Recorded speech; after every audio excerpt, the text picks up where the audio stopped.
The next day, Jacob woke up early and went to check on Stiles.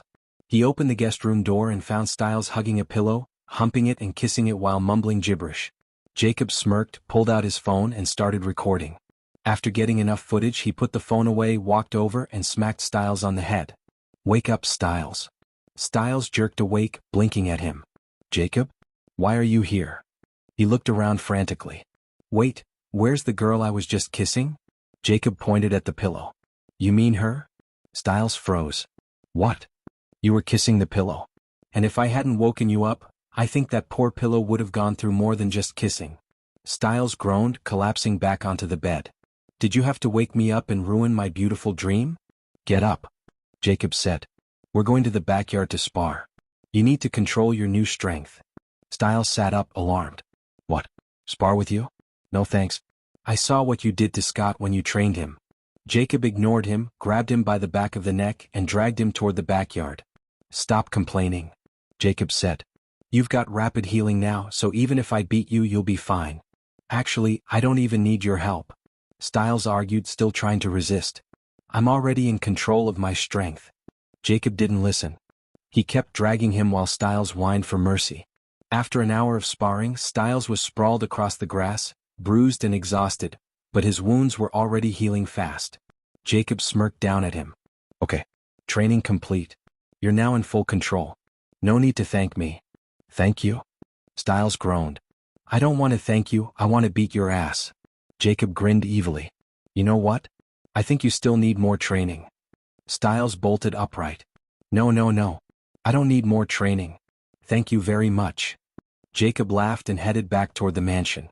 "Come on, let's get ready for school." Stiles quickly caught up, walking beside him. "By the way, thanks for the potion. I really mean it. Now I can actually protect myself, or at least run away from danger without being a liability to you and Scott." "You're welcome," Jacob said casually. "So, how much did that potion cost?" Jacob raised a brow. "You planning on repaying me?" "Nope," Stiles said honestly. "I just know something like that has to be expensive, and I definitely couldn't afford it." "Then why ask?" "Curiosity." Stiles shrugged. Jacob sighed. "You don't need to know how much it cost. I gave it to you because we're friends. That's all." Stiles smirked, then put on his best coquettish look and spoke in a high-pitched voice. "I'm so touched. I could kiss you right now." Jacob shuddered, goosebumps running down his arms. "Ugh. That was disgusting, Stiles." He kicked him away.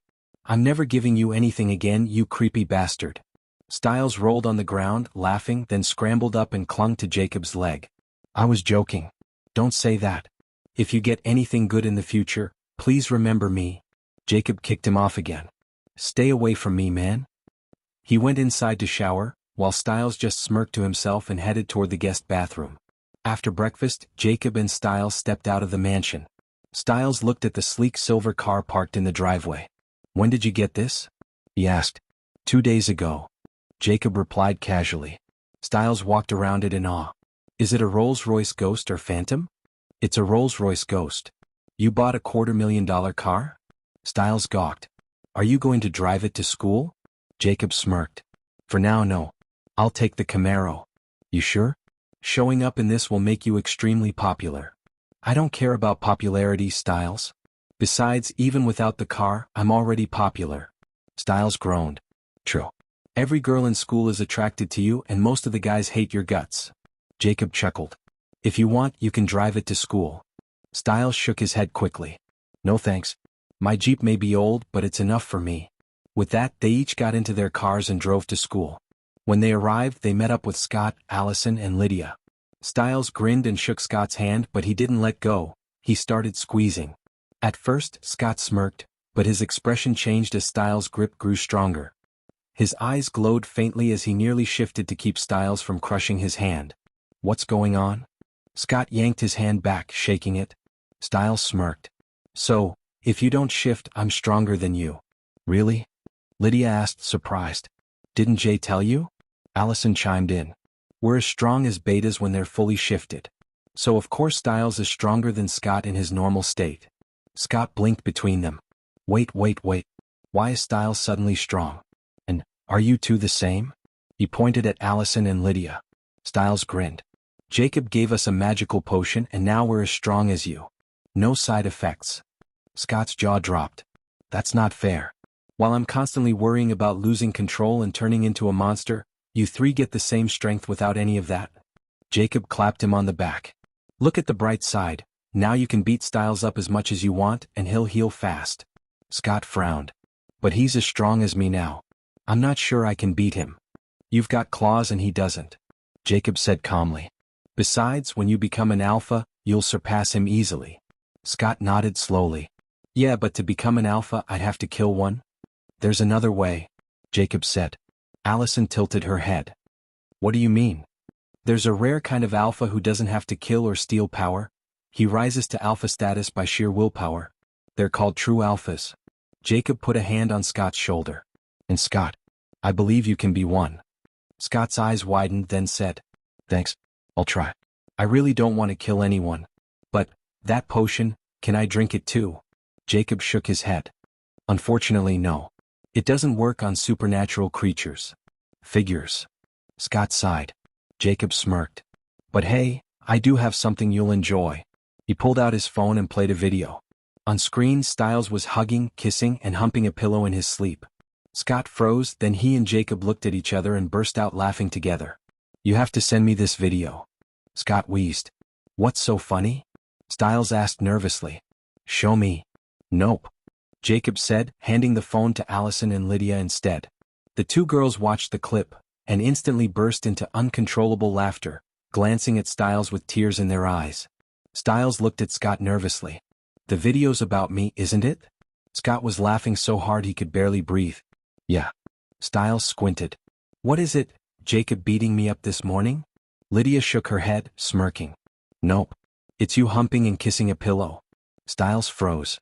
What? No way. Show me. Lydia turned the phone toward him, and Stiles' face went red instantly. Damn it, this is social death. He glared at Jacob. That's it, I'm fighting you for this. Jacob cracked his knuckles with a grin. You sure about that? Stiles remembered the very painful sparring session earlier that morning. He quickly backed down. Damn it. Then, out of frustration, he smacked Scott hard on the back of the head. Scott growled and turned toward him. Sorry. Stiles said quickly. I was just, trying to kill a fly. Then he made a desperate attempt to snatch the phone from Lydia, but she darted away and handed it back to Jacob. Jacob pocketed the phone with a smug grin. Stiles cursed under his breath, then smacked Scott on the back of the head again. Scott shot him an angry glare. Oops. Stiles bolted, sprinting inside the school with an enraged Scott chasing right after him. A few days passed quickly. Jacob took both Lydia and Allison on dates, spent time hanging out with Scott and Stiles, and the rest of his free hours were spent gaming or relaxing at home.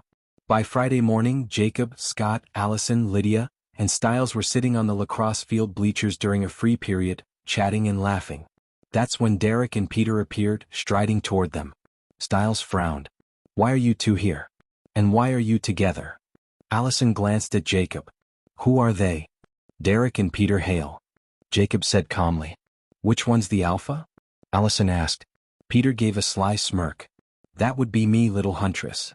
Scott frowned at Derek. Weren't you trying to kill him for murdering your sister? Derek shrugged. He lost control and killed her by accident. Besides, he's stronger than me. Even if I wanted to, I couldn't kill him. Peter stepped closer, eyes gleaming. Scott, join me. Together we'd be unstoppable, and I can protect you. Scott narrowed his eyes. Protect me? From who? You. Peter pointed toward Allison. From her family. Scott's expression hardened. I don't need your protection. And her family isn't looking for me, they're hunting the monster killing people in town. That means you. Peter shook his head slowly. I'm not a murderer, Scott. Those people deserve to die. Let me show you. Before Scott could react, Peter blurred forward, his claws sinking into the back of his neck. Scott stiffened, his eyes wide as Peter forced his memories into him.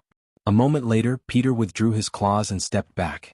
Scott collapsed to the ground, convulsing. Scott. Stiles panicked. What did you do to him? Jacob stayed calm. Relax, Stiles. He just shared a memory with him. After a few tense moments, Scott sat up, clutching the back of his neck, his eyes glowing faintly as he glared at Peter with fury. Peter smirked. Now you see. That night they trapped us, burned us alive. And not all of us were shapeshifters. There were children that night. Human children. And they killed them too. His eyes flared red. That's why I'll kill every last one of them. Jacob, who had been sitting quietly between Allison and Lydia, finally stood. He stretched, then released his dragon aura. Though it was directed solely at Peter, both Derek and Scott felt the crushing weight of fear press down on them. Jacob walked forward slowly, his aura coiling around Peter like a predator's gaze. Peter swallowed, forcing a smile, but inside he cursed. Damn it. This stupid kid. He's even stronger than the last time we fought. Way stronger. He swallowed and forced a calm voice. I didn't hurt him. I simply invited him to join my pack, and shared a memory with him. That's all. Jacob's eyes glowed gold. You know what you did wrong, Peter? Peter instinctively took a step back. No. Jacob closed the distance, resting a hand on Peter's shoulder. His tone was cold. First, you came here acting tough without even acknowledging me. Second, and far more important, I didn't like the way you were looking at Allison. Jacob's claws dug into Peter's shoulder. Peter growled, grabbing Jacob's wrist and trying to wrench it free, but Jacob's hand didn't budge an inch. Fur began sprouting across Peter's body as he tried to shift, but Jacob said in a calm, cold voice, If you don't want to lose your shoulder, I suggest you stop shifting. Peter froze, halting his transformation, his red eyes glowing as he glared at Jacob. Jacob dug his claws in deeper, forcing Peter to his knees. Tell me, Peter. Do you think I wouldn't dare kill you? Peter remained silent, glaring up at him. Jacob released his full dragon aura. This time, Peter's defiance cracked.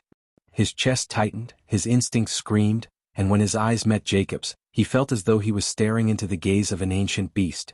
A fear deeper than instinct rattled him to the core. Jacob said, When you see me next time, you should act like the weak mutt you are. Peter trembled. What are you? Jacob's golden eyes burned. Something very dangerous. Vengeful. Ruthless when provoked. But more importantly, I am a proud creature. When you ignored me, you wounded my pride. And this, he smirked, is a little punishment. Electricity crackled down Jacob's arm, surging through his claws into Peter's shoulder.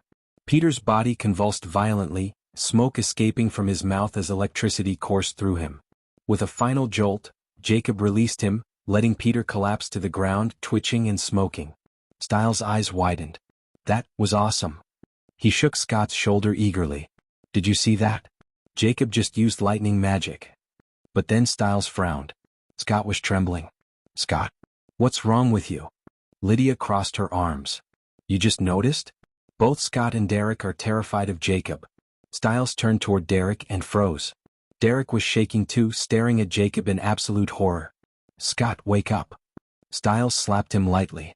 Scott flinched back to his senses, still trembling. You guys don't feel it, but Jacob is terrifying right now. I can't even stop my body from shaking. Jacob sighed, pulling his aura back and scratching the back of his head. Sorry about that. Peter ignoring me hurt my pride and I might have gotten a little carried away. Scott let out a shaky breath of relief the moment the oppressive fear lifted. What was that anyway? You suddenly became terrifying. You did it back in the woods too, the night you killed that creepy creature. Jacob said. That was my aura. You'll be able to use yours one day when you're strong enough. Scott frowned. Aura? Jacob thought for a moment. It's like an invisible energy that leaks out from you. You can release it to intimidate or scare off weaker creatures. The stronger you get, the stronger your aura becomes. Scott asked. So, I have one too. Of course. Jacob said. Tell me, when you first became a werewolf, did animals act strange around you? Scott's eyes widened. Yeah. The first time I went into the animal clinic after I was bitten, every dog and cat went crazy. But after a while they got used to me. Jacob said. Maybe you're subconsciously restraining your aura, that's why they stopped going crazy every time you entered the clinic. Anyway, when a creature's aura becomes strong enough, it can paralyze enemies with fear. Sometimes it can even shatter glass, or maybe do even more. Stiles said. By the way, Jacob, you didn't tell us you can use lightning magic. Jacob smirked. I can do more than that. What? Stiles pressed. Tell me, what else can you do? Jacob shook his head. Maybe another time. He turned, gave Peter a kick and said, Stop pretending to be dead. Get up and tell me why you're here. Peter groaned, stood and brushed himself off. He didn't even dare glare at Jacob. Instead, he forced a smile as if nothing had happened. I'm here for a teacher. Adrian Harris. He knows who orchestrated the fire that burned my family alive. Jacob raised a brow. Harris? Fine. Go. Just, don't make it too bloody when you kill him. Peter tilted his head. You're not going to stop me? Nope. Jacob said casually. I hate that guy. Allison frowned. Jay, you can't let him kill Harris. Stiles nodded quickly. Yeah. As much as I hate Harris, I don't want him dead. Jacob sighed. Fine. Peter, interrogate him, then scare him enough to leave Beacon Hills for good. Peter smirked. All right. I'll come back after the school day ends. With that, Peter left. Derek lingered a moment, silently watching Jacob. Jacob could help me kill Peter, help me become an alpha. But I already owe him for saving my life. If I want his help, I'll have to offer him something he actually wants. He nodded stiffly to Jacob and the others before following Peter. For now, I'll use Peter to get revenge for my mother, for my family first. Once the two were gone, Jacob glanced in another direction, and spotted Jackson peeking from behind a wall. Jackson's eyes widened. He quickly ducked out of sight. Jacob just smirked and said nothing. He sat back down beside Allison and Lydia. By the way, guys, I bought something cool from my crazy scientist friend again. Allison raised a brow. Did he make something new? What is it? Jacob shook his head. No, this isn't something he made. It's an old summoning scroll he found by chance, and sold it to me. Stiles leaned forward. And what exactly does the scroll summon? Jacob shrugged. No idea. We'll find out tomorrow. Stiles blinked. What if you summon something evil? Jacob smirked. Then I'll kill it. And what if you can't kill it? Stiles shot back. Jacob rolled his eyes. And what if you shut up? If you're scared, don't come. Stiles crossed his arms. No way. I'm definitely coming. I can't miss the chance to witness summoning magic. He paused, narrowing his eyes at Jacob. You know exactly what kind of creature you are, don't you? Jacob was silent for a moment before answering. Yes. But I can't tell you yet. There are creatures who can read memories. If I told you what I am, and they read your minds, they will try anything to kill me or catch me, and I'm not strong enough to protect myself yet. Stiles nodded slowly. All right. You can tell us when you're ready. Saturday morning, Jacob woke up at 9. After taking a shower, he went down to the kitchen and pulled out a variety of baked goods from his pocket dimension. Croissants, cinnamon rolls, brownies, chocolate chip cookies, and placed them neatly on the table. He quickly scrambled some eggs, made hot chocolate milk, and then sat down to wait for Allison, Lydia, Scott, and Stiles. While waiting, he said in his mind, System, sign in. Daily sign-in successful. Rewards obtained. -$5. Century eggs times 30. Harley Quinn's panties. Still warm, she just took them off. Jacob read through the list. $5? Well, better than nothing. Century eggs. Chinese black rotten eggs, disgusting. Definitely getting rid of those. Then he read the last reward. His face darkened. Without a word, he walked out to the backyard, threw Harley Quinn's panties out of his dimensional pocket without touching them, and burned them to ash with his fire ability before they even touched the ground. Disgusting, he muttered. Remembering the century eggs, he sighed. Might as well burn those too. He took them out, incinerated them, and went back inside to sit at the kitchen table, casually scrolling through his phone. Half an hour later, Lydia and Allison arrived in Lydia's car, while Stiles and Scott came in Stiles' Jeep. Allison opened the gate for them, and once both cars were parked in the driveway, Scott closed it behind them. Allison was the first to enter the mansion. She headed straight to the kitchen, smiled, and said, "Good morning," before giving Jacob a kiss. She was about to sit next to him when Jacob smirked, pulled her into his lap, and they started making out. They only stopped when they heard Lydia and the others enter the kitchen. Allison quickly slid off Jacob's lap and sat properly beside him, her cheeks red. Lydia narrowed her eyes at Allison but kept quiet. Instead, she walked over to Jacob, gave him a deep kiss of her own, and sat down on his other side. Morning. Stiles and Scott greeted as they walked in, sitting across the table. All right, let's eat. I'm starving. Jacob said, already digging in. I'm surprised you actually waited for us. Stiles remarked. I wasn't waiting for you idiots. Jacob said between bites. I was waiting for my ladies. Honestly, I was hoping you and Scott wouldn't show up until after we finished eating. That's hurtful. Stiles said dramatically. Scott, let's not eat his food. Scott gave him a look. I'm hungry. You didn't even let me have breakfast at home. If you don't want to eat, that's on you, but I'm eating. Scott immediately grabbed a plate. Stiles huffed, then grabbed a brownie, stuffed it into his mouth and said while chewing, "Man, you have no dignity. Says the guy who just said he wouldn't eat Jacob's food a second ago, and now you're shoving a brownie down your throat." Lydia shot back. Stiles shrugged.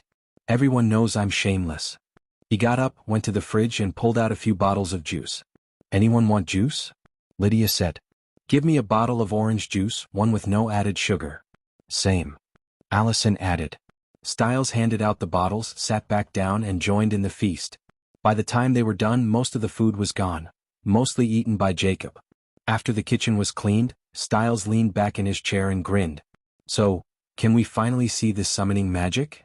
Jacob smirked. "Sure. Wait here, I'll grab the scroll." He ran upstairs, retrieved the summoning scroll from his pocket dimension and came back down. "All right, let's go to the backyard." As they walked toward the backyard, Allison glanced at Jacob. "By the way, Jay, what if you summon something dangerous?"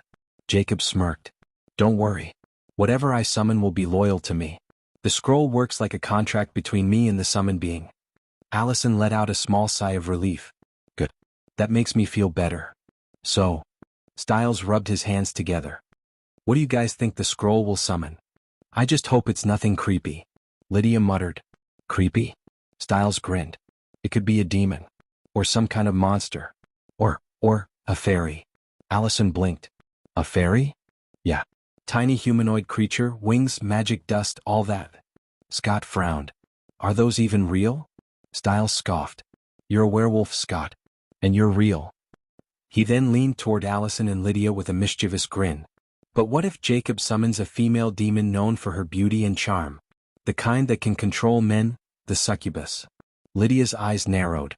"Jay, you're not summoning a succubus, are you?" Jacob raised an eyebrow. "I don't know." Allison crossed her arms and narrowed her eyes too. "Are you sure you don't know?" "Yes, I'm sure," Jacob said firmly. "And it's probably not a succubus." Then he turned to glare at Stiles, who was smirking. "You better be ready because whatever I summon, I will order it to attack you." Stiles raised his hands. "Hey, you can't do that. I was just guessing." Jacob ignored him.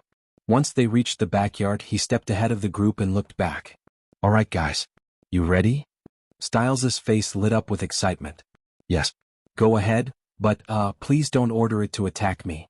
Jacob smirked, then asked the system in his mind, "System, how do I use the scroll?" "Just open it and throw it on the ground while thinking of summoning Cogman." Jacob unrolled the scroll and tossed it forward. It glowed instantly, the air splitting open as a space crack formed. A blinding flash of light forced Jacob to shield his eyes and step back. When the crack sealed and the light faded, two things stood before them. The first was a sleek, human-like robot, about 1.6 meters tall, its two glowing blue eyes piercing through the air. The second was a silver Aston Martin DB9. Stiles's jaw dropped. It's a freaking robot." Jacob shook his head. "Not just a robot, Stiles. That's a transformer." Stiles spun toward him.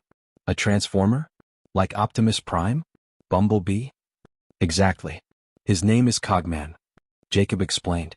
"He's a Cybertronian, a species of autonomous robotic life forms. That's what I learned the moment I summoned him."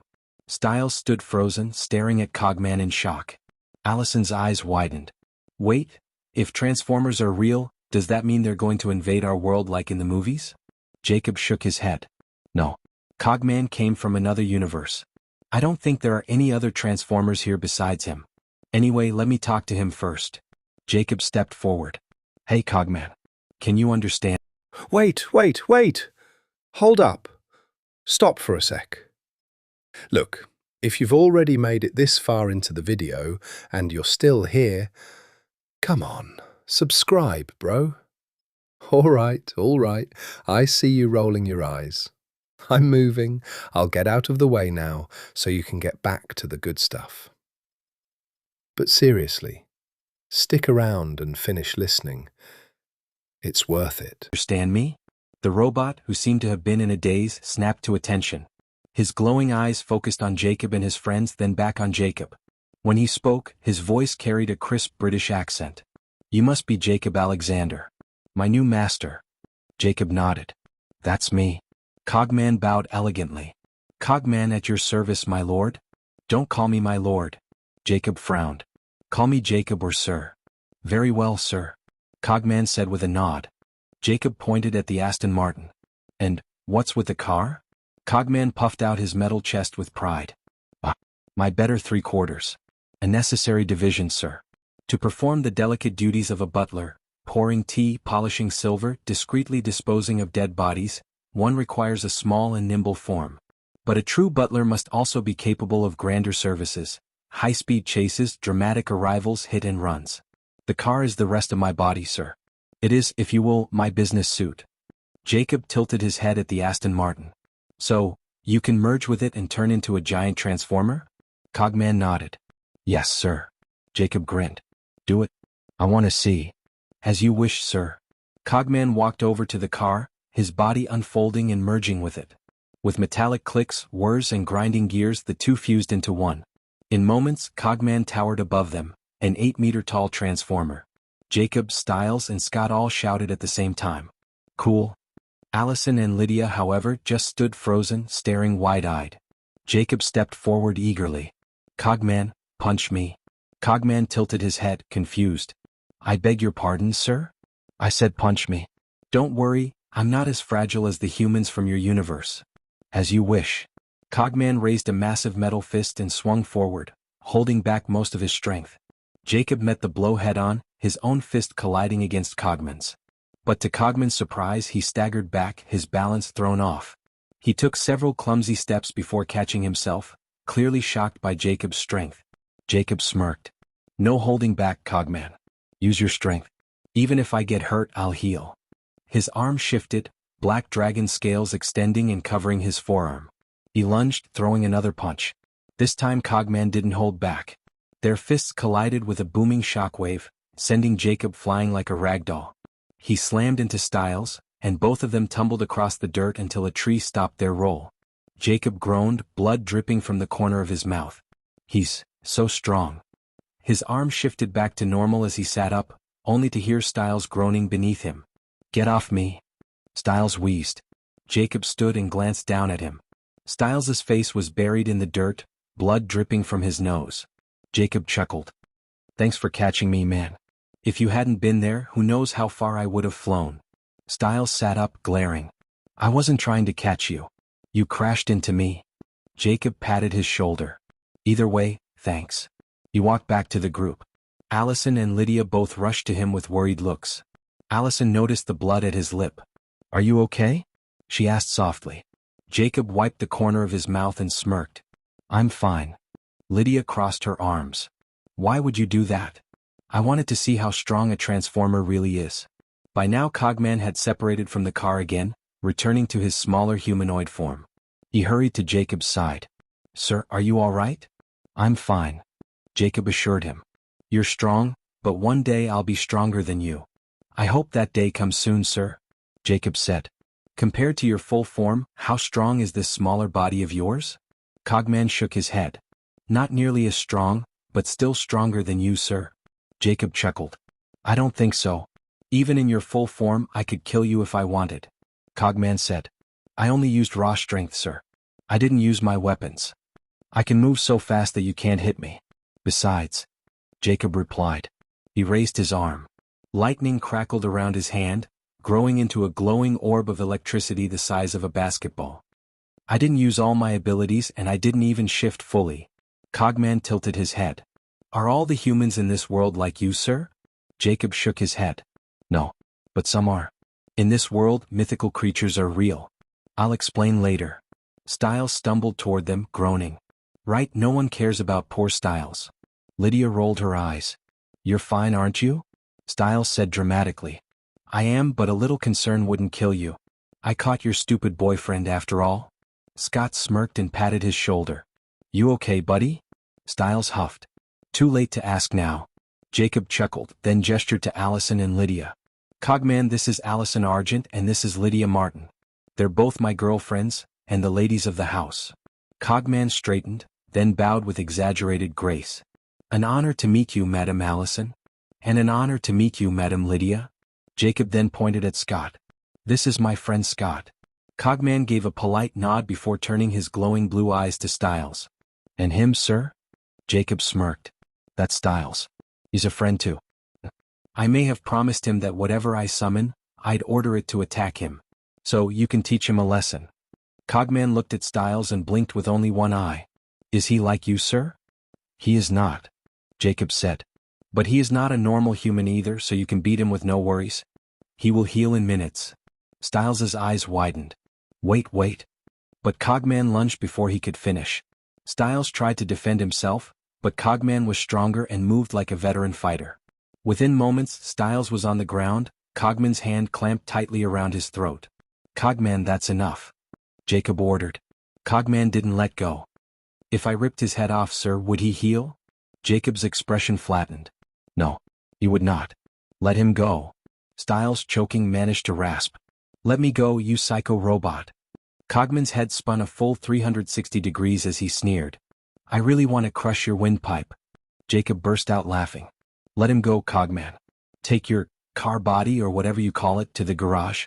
Then come inside the mansion so we can talk. Cogman sighed in disappointment but released Stiles, who scrambled up and bolted behind Scott. Jacob, that bastard you summoned is a psychopath. You should send him back where he came from. Cogman looked at Stiles and was about to attack him again. Jacob said, Cogman, go do as you were told.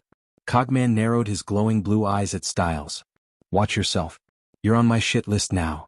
Then, without another word, he got into the Aston Martin and drove toward the garage. The group stood in silence for a moment. Finally, Allison turned to Jacob with concern. Jay, is it really safe to keep him around? Jacob smirked. Don't worry. He's loyal to me. He won't hurt anyone, unless they're an enemy. Now let's head back inside. Jacob, Allison, Lydia, Scott, and Stiles returned inside the mansion and settled in the living room. A moment later, Cogman followed them. Jacob looked at him and asked, Cogman, can you take the appearance of a human? I've seen some Transformers do it in the movies. Cogman said, Yes, sir. I can. But I would need to purchase certain materials to create a prosthetic skin using nanotechnology. That way, the skin would be capable of healing, and I could freely transform between a human form and my original one. How expensive are those materials? Jacob asked. About $200,000, sir. Jacob nodded. All right. I'll give you the money so you can make it. Having a human form will make it easier for you to move around without freaking people out. Cogman tilted his head. Understood, sir. But should I take the form of a man, or a woman? Allison raised her hands immediately. No. Don't you dare turn into a woman. Lydia quickly added, narrowing her eyes. Yeah. The last thing I need is to share Jacob with some female robot. Jacob gave them both a look and chuckled. Girls, come on. I'm a pervert, sure, but not that much of a pervert. Besides, Cogman is a man. Even if he looked like a woman, I'd still think of him as a man. Doesn't matter. Allison said firmly. I don't want him looking like a woman. Me neither. Lydia agreed. Jacob said with a smirk. You heard them, Cogman. Take the form of an old man. And although I wouldn't be attracted to you if you turn into a woman, I wouldn't recommend it anyway. Cogman blinked. May I ask why, sir? Jacob's smirk widened. Because we have a friend who lusts after everything. He even humps and kisses pillows. If you looked like a woman, he'd definitely try to sleep with you. Stiles' face went beet red as Scott, Allison, and Lydia burst out laughing. Cogman slowly turned his glowing eyes toward Stiles. It's you, isn't it? Stiles waved his arms defensively. Don't listen to his nonsense. I was asleep, dreaming about a girl, that's all. Cogman muttered. In cases like this, I've learned it's best to be safe than sorry. Hey. What's that supposed to mean, you crazy robot? Stiles shouted. Without warning, Cogman tackled Stiles off the couch, pinning him down with a knee to his chest. One of Cogman's hands shifted into a pair of giant scissors, snapping open and shut menacingly. He glanced at Jacob. If I castrate him, sir, he wouldn't heal from that, would he? Jacob burst out laughing. No, he would not. Get off me, you psycho. Stiles yelled, struggling. Cogman's scissor hand clicked again. Then should I do it, sir? That way he won't try to sleep with me. And he won't hump your furniture when he visits either. Jacob grinned. Don't? Cogman's head rotated a full 360 degrees as he muttered. But I so very much want to hurt him, sir. Get off him. Jacob shook his head, still smiling. And don't worry, I'm sure plenty of idiots will attack me in the future. You can have all the fun you want with them. Cogman reluctantly let Stiles go. Stiles scrambled to his feet, glaring. "Stay away from me, you psychopath." Cogman snapped into a boxing stance, bouncing lightly on his feet and punching the air. "What's wrong? You want to fight? Let's go, I'm ready." Jacob sighed. "That's enough, Cogman. Stiles is my friend. Be nice to him." Cogman lowered his fists. "Fine, sir. I'll try. But I really don't like him." "I don't like you either." Stiles shot back. "I think you've got a screw loose in that brain of yours." "Enough, you two." Jacob cut in before it escalated further. He leaned forward. "Cogman, sit. Tell me, what year is it in the world I summoned you from?" Cogman sat down on the couch. "It is the year 2022, sir," Jacob said. "You're a butler, right? So, did you have a master there?" Cogman's glowing eyes dimmed slightly. "No. My former master, Sir Edmund Burton, died a hero 5 years ago. After burying him, I remained in his castle, alone." Allison's face softened. "I'm sorry to hear that." "It is quite all right, madam," Cogman replied calmly. "Though it is always the hardest part of my duty as a butler, to say goodbye to my masters, I have grown used to it after serving the aristocracy for 7 centuries. Scott blinked. 7 centuries? Wait, how old are you exactly? Cogman said. More than 10,000 years. I have long since lost count. But in truth I am still young. Cybertronians live for millions of years, unlike you humans. Stiles leaned forward, eyes wide. Do you know Sam Witwicky? I never met him. Cogman admitted. But I know of him. What about Optimus Prime? Bumblebee? The rest of the Autobots? Stiles asked quickly. Cogman nodded. Yes. I fought at their side against the Great Deceiver, Quintessa, 5 years ago. Allison tilted her head. Did the Chicago War really happen in your world? Yes, it did. Cogman said gravely. Suddenly both Jacob and Scott's noses twitched at the same time. Jacob frowned. What's that smell? Scott turned his head sharply toward Stiles. What's wrong with you? You smell bad. Jacob narrowed his eyes. That's the smell of anxiety. Stiles, what's going on?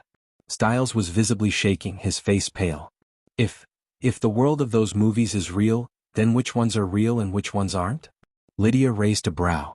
Why do you even care? Why do I care? Stiles nearly shouted. Think about it. If movies based on comics are real worlds, like Cogman's, then we're screwed. Take Marvel, for example. They've already made Iron Man 1 and 2, Captain America, the Hulk, Spider-Man, and even Thor. And next year they're releasing the Avengers. I read spoilers. It's about a war between the Avengers and the Chitauri army. Lydia rolled her eyes. So, you don't get it. Stiles snapped. The Chitauri serve Thanos. Do you know what Thanos did in the Infinity Gauntlet comics? He gathered the 6 Infinity Gems and wiped out half the universe's population. What if he's real? What if he comes to our world with the gauntlet and snaps us out of existence? His voice cracked. And what if Darkseid is real? Or one of the evil versions of Superman? Okay, Stiles, calm down. Jacob cut him off firmly. Even if those beings exist, they're not going to come here. But you brought Cogman here with a summoning scroll. What if there are more scrolls like that out there? Stiles countered. Jacob exhaled. Maybe it has something to do with what I am. Maybe the scroll was originally meant to summon a demon or some creature from this world, but because of me, it pulled Cogman in from another universe instead. Stiles swallowed hard. Then, what exactly are you? Jacob sighed. Something people would try anything to kill or capture. So give me time. At least until I become an alpha. Then I promise, I'll tell you what I am. Scott asked. Do you need to kill an alpha to become one? Jacob shook his head. No. My strength is growing every day. Once I'm strong enough, I'll naturally become an alpha. He smirked. Now, while Stiles is anxious about the movie worlds being real, I'm actually excited. Scott raised a brow. Excited? Why? Jacob grinned. Because maybe one day I'll find a way to visit those worlds. Go on adventures, meet all the beautiful girls. Lydia and Allison instantly pinched his sides from both directions. Jacob coughed. I mean, go on adventures with you girls, of course. Stiles said. Then you've got to take us with you too. Jacob tilted his head. Didn't you just say you were terrified of those worlds a minute ago? Stiles said. I am terrified. But come on, if there's a chance to visit those worlds, I'm not missing it. Jacob chuckled. Let's just hope there really is a way. But if there is, I'm definitely not going near Marvel or DC until I'm strong enough. Stiles muttered. Yeah, you've got a point there. Jacob suddenly straightened. Speaking of strength, let me show you one of my other abilities. He extended his hand and a sleek handgun appeared out of thin air. Scott, Stiles, and even Cogman widened their eyes. Stiles nearly jumped out of his seat. How did you do that? Jacob smirked. Just like my lightning abilities, I can use spatial abilities. I have my own pocket dimension where I can store things. Stiles stared at him in disbelief. I really want to know what kind of creature you are. Jacob ignored him, putting the gun away. He then pulled out a box filled with 30 ribeye Wagyu steaks and handed it to Cogman. Here, make us lunch. Cogman opened the box, his glowing eyes brightening. Oh, Wagyu steaks. Delightful. How many shall I prepare, sir? Cook 15. Jacob said. Give me the rest so I can put them back in my dimension to keep them fresh. Cogman tilted his head. 15, sir? Then his eyes shifted to Stiles. Don't look at me, Stiles said quickly, pointing at Jacob. He's the one who eats like a black hole. Jacob grinned. Correct. Now go cook the steaks. Make some side dishes too. The fridge is stocked and there's a cold room full of ingredients. Understood, sir. Cogman stood, took the steaks and marched off toward the kitchen. Jacob stored the remaining steaks back into his dimension, then caught Stiles staring at him. What? Stiles asked bluntly. How many abilities do you have? Jacob smirked. A few more, but I'm not telling you. Gotta keep some mystery alive. They hung out in the living room, chatting about movie worlds until Cogman called them for lunch. After feasting, they returned to the living room. Cogman joined them once he'd cleaned the kitchen. Jacob reached into his pocket dimension, pulled out a bank card and handed it to him. Here. There's 2 million on this card. Order the materials you need for your synthetic skin. Then invest the rest. Since you're from 2022, you should know which companies will blow up in the future. Buy them now while they're small if you can. Cogman tapped his chin thoughtfully. I could also start a technology company, manufacturing computers, phones, electrical appliances. Perhaps even an app and software company. Or, a company that specializes in cars and motorcycles. Jacob smiled. Do whatever you think is best. Wait a month or two and I'll give you more money. He smirked to himself. I can get money from Peter, Derek, maybe even Kate. Cogman's voice pulled him out of his thoughts. Sir, I'll need a laptop. Jacob waved a hand. Go grab mine. It's upstairs in my bedroom. And you can stay in the guest house behind the mansion. Turn it into your lab, workshop, or whatever you need. Cogman gave a small bow. Thank you, sir. I'll take my leave and begin researching this world before deciding the best way to invest your money. Wait. Jacob reached into his pocket dimension and pulled out the bestiary. He handed the heavy book to Cogman. This is an encyclopedia of supernatural creatures in our world. I want you to digitize it. Turn it into a phone and computer app. Something that lets us identify a creature based on its traits and abilities. Cogman accepted the book with a nod. Consider it done, sir. He then went upstairs, collected the laptop and headed to the guest house. Jacob and the others stayed in the living room chatting until Scott finally stood. I've got work. Catch you later. He and Stiles left. Afterward, Jacob settled in between Allison and Lydia on the couch, arms around both as they watched a movie. By evening, Allison's phone rang. She sighed. It's my mom. I've got to go. But Jay, don't forget, you're picking me up tomorrow for our date. Jacob kissed her. Of course. Want me to give you a ride home? Allison smirked. No. Hand me your bike keys. Jacob blinked. What? Don't want to? She teased. He hesitated. What if you crash and hurt her? Allison frowned. Are you seriously more worried about your stupid bike than me? Jacob said. You're not a normal human anymore. Even if you get hurt, you'll heal in minutes. But Raven, she can't. Raven? Allison raised a brow. Jacob smirked proudly. Yeah. I named her Raven. Allison's face darkened. She grabbed his ear and twisted. Give me the damn keys. Ouch, ouch. Fine. He pulled the keys from his pocket dimension and handed them over. Allison tried to snatch them, but Jacob refused to let go. Let go. She demanded, twisting his ear harder. Sniffling dramatically, Jacob finally released the keys and threw himself into Lydia's arms. Ah, poor Raven. I might never see her again. Allison rolled her eyes. She'll be fine, idiot. Jacob muttered. I don't trust you. Just 2 weeks ago you hit a dog. You're a terrible driver.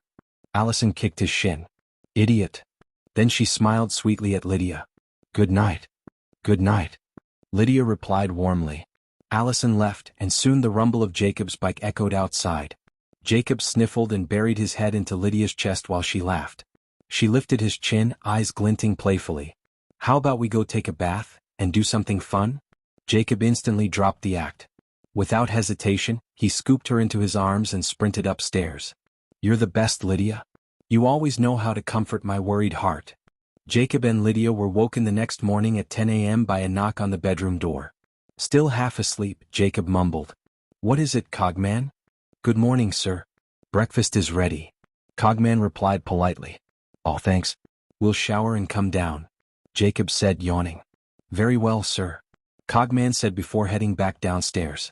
Lydia yawned, still clinging to Jacob, and asked, What time is it? Jacob grabbed his phone from the nightstand, checked it, and said, It's 10 a.m. Lydia sat up, her hair a complete mess. I should go soon. My mom said she's taking me out today. Jacob kissed her, then scooped her up in his arms and carried her to the bathroom. After a quick shower together, they went downstairs to the kitchen. The dining table was filled with all kinds of food, eggs, sausages, and a variety of baked goods. Cogman was waiting for them, standing like a proper butler. Good morning, sir. Madam. Cogman greeted. Good morning, Cogman. Lydia smiled warmly. As she went to sit, Cogman moved the chair out for her like a gentleman. Lydia smiled again and said, Thank you. You're welcome, madam. Cogman replied. Jacob frowned. Hey, aren't you going to help me sit too? Cogman completely ignored him and instead asked Lydia. What would you like to drink, madam? I've prepared tea, coffee, and freshly squeezed orange juice. I'll have coffee and some orange juice, no sugar. Lydia said. Right away, madam. Jacob sighed and sat down by himself. Give me juice too and a latte with sugar. Sugar is bad for your health, sir? Cogman said flatly. Jacob narrowed his eyes. Don't worry about my health. Just do as you're told. As you wish, sir. You're the one who's going to get diabetes and die anyway. Just make sure to leave some children behind to carry on your bloodline before that happens. Cogman said matter-of-factly. Jacob slammed the table. Are you cursing me, you stupid tin can? No, sir. Cogman said calmly. But diabetes killed a few of my former masters as well as their wives and children. I only advise caution. There's no need to worry about that happening to me. I'm a dragon, I don't get sick. Jacob said smugly. Cogman placed their drinks in front of them and tilted his head. A dragon? Yes. And I'm in my growth stage. Jacob explained. So you'll need to make me big meals every day, rich in nutrients. And don't tell anyone else about me being a dragon. I assume Madame Allison already knows? Cogman asked. Yes. Jacob admitted. But Stiles and Scott don't, and I'd like to keep it that way for now. After breakfast, Lydia kissed Jacob goodbye, and Cogman rushed to open the gate for her. Jacob sprawled out in the living room watching an animal documentary. When Cogman returned, Jacob asked, Did you order the materials for your skin? Yes. They'll arrive in 2 days. Cogman replied. And how soon can you finish once they arrive? 2 days at most, sir. Good. Did you make the bestiary app one asked for? Yes. It's already installed on your laptop. As for your phone, I'll wait until the materials arrive. Then I'll design a proper phone for you and install it there as well. Perfect. Also, make phones for Allison, Lydia, Scott, and Stiles. Jacob instructed. Understood, sir. Jacob asked. You've read the bestiary, right? I have. Cogman nodded. I assume you know about the hunters too, and probably even more than I do now about the supernatural side of this world. Cogman said. Indeed. I did some hacking yesterday. I now have files on the hunters and countless secret organizations. They capture, kill, and experiment on supernatural creatures, and on humans as well. Interesting. Jacob muttered. Tell me, does the government know about the supernatural? Yes, sir. Cogman replied. Some organizations are private, but most belong to governments around the world. Jacob narrowed his eyes. Is there one here in California? Only small labs and black market dealers. Cogman explained. The larger research facilities are elsewhere. The biggest one in the United States is in Nevada, Area 51. If you wish, I can give you the rest of the locations in detail. Not now, Jacob said. I doubt they'll come after me here. Besides, I'll keep a low profile, or at least kill my enemies so no one lives to tell stories about me. He leaned forward. What I do want to hear is what plan you've come up with to invest my money. Cogman began explaining his strategy, and the two talked for hours until afternoon. Eventually, Jacob had a big lunch, changed his clothes, and drove over to Allison's house. When he arrived at the Argent residence, Jacob parked his car and reached out telepathically. Allison, I'm outside. You ready for our date? Her voice popped into his head almost immediately. You scared me, you idiot. I'm in the shower, give me 15 minutes. Jacob smirked. More like 50. I'll be quick, I promise. Should I sneak in and join you in the shower? Jacob teased. No. Allison screamed in his head. Kate's outside the bathroom door talking to me? Stupid Kate. Fine. I'll go for a ride before your dad drags me inside for another awkward talk. Call me when you're ready. All right. Jacob was about to get back into his car when the front door opened. Chris stepped outside. Chris called. Kid, come inside. Immediately Allison's voice rushed into Jacob's head again. Jacob, have you left yet? Kate just said she heard someone open the front door and she went downstairs. Jacob sighed as he walked toward the porch. No, I haven't left. Your dad just came out and invited me in. Her laughter echoed through his mind. Please just bear with him for a few minutes. I'll try.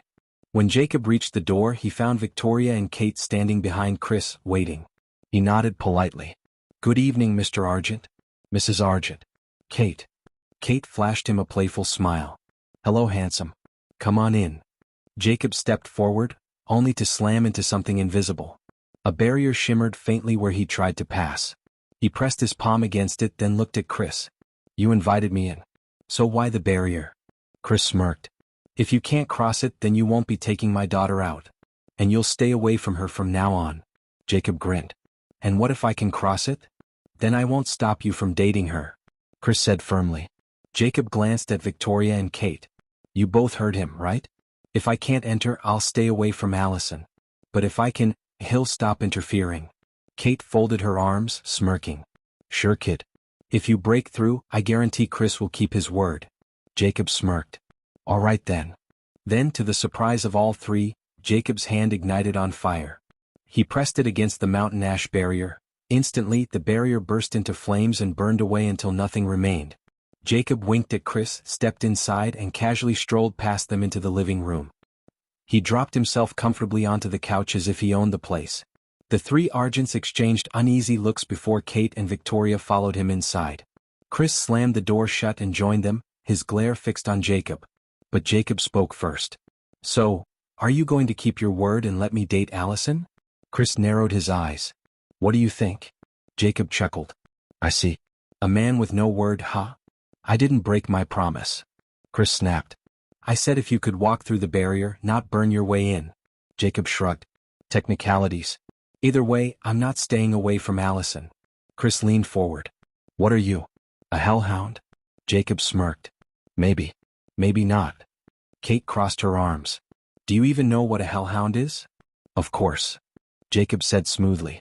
A shapeshifter, a harbinger of death, with the power to generate and control fire.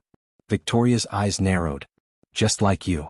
Jacob only smirked wider. Maybe. Chris's voice hardened. Did you tell Allison what you are? Jacob shot back immediately. Did you tell her what you and your family are, Hunter? Chris asked. You know I'm a hunter? Jacob leaned back casually. Of course. Isn't it normal for me to know who my friends and enemies are when I move into a new town? And I assume you figured out that I'm a supernatural creature the night I caught that mountain lion.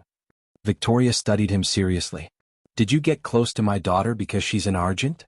Jacob said firmly. No, I didn't know Allison was an Argent when I first met her. When I saw you picking her up and realized she was an Argent, it was too late. I was already attracted to her. And don't worry, I don't mean harm to her or your family. In fact, I'd do anything to protect her. Victoria frowned.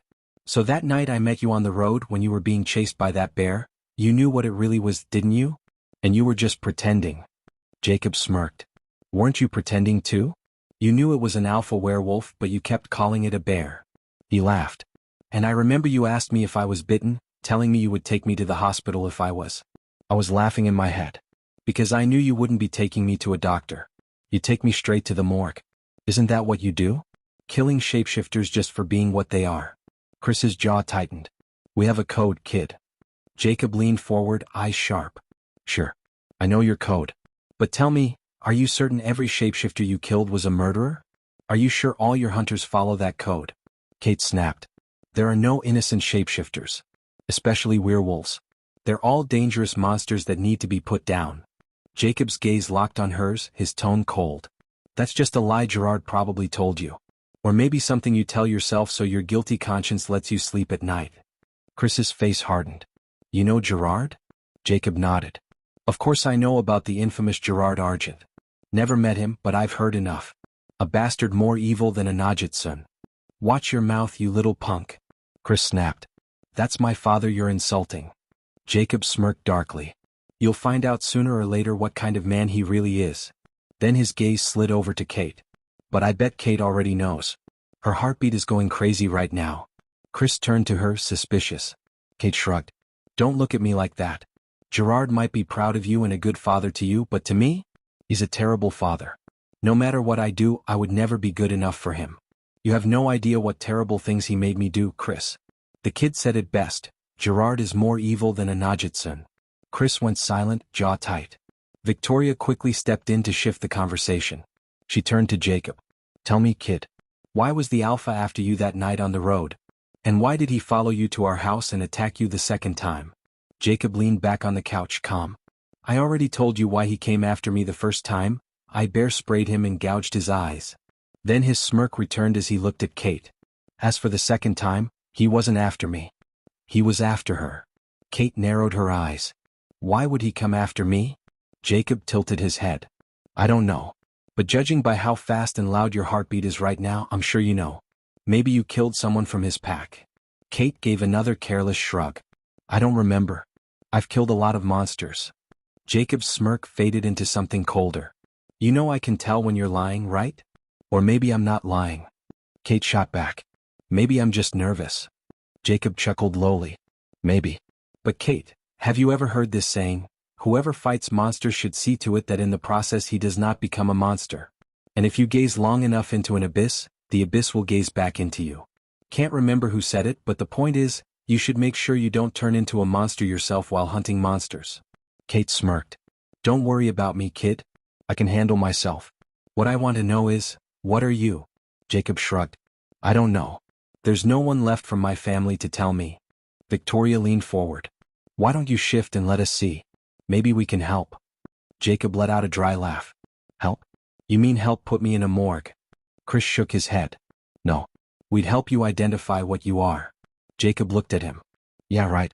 I'm not stupid. You want to know what I am so you can learn my weaknesses, beat me, and force me to stay away from Allison. Then he turned his sharp gaze to Victoria. And you're probably already thinking of ways to kill me. I can practically smell the killing intent coming off you. Finally, his eyes locked on Kate. As for you, you're probably thinking of filling Allison's head with lies and manipulating her to kill me with her own hands. Jacob's smirk vanished. His tone grew serious. Like I said before, I don't mean Allison or you guys any harm. So please, for Allison's sake, don't push me. Don't make me do something I'll regret. Kate leaned back, smirking. What? Are you threatening to kill us? Jacob looked at her. No. I'm not cruel enough to kill Allison's parents and break her heart. But you, Kate. His voice dropped to a dangerous whisper. I'm not so sure about. Kate scoffed, brushing his words off. Allison loves me. If you kill me, she'd never forgive you. Jacob smirked darkly. She wouldn't have to know it was me. Maybe I'll just ambush you when you're alone, burn you to ash until there's nothing left. You'd simply disappear from this world. Kate's heartbeat spiked, pounding loud in Jacob's ears. She was scared. Then Allison's voice rang in his head, sharp and protective. Jay, stop scaring her. Jacob answered telepathically. All right, I was just messing with her. Now go put on your clothes. You've been eavesdropping on the stairs since I walked in. Allison replied. Okay. I'll be down in a minute. He heard her tiptoe back toward her room. Jacob leaned back against the couch, eyes still fixed on Kate. Relax. I was just messing with you. As long as you don't try to harm me, I'll treat you with respect. Then he turned to Chris, his tone sharpening again. But understand this, sir, I'm not Peter Hale. Don't think you can bring your hunters and try to push me around. I won't hurt you, but your goons? I won't be nearly as patient. Chris narrowed his eyes. You know Peter Hale? Jacob smirked. Yeah, I know him. I even know who the alpha is. Chris leaned forward. What? Tell me who it is. Jacob tilted his head. And what's in it for me? Chris said firmly. You'll be helping us take down a monster that's killing innocent people in this town. Jacob laughed, shaking his head. Innocent people? For a hunter, you're really clueless. Chris frowned. What do you mean by that? Jacob stood up, brushing him off. Forget it. Let's end this little talk. Allison's on her way down. Chris straightened, his tone suddenly stern. Don't tell her about the supernatural. Or about us being hunters. I don't want her to know yet. Jacob said. Fine. But when should I tell her? Chris crossed his arms. Don't worry. I'll tell her myself. Just then Allison came down the stairs, eyeing them curiously and pretending like she didn't hear their conversation. What were you guys talking about? And why did you all stop when I walked in? Jacob smiled lightly. Nothing important. They were just trying to intimidate me like usual and didn't want you to know. Let's go. Without waiting, he walked out of the living room. Allison said a quick goodbye to her parents and Kate before following him out to his car. Kate moved to the window, watching Jacob and Allison drive away. Her smirk returned as she turned to Chris. Are you really going to let him date her? Chris's eyes hardened. No. I told him not to tell her because I want to make him lose control in front of her, make him the first monster she sees. Maybe that way she'll be scared of him and not trust him because he didn't tell her what he is. Then we'll tell her about Wendigos and all kinds of evil creatures out there, and make her hate him and turn against him. Kate grinned. Not bad. Sounds like a plan worth trying. After leaving the Argent house, Jacob and Allison drove toward town. Inside the car, Allison glanced at him. Do you think they'll try to attack you? Jacob shrugged. Probably. But don't worry, I'll just teach them a small lesson so they know I'm not a pushover. The rest is up to you. You can either convince them to stop bothering me, or just tell them that we're bonded. If they kill me, you'll die too. Allison frowned. Do you really think my mom wants to kill you? Jacob nodded. I'm about 90% sure she wants to kill me so you won't date a monster. Allison sighed. Why does she hate you so much? I don't think she hates me personally. Jacob replied. I think she hates all supernatural creatures because she was raised to hate and kill them. I don't know what my parents went through growing up, but I want to help them see that not all supernatural creatures are evil. Like you. Like Scott. Jacob smiled faintly. Good luck with that, especially with your mom. She feels like a snake, cold, calm, and when you least expect it, she'll strike. Allison laughed softly. Yeah, I agree. But don't let her hear you call her a snake. She'll hate you for the rest of her life. Jacob smirked. I won't tell her if you don't. Let's not talk about my parents and the supernatural anymore. Allison leaned back. Where are you taking me? Jacob raised an eyebrow. How about you take me on a date today? Maybe another time. She teased, then gave him a wink. I was actually thinking, we grab a quick bite and then head to your place. Jacob blinked. Head to my place. I just got out of there, so maybe let's have fun in town first. He caught the look she gave him and froze. Wait, are you talking about? Allison cut him off. Yes, you don't need to say it out loud. Jacob grinned. Finally. Then I think there's no need for us to grab a bite. He spun the wheel, drifting the car as he changed direction toward his mansion. Allison laughed. Slow down, you idiot. Slow down? Jacob grinned wider. I never wished for a teleportation ability more than I'm wishing for it now. He smirked at her. How about, we just do it in the car? Allison rolled her eyes. How about we go on a date and you drive me home without doing anything? Jacob sighed. Fine. Home it is. But Allison leaned closer, smiling. We can do it in the car some other time. For my first time though, I at least want a bed. As you wish. Jacob said, grinning. For me, I don't care where we do it, I only care that we do it. Lydia isn't home, right? Allison asked. No, she's spending the day with her mom. Good. Allison whispered. I want to be alone with you in the house today. Moments later, they pulled up to the mansion. Jacob parked, scooped Allison into his arms and sprinted to the front door. Just as they reached it, the door opened. Cogman stood there, bowing politely. Good afternoon, madam. Then he glanced at Jacob. Sir, didn't you say you were going on a date with Madame Allison? Jacob walked past him with Allison still in his arms. Change of plans, we decided to. Before he could finish, Allison's cheeks turned red. She slapped her hand over his mouth. Shut up. Oh, I see. Cogman said with a perfectly serious tone. You two wish to canoodle. Should I set the mood? Perhaps light some candles in the bedroom, scatter rose petals. Cogman. Jacob snapped while Allison buried her face in his shoulder, pinching him furiously. That's enough. We don't need anything. As you wish, sir. Then, when should I prepare dinner?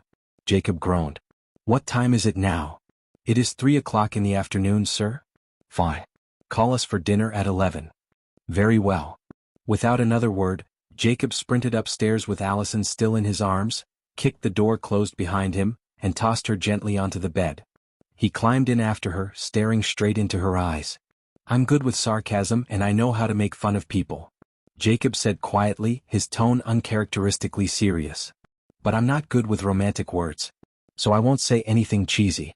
I'll just say, I love you, Allison. Allison's eyes softened. That's better than any romantic line you could have come up with. I love you too. Jacob leaned down and their lips met. The teasing was gone, replaced by passion. Soon, their clothes were thrown aside, and they lost themselves in each other, starting a lovemaking session that lasted for a few hours. Later, the two of them lay together in the bathtub, surrounded by hot water. Allison rested her head on Jacob's chest, eyes closed with a soft, satisfied smile. Jacob's eyes were closed as well, though he wasn't fully at rest. The translucent blue screen of the system floated before him. Congratulations, host. You have consummated your bond with Allison Argent. Your strength will now begin to grow faster than before, and you may grant Allison abilities and bloodlines rewarded by the system. Jacob's thoughts stirred. By the way, I should have asked this earlier, but what exactly can I share with people who aren't my mates? I gave the Mirakuru to Stiles and it worked. I gave Derek a Senzabine and it healed him too. Potions and consumable rewards can be given to anyone. However, abilities and bloodlines cannot. For example, the Thunder Element crystal you received before may be given to anyone and it will work because it is consumable.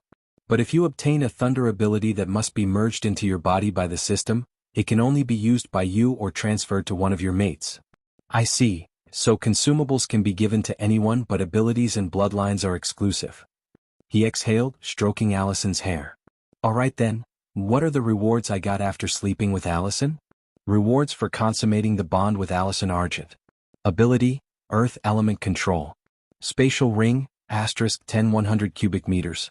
Memory Neuralizer, Men in Black, a flash device capable of erasing, modifying, or replacing recent memories of anyone exposed to its flash. Perfect for covering up inconvenient events. Jacob's eyes lit up when he saw the rewards. Cool. Is it weird that I'm more excited about the Memory Neuralizer than the Earth Element ability? He shook his head with a smile. And the spatial rings? Useless for me, but I bet the girls will love them. Host, there are still rewards available for your mate. Jacob said in his mind. Show me. Please select one of the following bloodlines for your mate. 1. High Elf Bloodline. Lifespan, near immortal longevity. Primary affinity, nature and plant manipulation. Abilities, communicate with and command flora, accelerate plant growth, wield thorny vines in combat, and heal using natural energy. 2. Wind Fairy Bloodline. Lifespan, ageless and long-lived. Primary affinity, wind element. Abilities, generate powerful gusts, form razor-sharp wind blades, summon localized storms, and eventually create devastating tornadoes. 3. Vampire Bloodline. Lifespan, biologically immortal. Primary affinity, blood and darkness. Abilities, superhuman strength, extreme speed, rapid regeneration, enhanced senses, blood manipulation, and the ability to command lesser vampires. Power grows by turning others into lesser vampires. More lesser vampires, greater personal strength. Weakness to sunlight until the strength grows to the level of an alpha werewolf. Jacob skimmed the list. Elf isn't bad. I like the Wind Fairy. Vampire? No. Last thing I want is to become Allison's personal blood bag. He smirked and glanced at her. Allison, you awake? She opened her eyes lazily. MHM. Yeah. Good. Let's get out of here. I want to give you something. Her brows rose. What is it? Because if it's what I think it is, I can't do it anymore. I might be healed, but I'm still kind of numb down there. Jacob chuckled, standing and lifting her out of the tub. Trust me, I'm tempted. But I'm satisfied for tonight. She slipped from his arms, grabbed a towel, and dried off. Then what exactly are you giving me? He threw on a bathrobe. Something good. I promise you'll love it. As they stepped back into the bedroom, Allison glanced at the mess, clothes torn and scattered across the floor. She picked up her shredded shirt and sighed. "Did you really have to tear my clothes?" Jacob gave her a look. "You're the one to talk. Did you forget what you did to mine?" She stuck her tongue out at him, then went into the walk-in closet, returning in one of Jacob's black tracksuits. Jacob put on some sweatpants and a hoodie. "Let's clean up first," Allison said. "All right," he replied. Once the room was back in order, they sat together on the bed. Allison smiled softly. "So what is this mysterious gift?" Jacob leaned closer, his tone serious. "When a woman becomes my mate, I can pass a bloodline to her. Don't ask me how, I don't know. All I know is that these bloodlines are stored inside my body, and when we had sex for the first time, 3 of them chose you. I'll tell you what they are and you can pick one." Allison looked at him in surprise, then gently touched his cheek, smiling before leaning in to kiss him. When the kiss broke, Jacob tilted his head, puzzled. "Why are you looking at me like that?" Allison said. "Nothing. It's just, sometimes I think you're so mysterious and magical, and I even find it hard sometimes to believe that you're real." Jacob smirked. "Yeah, I'm unbelievably awesome, aren't I?" Allison rolled her eyes. "Tell me about those bloodlines, you narcissist." Jacob told her about the 3 bloodlines in detail, then added, "I didn't want to tell you about the vampire one. I don't like it, but it's your choice." Allison shook her head. "I don't like it either. The elf one is nice, but I think I want the wind fairy bloodline. What do you think?" Jacob smiled. "Honestly, I think it's the best of the 3, and perfect for you. You're an archer. Imagine shooting arrows made of wind, and when you're strong enough, you can fly and even create disaster-level storms and tornadoes." Allison didn't hesitate. Then it settled. "I'll take the wind fairy bloodline," Jacob said. "All right, turn around." She turned around and Jacob placed his palm against her back. System, merge the wind fairy bloodline into Allison's body. "Are you sure, host?" "Yes." A surge of energy pulsed from Jacob's hand into Allison. She felt her body grow hot as a strange force spread through every cell, weaving itself into her essence. After 5 minutes, a new system prompt appeared before Jacob's eyes. "You may remove your hand now, host. The transformation will take approximately 1 hour to complete." Jacob saw Allison's eyes close peacefully. There was no pain, only calm. He let her rest and turned his focus inward. "System, merge the earth element control ability into my body." "Are you sure, host?" "Yes." A wave of heat surged through him, but it vanished just as quickly. Jacob raised his hand and with a thought, a small rock formed in his palm. Another thought and the rock crumbled into dust and disappeared. Jacob grinned, satisfied. "Nice. System, show me my status." Status. Name, Jacob Alexander, 16 years old. Species, human/dragon. Abilities, 1. Pyrokinesis. 2. Electrokinesis. 3. Geokinesis. 4. Fire and electricity immunity. 5. Standard shifter abilities. 6. Poison immunity. 7. Passive charm. 8. Dragonborn shout Fuss Roda, Skyrim. 9. Dragon fire/lightning breath. Weapons and items. Banana peel, Mario Kart. Defective lightsaber, defective invisibility cloak, Excalibur knockoff. The Joker's laughing bomb X20, Aiken of Popeye's spinach. Mirakuru, Arrow DC Comics. X07, Senzabeans X3, Expired Senzabeans X09, Spatial Ring X10 Memory Neuralizer, Men in Black. A replica of the Katana Shusui, One Piece. A Glock 45. Jacob smiled with satisfaction. "At least now I've got enough power to protect myself in this world, unless something crazy strong shows up that never appeared in the original Teen Wolf series." He sighed, stretching out on the bed. "And even if something does, well, I still have Popeye's spinach to triple my strength. And Cogman too." With that thought, Jacob relaxed, laying back on the bed, idly scrolling through his phone as he waited for Allison's transformation to finish. Hey there, novel lovers. I know it's not the usual thing, but if you enjoy what you're hearing, please like and subscribe. Okay, shameless plug over. Now, let's get back to the listening. Jacob and Allison sprinted side by side through the woods, their feet barely touching the ground as the world blurred around them. Allison laughed, exhilarated, her voice carrying over the rushing wind. "Wow, this is incredible. I was fast after you gave me that potion, but never this fast." Jacob grinned, matching her pace with ease. "Try channeling your wind ability into your speed, see if you can remove the air resistance around your body." Allison's eyes lit up. "Oh, Let me try. Green currents began swirling around her form as she ran. She focused, clumsy at first, but after a few tries she managed to control the air around her. Instantly, resistance vanished. A powerful stream of wind burst behind her like a jet, propelling her forward.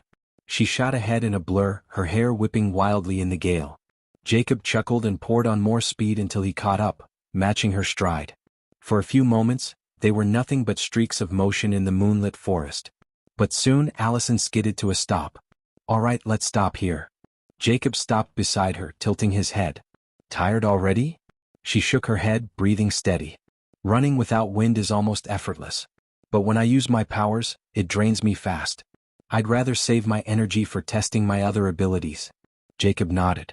"Fair enough. Then let's see what you can do." "And to do that," he smirked, cracking his knuckles, "I'm going to attack you." Allison's eyes glowed bright green as she shifted into her fairy form. She smiled, excitement glinting in her eyes. "That sounds fun." Jacob's expression grew serious. "Are you ready? I won't go easy on you. Bring it on." In a flash of movement, Jacob appeared before her, his fist streaking toward her face. It wasn't his full strength, far from it, but enough to hurt if it landed. Allison's instincts flared. Her hands shot up just in time, and the air before her twisted into a shimmering emerald barrier. Jacob's fist slammed into the compressed wind with a muffled thud, the force rippling outward. His punch deflected harmlessly past her cheek, rustling her hair and sending her stumbling back. Jacob grinned. "A barrier that can deflect attacks? That's good." He pivoted, sweeping low for her legs. Allison's eyes widened, and in desperation she thrust her palms downward. A repulsive gust burst outward in a shockwave, blasting leaves and dirt in every direction. The power didn't hurt him, but it threw off his balance, forcing him to hop back. "Nice," Jacob praised, steadying himself. "But next time, focus all the force on your attacker instead of scattering it around. That'll hit harder." Allison caught her breath and gave a sheepish smile. "I didn't even know what I was doing, I just reacted instinctively. You'll learn control with training. Now your turn. Attack me." She nodded, determination flashing in her green eyes. Swinging her arm in a wide arc, she unleashed a cutting gust. A pale green crescent of compressed air tore forward but veered off course, slicing clean through a sapling beside Jacob instead of him. Jacob smirked. "That didn't even come close to hitting me, love." Allison scratched her cheek, embarrassed. "Well, it's my first time. Now let's try something else." She clenched her fists and thrust them outward. A concentrated blast of wind roared straight toward his chest. Jacob crossed his arms in defense, and the impact made him take a step back, dust scattering under his feet. Jacob raised his hand, fire sparking to life in his palm. "That was a little impressive. Now, let's see if you can handle this." Flames swirled, condensing into a sphere the size of a basketball. With a sharp flick, he hurled it at Allison. Allison saw the ball of fire heading toward her fast and was a little scared. Fear clawed at her instincts to dodge, but she held her ground. She focused on the air in front of the fire, and poured her energy into creating a strong wind barrier. The fire hit the wall of wind. Instead of piercing through, the swirling winds shredded it apart, scattering embers harmlessly into the air until nothing but sparks faded in the night. Jacob grinned. "Not bad.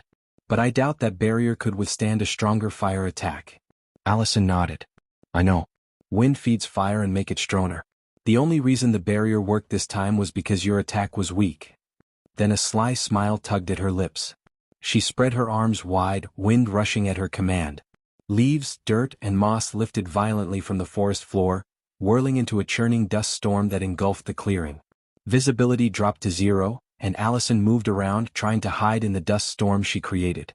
Jacob stood still, his senses immediately heightening. He looked around but couldn't see her. The world around him was chaos, and dirt stung his eyes. He listened, his draconic hearing filtering through the rustle of leaves and dirt, and heard her heartbeat. He turned toward the sound. Then a new sound rose, a loud, constant, whistling gust of wind she sent weaving and screaming through the branches of the trees around them.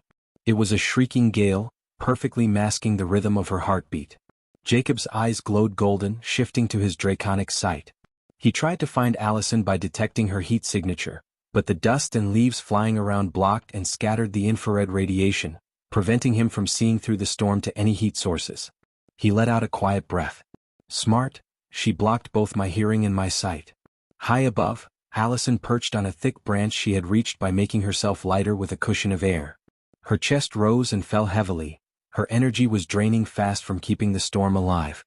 She raised a hand, focusing. She compressed the wind above her palm, refined it, and shaped it with precision. A single, slender, shimmering arrow of solid wind took form, humming with power.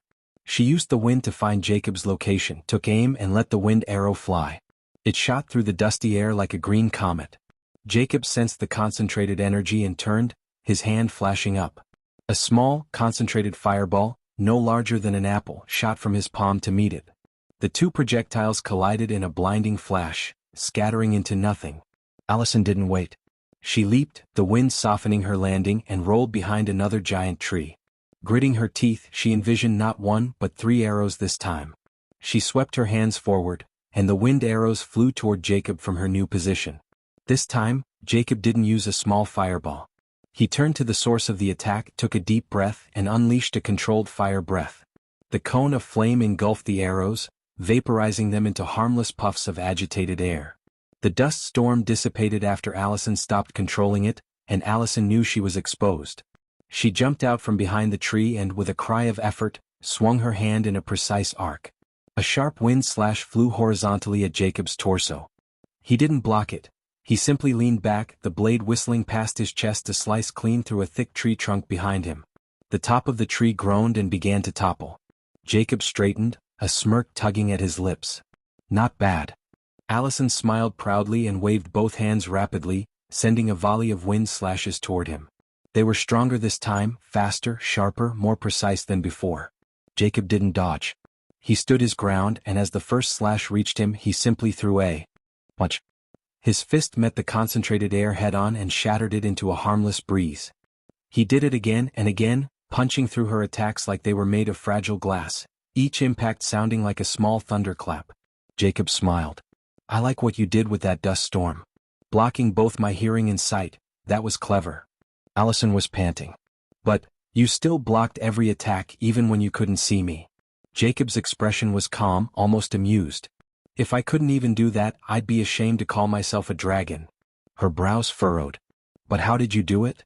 I'm very sensitive to energy, so the moment you started creating your wind arrow, I sensed your location. I can also feel danger. Jacob replied. And I could have used electricity to track your location.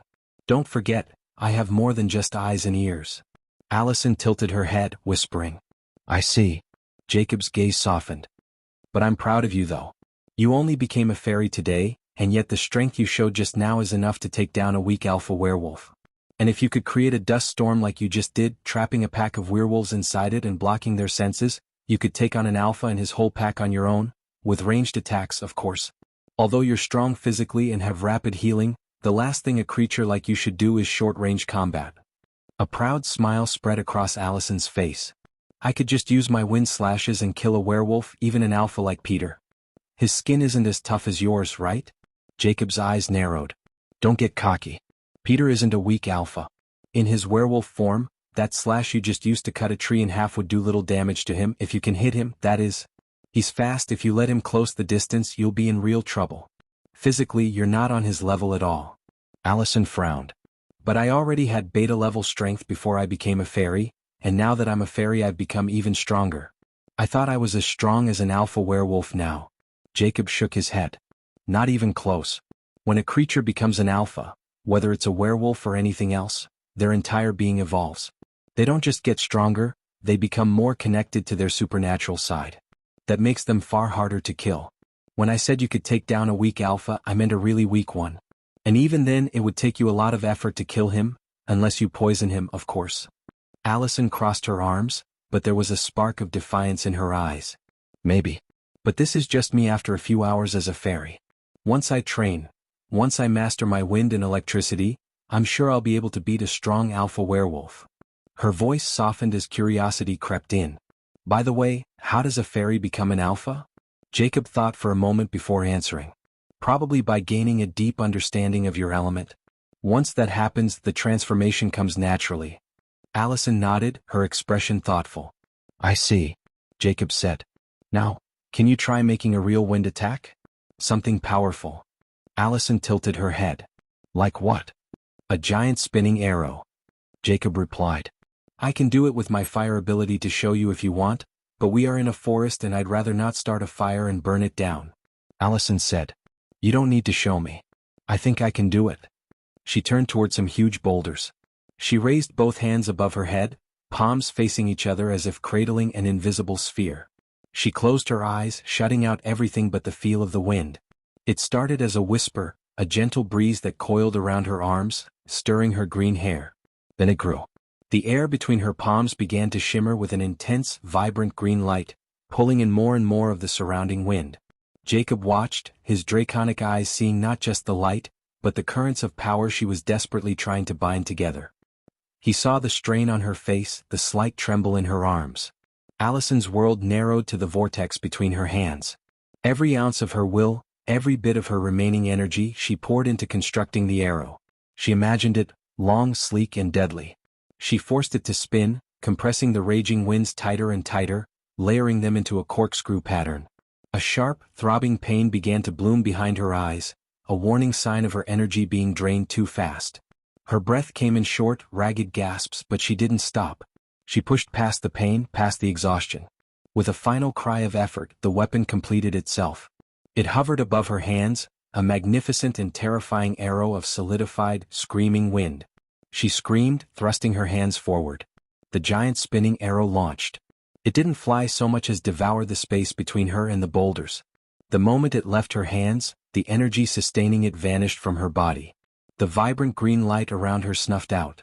She was panting, her head pounding, her body utterly spent as she shifted back to her human form. She collapsed and was about to hit the ground. Jacob surged forward, catching her before she hit the ground, cradling her against his chest. The arrow struck the first boulder. There was no explosion, not at first. There was a piercing shriek of stone being violently drilled. The arrow didn't even slow down. It passed through the first boulder, splitting it apart, and tore through the second one, exploding it from the inside out, and impacted the third, larger than the others. It drilled into its heart before the immense power finally destabilized, unleashing its remaining energy and causing a loud explosion. The ground quaked, a shockwave ripping through the trees, scattering leaves like a hurricane. Dust and rubble filled the clearing. Jacob shielded Allison with his body, to protect her weakened body from the explosion. When the chaos faded, silence returned. The cluster of boulders was gone. In its place was a huge crater filled with rubble. Jacob looked at Allison in his arms, who was still watching the crater with wide eyes, not believing she just did that. All right, I take it back. This attack could definitely kill Peter. Allison managed a weak laugh, still panting. Maybe, but I doubt he'll just stand still while I finish making it. Jacob said. All right, it's time we get out of here. Allison groaned, slumping against him. You'll have to carry me. I have no energy left, I can't even stand. Jacob gave a small smile. Then how about we eat first? Food might help you regain some energy. Her eyes lit up faintly despite her exhaustion. Okay, I wouldn't say no to food. Honestly, even though we just had dinner, I feel like I could eat a cow right now. Jacob carried her to a fallen tree, settling her onto the mossy trunk. With a flick of his hand, he pulled a small collapsible table from his pocket dimension, a reward from one of his daily sign-ins. A moment later he set down burgers, fries and cans of Coke. They ate quietly under the stars. When they finished, Jacob stowed everything away, then crouched in front of her. Climb on, he said. Allison wrapped her arms around his neck, resting her cheek against him. He rose easily, her weight nothing to him, and started walking toward the direction of her home. She closed her eyes, a small, tired smile tugging at her lips, and within moments her breathing slowed, her body relaxing as she drifted into light sleep. 15 minutes later, the silence of the woods shattered. Gunfire echoed through the night, sharp and unmistakable. Jacob froze mid-step, his eyes narrowing. His supernatural hearing locked onto the direction instantly. Without a word he shifted course, breaking into a run. Allison stirred awake at the sudden movement, blinking. Jay, what's happening? I don't know, Jacob answered. I heard gunshots and followed the sound. We're about to arrive. Jacob, with Allison on his back, ran toward the sound of the gunfire. He was moving with a predator's silence through the forest. As they got closer, the gunfire grew louder, punctuated by screams of terror and a deep, enraged roar that was anything but animal. It was a sound of pure, primal fury. They reached a ridge overlooking a small clearing. A campfire cast a flickering, hellish light on a scene of carnage. Tents were shredded. The earth was dyed red with blood. The scene was nightmare fuel. A black bear, massive and unnatural, stood on its hind legs. Its eyes burned with a malevolent crimson light. It swiped a paw the size of a dinner plate at a man who raised his rifle as a shield. The blow didn't just knock him down, it tore him in half. His torso landed yards from his legs, his intestines unfurling in a slick, dark coil onto the forest floor. Allison's hand flew to her mouth, a choked gasp escaping her lips. Another foolish man emptied his assault rifle into the bear's side. Blood and fur flew, and the bear roared in pain but didn't stop or run away. Instead it turned and lunged at the man, its jaws closing around the man's head. The man screamed, and the bear shook its head violently and tore the man's head off, throwing it aside to the ground. Another man was on the ground near the angry bear, trying to crawl away, one hand clutching his stomach, the other dragging him through the dirt. A glistening rope of his own viscera trailed behind him like a grotesque leash. He made it 10 feet before the bear caught up with him and with its giant paw crushed the man's head, making his brain scatter around. The rest of the men rained bullets on the bear. Its dark fur was blood-soaked from a dozen wounds, but even so, the bullets didn't do too much damage to it, and its wounds were healing with an unnatural visible speed. Allison was covering her mouth with her hand, her voice weak. Put me down. I feel like I'm about to vomit. Jacob gently lowered her. She turned, stumbled a few steps away, and retched violently into the bushes, her body convulsing. She wiped her mouth with a trembling hand, her face pale as moonlight. She turned back to him, her eyes wide with horror and a desperate need for justice. Go help them. She pleaded, grabbing his arm. Help who? Jacob's voice was low, his gaze still fixed on the clearing, analytical and cold. The men, of course. Allison said, gesturing at the slaughter. Before that thing kills them all. Jacob slowly shook his head. Allison, use your fairy eyes. Look behind those tents. Tell me what you see. Confused, Allison blinked. A soft, ethereal green light emanated from her eyes, cutting through the darkness and the deceptive shadows cast by the fire. She scanned past the bloodshed, past the roaring bear and the scared men to the edge of the clearing. There, hitched to a large truck, was a heavy iron cage. And inside, huddled together in terror, were 2 small children. Her blood ran cold. What's going on? She whispered, the horror in her voice shifting from revulsion to a deeper, more righteous anger. I think the men are the bad guys. Jacob murmured. That bear is a shapeshifter. A woman. And those kids in the cage are her kids. I can tell by their scent. I think the men took her children. Allison stared, piecing things together. The cage. The armed men. The mother's berserker rage. So the men are hunters? Is this what hunters do? I don't know if they're hunters or not. Jacob said, his voice taking on a dangerous edge. But let's find out. There's one of them hiding over there. He pointed to the far side of the clearing. Behind that huge tree. He's the smart one. He's using a high-caliber rifle, waiting for a clean shot. Let's catch him and read his memories. He turned and offered his back. Get on. Allison shook her head. It's okay. I can't make another giant wind arrow yet, but my strength is back. I can use my physical strength and some weak wind attacks. Jacob gave a sharp nod, his golden eyes glinting in the dark. Okay. Stay close to me. They sneaked toward the man. The man was a silhouette against a thick tree, his body tensed, his eye pressed firmly against the scope of his high-powered rifle. He was muttering to himself. Come on, turn your head, you bitch, just a little more. He never saw them coming. Jacob's hand shot out and clamped around the back of the man's neck, lifting him off the ground like a kitten. The man let out a strangled yelp of surprise and terror, but the sound was swallowed by the gunfire and the bear's enraged roars from the clearing. Allison watched, her heart hammering against her chest. How are you going to read his memories? She whispered. I have never read anyone's memories before. Jacob admitted. I don't even know if I can. But werewolves and other shifters can do it by inserting their claws into the base of the skull. I'm going to try. He shook the man slightly. I'm not sure what will happen to you after this, but I don't feel sorry about it. You don't look like a good person. Before the man could scream again, Jacob's free hand shifted.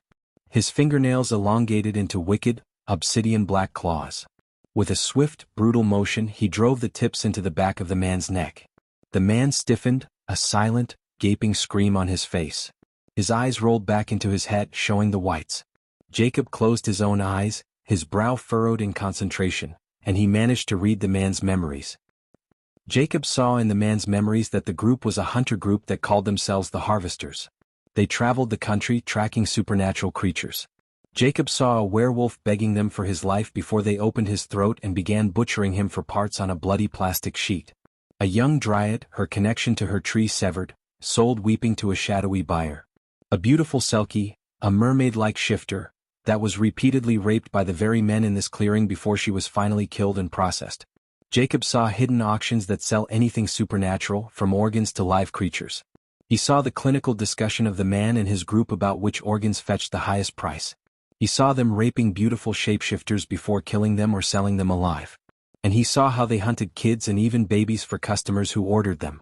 Finally, Jacob saw this mission. He saw them staking out the werebear's house, waiting until she left her home. Then they murdered her human husband, shot him in the head while he was trying to protect his children.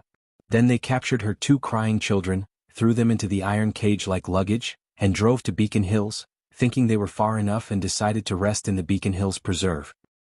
Jacob ripped his claws out and dropped the man. The man collapsed to the ground, twitching and convulsing, drool leaking from his open mouth. Anger and pure rage twisted Jacob's features. Allison saw the absolute fury in his eyes. Jay.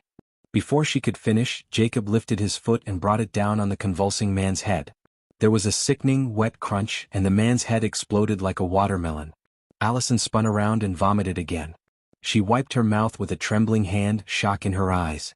She turned back to him, her voice a shaky whisper. Why did you kill him? Jacob turned to look at her, his face still a mask of primordial rage. I'm sorry you saw that. But that man and his friends, they are real beasts. What I saw in his memories, Allison, terrible stuff. Unspeakable. I can show you through our telepathic link, but you have to brace yourself. It's very bad. But you need to see it. You need to know the reality of our world. Scared but resolved, Allison nodded. Show me.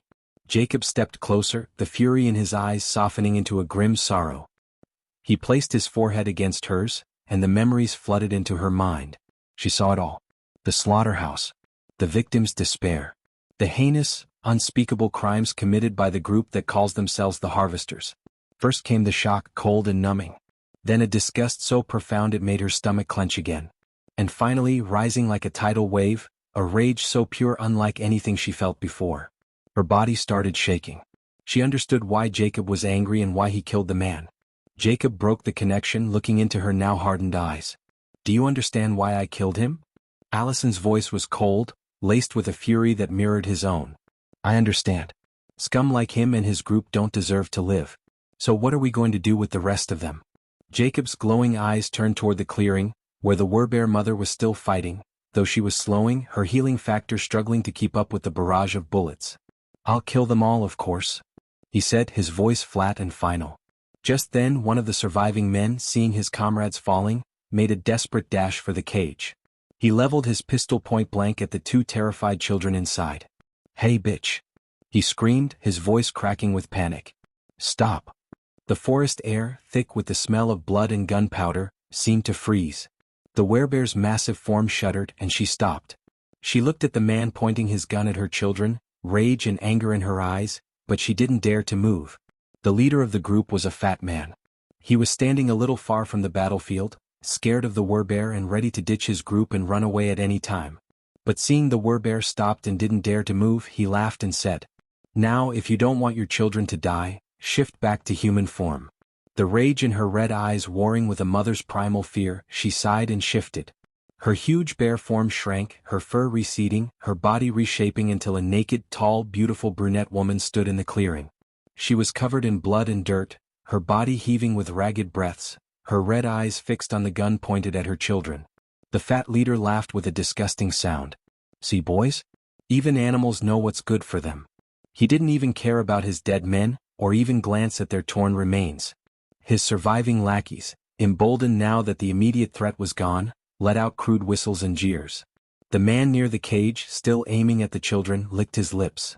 Boss, let me enjoy her after you. Sure thing. The fat man chuckled, his piggish eyes roaming over the woman's naked body. But looking at that, you'll be waiting a few hours.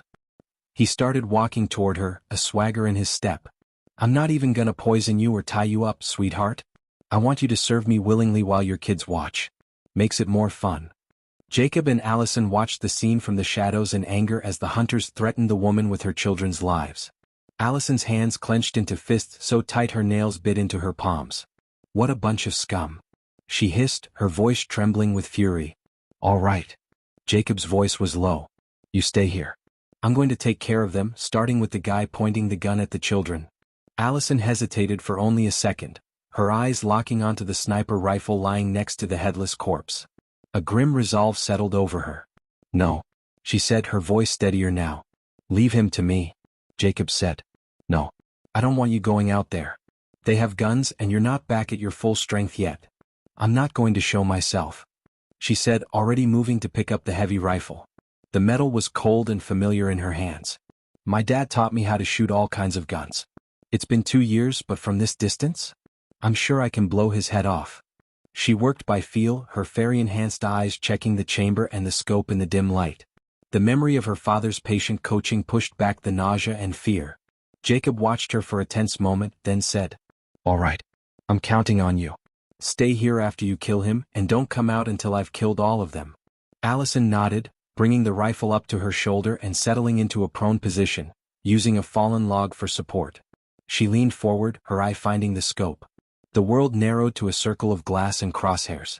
She felt Jacob getting close to her, then a soft brush of his lips against her temple. Then he started walking toward the clearing. Be careful.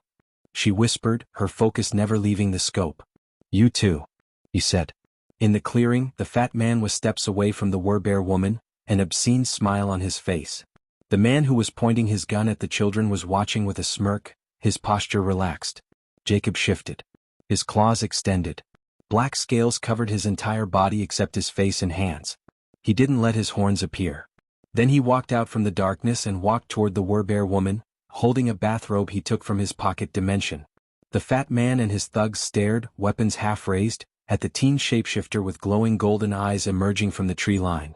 Stop right there, you little shit. The fat man's voice was a gravelly threat. Or we will shoot you. Jacob didn't care about them. He just kept walking toward the woman. While the hunters didn't feel anything from Jacob, the woman, on the other hand, was trembling.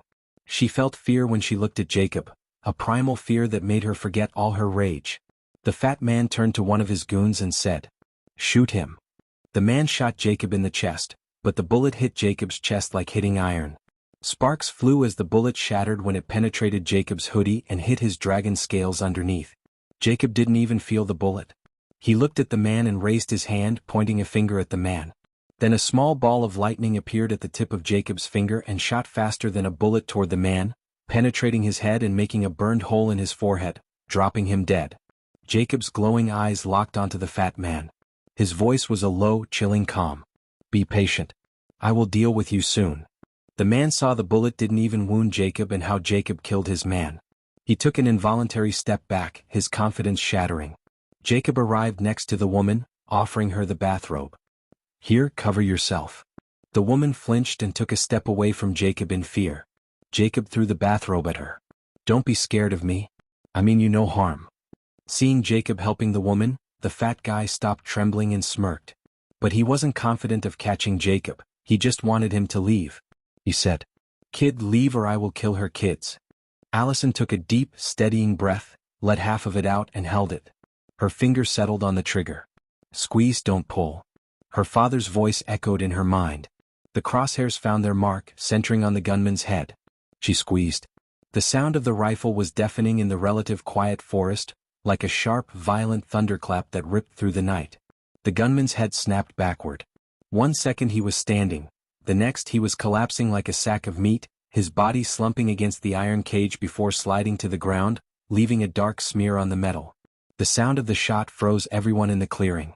The fat man's head turned slowly, his smug smirk shattering into confusion, then raw terror as he stared at his lifeless man slumped against the cage. His remaining men spun around, weapons raised, searching frantically for the new threat. Just then Jacob attacked.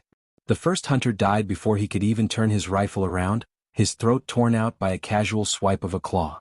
The second managed to get off a wild, panicked burst of automatic fire that ricocheted harmlessly off Jacob's scaled forearm before Jacob grabbed his head and twisted.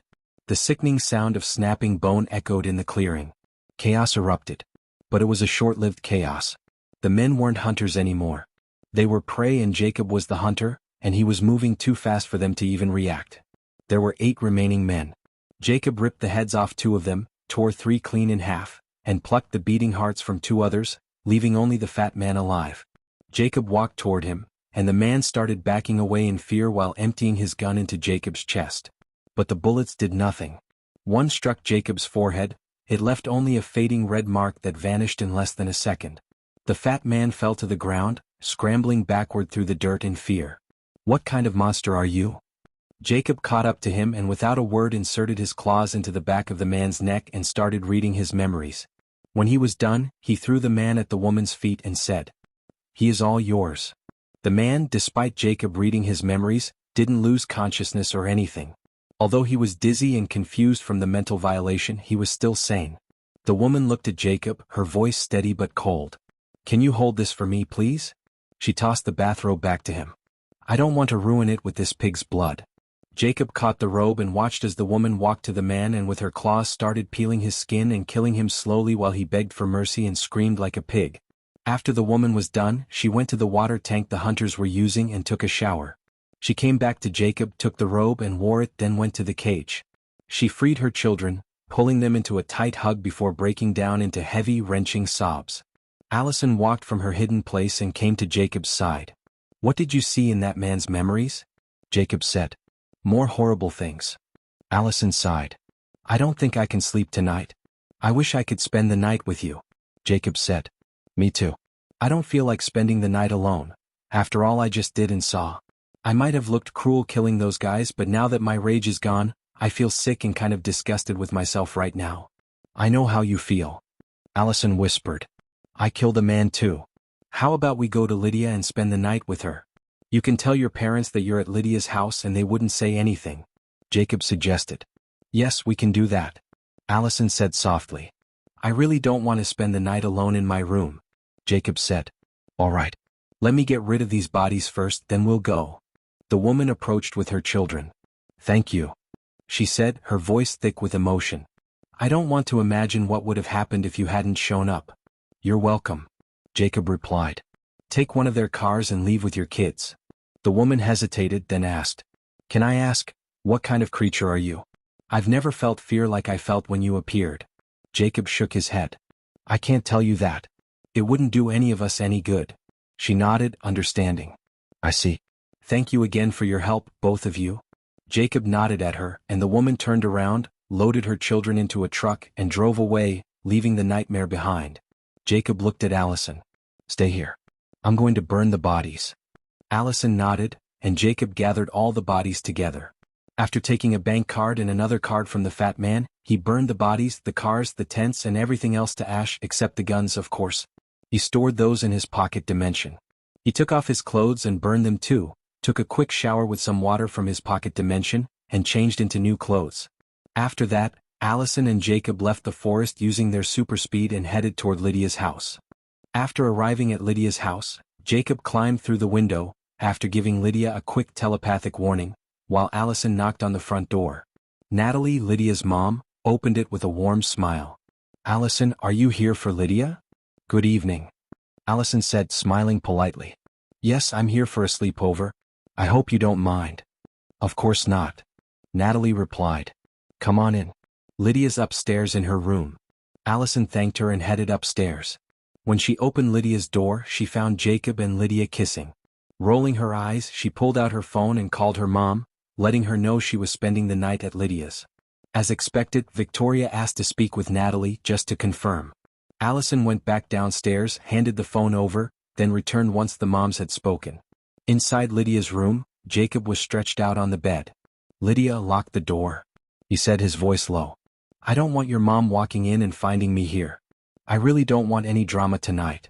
My mom doesn't barge into my room." Lydia replied with a shrug. "But better safe than sorry, I guess." She got up and locked the door.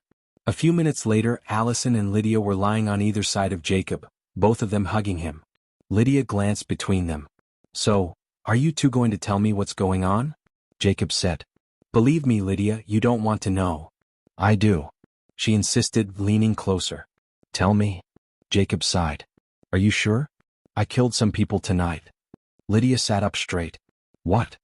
I killed a man too. Allison added quietly. Lydia blinked, her shock only growing. Now I really want to know. Jacob exhaled heavily. As you wish. But don't blame me if you can't sleep afterward. He pressed his forehead to hers, sharing everything through their telepathic link. The fight in the woods, the shape-shifting bear, the kids in the cage, the harvester's crimes. When he pulled away, Lydia's face was pale. She hugged him tightly, shivering. I can't believe people would do such horrible things for money. I'm glad you helped that woman and I'm glad you killed those bastards. But, she shuddered. I don't think I'll be able to sleep now, Allison said softly. Jay warned you but you wouldn't listen. I needed to see it. Lydia said firmly, her voice trembling but resolute. I needed to understand why you two killed people. And, you should have taken me with you. Even if I couldn't help, don't leave me out of things. Jacob shook his head. It wasn't planned. We were just passing by then heard gunshots. That's how it happened. Lydia frowned. And what were you doing in the woods anyway? Oh, and Allison, why were your eyes glowing green in Jacob's memories? Allison smiled faintly. That's because I'm not just human anymore. I'm something called a wind fairy. Lydia said. What? How did that happen? Allison smirked. Jay turned me into one. Lydia asked. How? Allison tilted her head. Should I tell her or leave it as a surprise? Jacob gave a small shrug.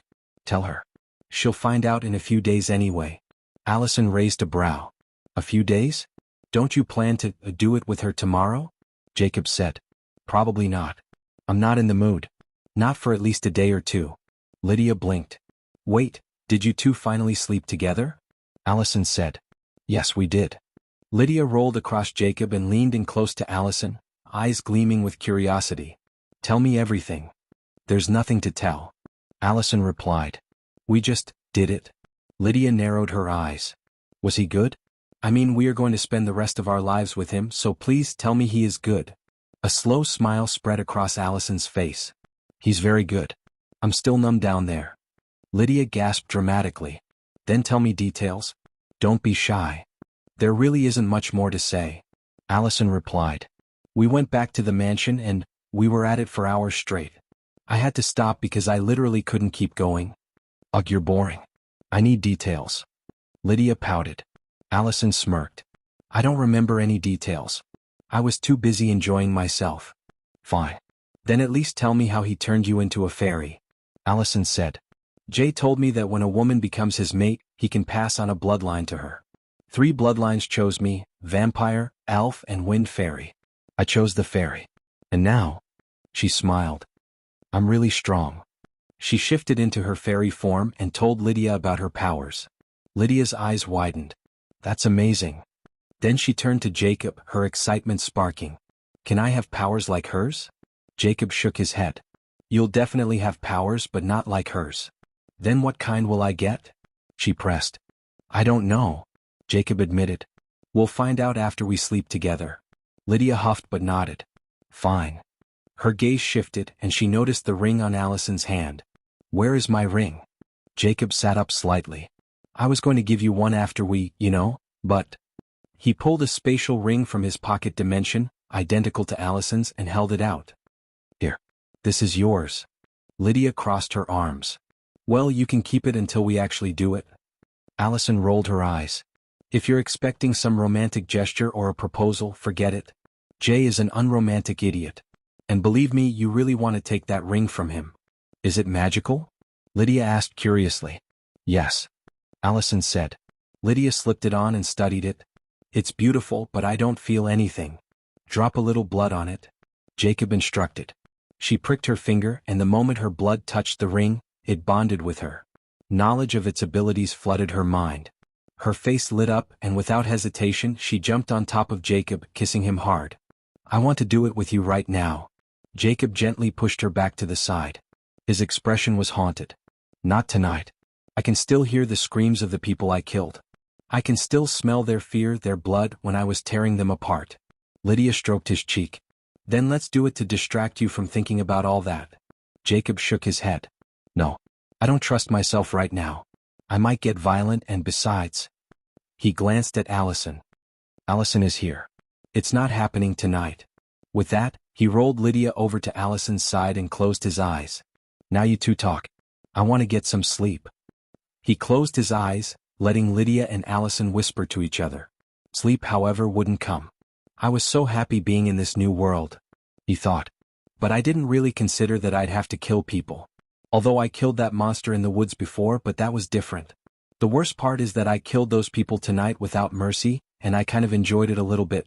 If not for the fact that I felt joy in killing them only because they were bad people, I would be freaking out right now. He let out a long sigh.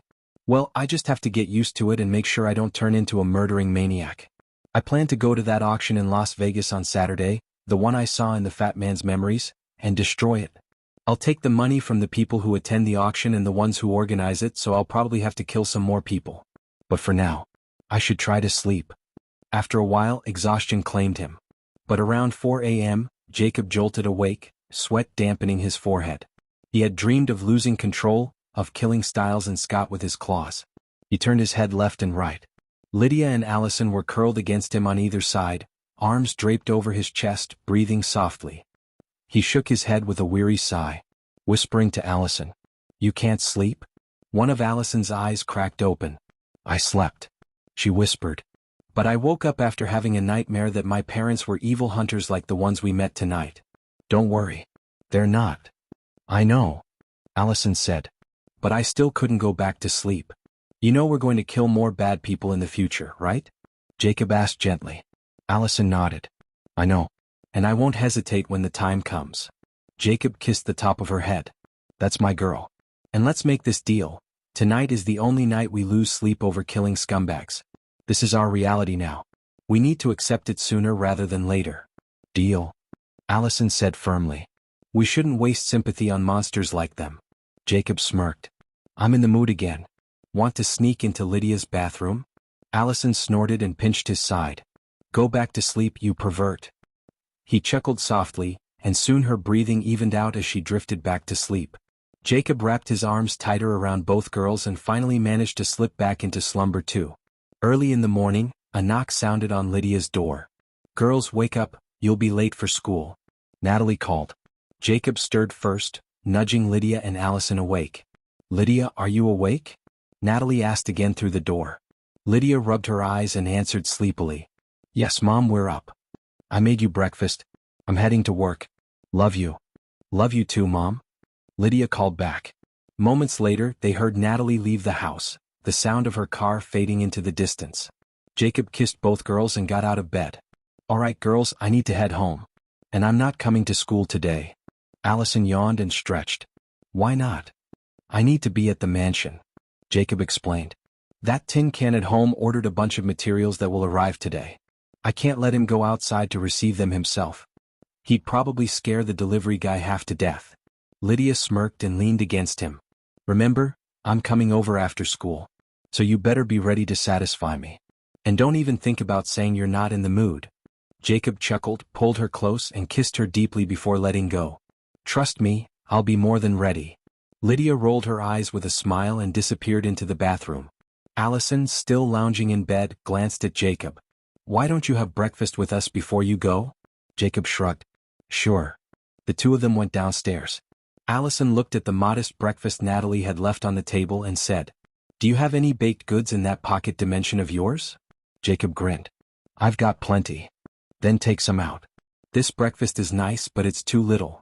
Jacob pulled out a variety of baked goods: croissants, muffins, cookies, brownies, cinnamon rolls, along with juice. By the time Lydia came down, the table was overflowing. The three of them sat together, laughing and eating until they were satisfied. Afterward, they left Lydia's house. The girls drove toward Allison's, while Jacob split off, running at supernatural speed back to his mansion. At Allison's house, she hesitated before stepping out of the car. Her eyes lingered on the front door. "I don't know if my parents set up a new mountain ash barrier or not. I'm nervous." Lydia leaned toward her from the driver's seat. "You'll be fine, right? They won't hurt you even if they find out you're a supernatural creature." "Of course not," Allison said quickly. "They'd never hurt me. I just don't want them to know yet." "Then good luck," Lydia said softly. Allison took a deep breath, walked to her house and carefully opened the front door. She stepped inside, Nothing. There was no barrier. Relief washed over her. She turned back toward Lydia, gave her a thumbs up and said telepathically, "There's no barrier. Wait for me to change my clothes and grab my bag, then I'll be right back." She reached out telepathically to Jacob as well. I just got home." "No barrier," Jacob responded. "All right. I forgot about that. That's one less problem, I guess." Allison smiled faintly. "All right, talk to you later." With his speed, it didn't take Jacob long to return to his mansion. Cogman was tending to the garden when Jacob showed up. The butler straightened, dusted off his gloves and walked over. "Good morning, sir." "Good morning," Jacob replied. "Where did you spend the night, sir?" Cogman asked. "At Lydia's," Jacob said simply. Then he gestured toward the house. "Now let's go inside. We have a mission on Saturday and I'm sure you're going to love it." Cogman followed him into the mansion. "Should I prepare breakfast first?" Jacob sank onto the couch in the living room and shook his head. "No, I already ate." "Sit down." Cogman took a seat. Jacob retrieved 2 cards from his pocket dimension and handed one to Cogman. "This is a bank card I took from some very evil people yesterday. It has 4 million on it. I need you to make the money legally ours. Can you do that?" Cogman examined the card with interest. "It will take some work, but yes, it can be done." "Good." Jacob held up the second card. "Now this one is more important. It's an invitation card to an illegal auction in Las Vegas. They don't just sell herbs. They sell organs, women, live and dead supernatural creatures. Everything." Cogman tilted his head. "And what exactly are we going to do there, sir?" Jacob's expression turned cold. "We're going to take all their money, kill a few of them and destroy the auction. And you're allowed to do whatever you want to them." A spark of excitement lit Cogman's mechanical gaze. "May I rip their heads off, sir? Crush their windpipes? Break their bones and—" Jacob cut him off with a wave. "You can do whatever you want to them. They're just a bunch of monsters who don't deserve to live." Cogman smiled darkly. "Excellent. By the way, sir, how did you get these 2 cards?" Jacob told him what had happened in the woods the night before. As he finished the story, the rumble of a truck stopping at the gate reached his ears. "I think your materials just arrived," Jacob said, rising. "Stay here. I'll bring them in." He went to the front gate, instructed the delivery men to drive inside, and had them unload everything in front of the mansion. As the first truck left, another one arrived, this time delivering a piano before driving away. Cogman went outside, his eyes lit up the moment he saw the piano. He immediately moved the piano inside, set it up, and began playing Bach's toccata and fugue in D minor. Jacob simply listened until the final note rang out, then clapped. "That was actually good." Cogman bowed slightly. "Thank you, sir. The piano still needs some tuning, but I'll handle that once I finish constructing my new skin, along with the computers and phones." "Speaking of that," Jacob said, "can you make a mask for me too? Preferably one that lets me look like whoever I want." Cogman said, "That's easy, sir. But you'll need to tell me the faces you want. I'll design a phone app to help you control the mask and switch between them at will." Jacob thought for a moment. "All right. Start with Heath Ledger's Joker. I want to go to that auction as the Joker. Then add a few celebrities and random faces. Oh, and make extra masks if you can, in case the girls ever need them." Cogman asked. "So, I should make 3 masks, sir?" "No," Jacob said, shaking his head. "Make more if possible. I'm going to have more mates in the future." Cogman asked. "More mates? You mean, more wives, sir?" Jacob's lips curled into a smirk. "What? Do you think it's weird, or do you think I'm a scumbag?" Cogman's response was immediate. "I don't find it weird, but you are most definitely a scumbag, sir." Jacob chuckled. "Didn't your former masters have harems?" Cogman replied. "No. Having more than one wife was illegal. However, some had mistresses, but it never ended well for them." Jacob leaned forward with interest. "What happened to them?" Cogman recounted. "One was stabbed nearly to death by one of his mistresses. Another was poisoned, though he survived. A third almost had his penis cut off by his wife when she discovered his affair. I must say, sir, I'm quite curious to see what will happen to you." "Nothing will happen to me," Jacob said confidently. "I already told Lydia and Allison that I'll have more wives." "I hope you're right, sir," Cogman said. "Now, if you'll excuse me, I'm going to get busy. You likely will not hear from me for a day or 2. "All right. Go." Cogman went outside the mansion and took the boxes of materials to the guest house. Jacob went upstairs, flopped onto his bed and quickly fell asleep. He woke at 2 p.m., stretching with a yawn. Ah, that was a good nap. And the best part is, I didn't have any more nightmares about killing those people. He smirked. System, sign in. Daily sign-in successful. Rewards obtained. Krabby Patty times 40, SpongeBob SquarePants, the most legendary burger in Bikini Bottom. Smith & Wesson Model 500. A powerful .500 Magnum revolver with a box of 100 rounds. Winnie the Pooh plush toy, extra large. Jacob scanned the rewards and grinned. A gun again, huh? I'll test it in the backyard. But first, I want to try the Krabby Patty.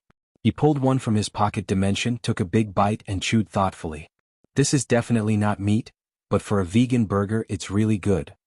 He stood up and headed for the backyard, munching on more Krabby Patties as he went. Once outside, he reached into his pocket dimension, pulling out the Smith & Wesson Model 500. The massive revolver gleamed in the sunlight, its sheer weight and craftsmanship making his pulse quicken. Jacob turned it over in his hands, admiring the steel frame and the oversized cylinder. He loaded a round with a satisfying click, raised the gun and aimed at a nearby tree. With a squeeze of the trigger, the revolver thundered. The sound was deafening, echoing across the property like a cannon blast. The tree shuddered violently. The .500 Magnum round tore through its bark, blasting out a fist-sized chunk of wood and leaving a gaping crater. Splinters sprayed everywhere and the trunk creaked under the sheer force. Jacob lowered the revolver, his eyes gleaming with excitement. Wow, that's really loud and powerful. I love this gun. Then Jacob thought, should I try it on my hand? I need to see if a powerful gun like this can penetrate my skin. After a moment of consideration, he decided, I'll do it. Even if the bullet gets through, I'll heal quickly anyway. He loaded another round, pointed the gun at his palm, and after taking a deep breath, pulled the trigger. The bullet hit his palm with tremendous force. Although it didn't penetrate his skin, the impact hurt more than he'd expected. A sharp, jarring pain shot up his arm. Yeah, that really hurt. Jacob yelled, shaking his hand. He looked at his palm and saw a dark red mark that was already fading, but much slower than the mark left by the Glock. It didn't break the skin, he thought. But the bruise is healing slower than the one from the Glock and the pain is so much worse. I can still feel it deep in the bones and muscles of my hand. Jacob loaded the gun and stowed it back in his pocket dimension. He walked back into the mansion, had a big lunch, and then settled in the living room to watch anime while he waited for Lydia. At 4 p.m. Lydia arrived. She found him in the living room, walked over and gave him a kiss. Hey, where's Cogman? She asked. He's busy making his skin. Did anything interesting happen at school? Jacob replied. Lydia shrugged. No, nothing much. Do you want to get something to eat? He offered. No, I already had lunch at school with Allison, she said. Then what do you want to do today? Lydia smirked and settled onto his lap. I want to do you. Jacob kissed her and smiled against her lips. Let's go upstairs then. He carried her up, their lips locked together. He shouldered the bedroom door open, kicked it closed behind them, and they tumbled onto the bed, breathless from kissing. Jacob looked into her eyes, brushing a strand of hair from her face. I love you. I love you too. Lydia stammered. Jacob raised an eyebrow. You sound nervous. What's wrong? This isn't like you. She bit her lip, glancing away. It's just, I'm not a virgin like Allison and I'm afraid you'll dislike me or something, she confessed. Jacob cupped her cheek and kissed her deeply. Lydia, I don't care about that. If I did, I never would have gotten close to you in the first place. Now stop overthinking and let's just enjoy ourselves. Relief flickered in her eyes, quickly replaced by a mischievous smirk. She pushed him down onto the bed and climbed on top of him. Good. Then I'll be in charge. Jacob grinned up at her. Sure. Let's see how long you can last. With that, they melted into another kiss. Soon, clothes were discarded and they lost themselves in each other, starting a lovemaking session that lasted for a few hours. Jacob and Lydia lay naked, tangled together in bed after hours of lovemaking. Jacob smirked in satisfaction, while Lydia, too exhausted to move, had already fallen asleep on his chest, her breath slow and steady. Jacob absent-mindedly stroked her hair as the familiar translucent system screen appeared before his eyes. Congratulations, host. You have consummated your bond with Lydia Martin.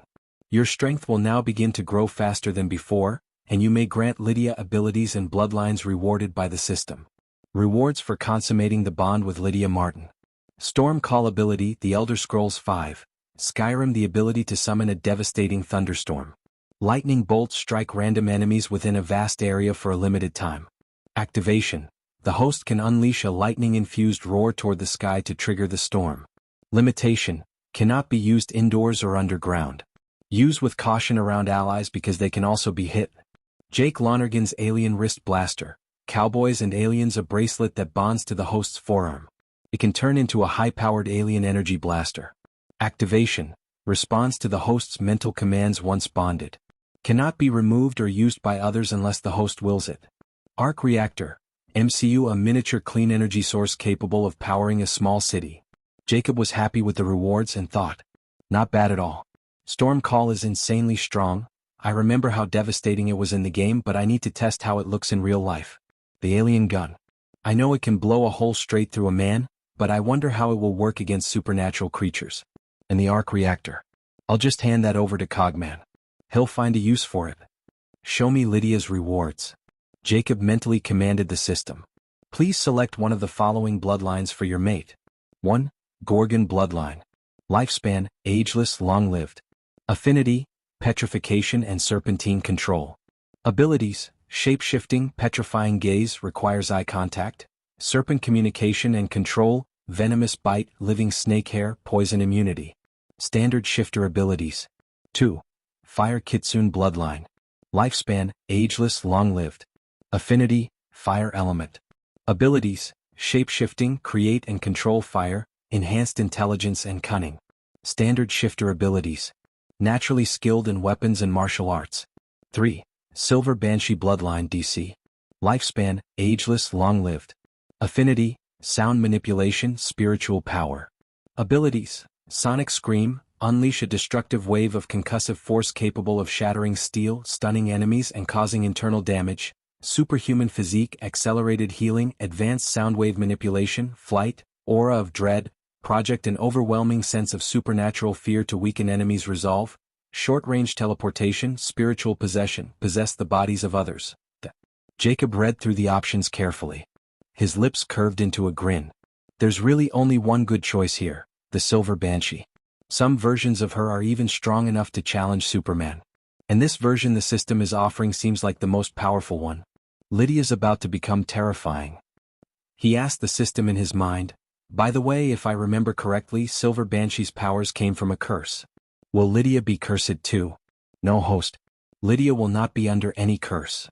Jacob let out a quiet breath. Good. That's a relief. He glanced at Lydia, sleeping peacefully against his chest.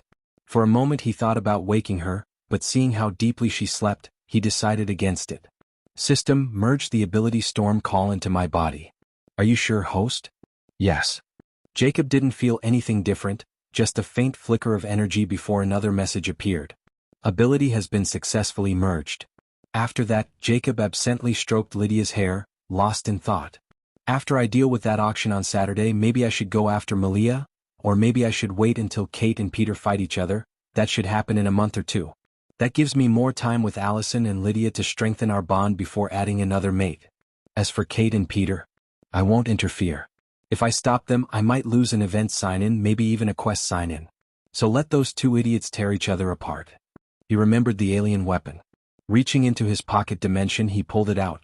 It looked like a black braided leather bracelet, but it was actually metal. Well, this looks a lot cooler than I expected. I thought it'd look like the one from the movie. He slipped the bracelet onto his wrist. Instantly, he felt it bond with him. With just a thought, the bracelet unfolded, transforming into a sleek alien wrist blaster, complete with a holographic targeting display. Jacob grinned, testing it, switching it back and forth between bracelet and weapon a few times before finally letting it rest in its bracelet form. He pulled Lydia tighter into his arms, kissed the top of her head, closed his eyes and fell asleep. 2 hours later, he felt Lydia moving and woke up. Her eyes fluttered open, meeting his. Jacob smiled. So, should we continue? Lydia's sleepiness vanished instantly. She sat up straight, flustered.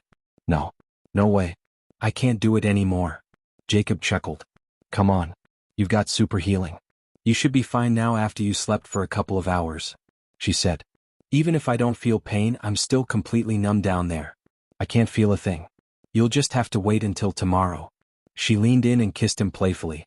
But Allison wasn't lying. You really are good. Jacob raised a brow. I seem to remember someone doubting if I was even a man, even calling me a eunuch. Lydia blinked innocently. Oh really? Who would ever say that? Jacob smirked, rolling her over and giving her a playful smack on her bare backside. You did. And my pride still hasn't forgotten. Dragons don't take insults lightly. He leaned over her, his eyes glowing golden. So maybe I should punish you until you beg for mercy. Lydia laughed, wrapping her arms around his neck. Then I'll beg right now. I'm sorry, okay? Just let me rest tonight. You can punish me tomorrow. Jacob chuckled, pressing a deep kiss to her lips before pulling away. Fine. You're lucky I'm in a forgiving mood. Now let's go take a shower, we're all sticky. He scooped her up effortlessly and carried her to the bathroom. After a taking shower together, they returned to the bedroom, cleaned up the mess and settled back onto the bed, warm and comfortable in each other's arms. Then Jacob told Lydia about the 3 bloodlines in detail. When he was done, his tone grew serious. I think you should take the Silver Banshee bloodline. Even though you're already a Banshee, this one is different, and much stronger. Lydia nodded thoughtfully. I've read about Banshees in the bestiary. They can only predict mortal danger and use weak sound-based attacks. This is way better. So? Jacob asked, raising a brow. Will you choose the Silver Banshee bloodline? Of course. Lydia replied without hesitation. I don't like snakes, so Gorgon's out. Kitsune is tempting, but, no. The Silver Banshee bloodline is perfect for me. It'll make me strong enough to keep up with you, Mr. Dragon. Jacob smirked. By the way, before I pass the bloodline to you, I should tell you, there's a character in DC Comics called Silver Banshee. She has similar powers to the bloodline I'm giving you. Really? Show me. Jacob grabbed his laptop from the nightstand, and together they read articles and watched videos about Silver Banshee. After about an hour, Lydia leaned back against the pillows. It looks like the bloodline you're offering me has all the abilities from every version of Silver Banshee combined. Jacob nodded. Yeah. You could say it's the perfect version. Lydia's gaze softened as she looked at him. She didn't say anything, just studied him with an expression that made him raise a brow. What? He asked, half smiling. Why are you looking at me like that? Nothing. Lydia's lips curved into a tender smile. You're just magical. Jacob smirked and tapped his chest. And handsome too. You couldn't find a better-looking man than me even if you searched the whole multiverse. You're lucky, Lydia.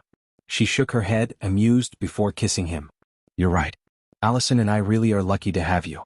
Now, you can pass the bloodline to me. What do I need to do? Jacob said. Nothing. Just turn around. Lydia turned her back to him and he placed his palm against her back.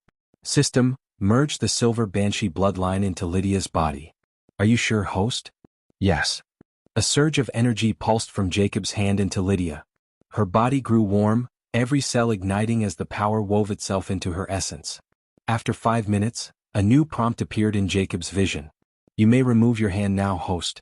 The transformation will take approximately 1 hour to complete. Jacob removed his hand, watching closely. Lydia's eyes were closed, her expression peaceful. No pain. Only calm. Satisfied, he let her finish the transformation. He slipped on his headphones, opened his laptop, and started watching anime. An hour later, Lydia stirred. Her once red hair had turned snow white, her skin pale as porcelain. When her eyes opened, they glowed with an eerie, radiant white light. Jacob felt her move and looked over. He was surprised. He hadn't expected such a drastic change. But surprise quickly melted into admiration. You look gorgeous. Really? Lydia frowned, brushing a strand of her new white hair between her fingers. My skin looks like I've never seen sunlight and my hair is white. Jacob smirked. Your eyes are glowing white too. Her brows shot up. What? Let me see. She hurried across the room to the floor-to-ceiling mirror. Her reflection stared back at her.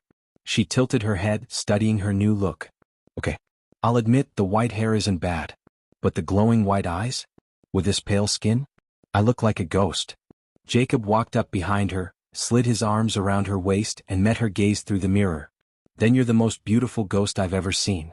How about we celebrate properly, HM? How about we do it again, my beautiful ghost? Lydia rolled her glowing eyes. No. You have to wait until tomorrow. Jacob chuckled. Allison did it with me again right after she got her powers. You're weak, Lydia. Lydia shot him a look over her shoulder. Say whatever you want, we're not doing anything tonight. And I doubt Allison did half the crazy stuff we did. Jacob grinned. True. You'll have to teach her. He gave her a playful spank and said, well, since we're not doing anything, let's go eat. I'm starving. Lydia shifted back to her normal appearance and stretched. I'm starving too, and after we eat, I want to test my powers. We'll head to the woods after dinner. They went downstairs into the kitchen. Jacob pulled an impressive spread of cooked dishes from his pocket dimension, filling the table with steaming plates. They sat together, eating, laughing, and teasing one another. When they were done, they changed clothes, exchanged a look of excitement, and headed out toward the dark woods.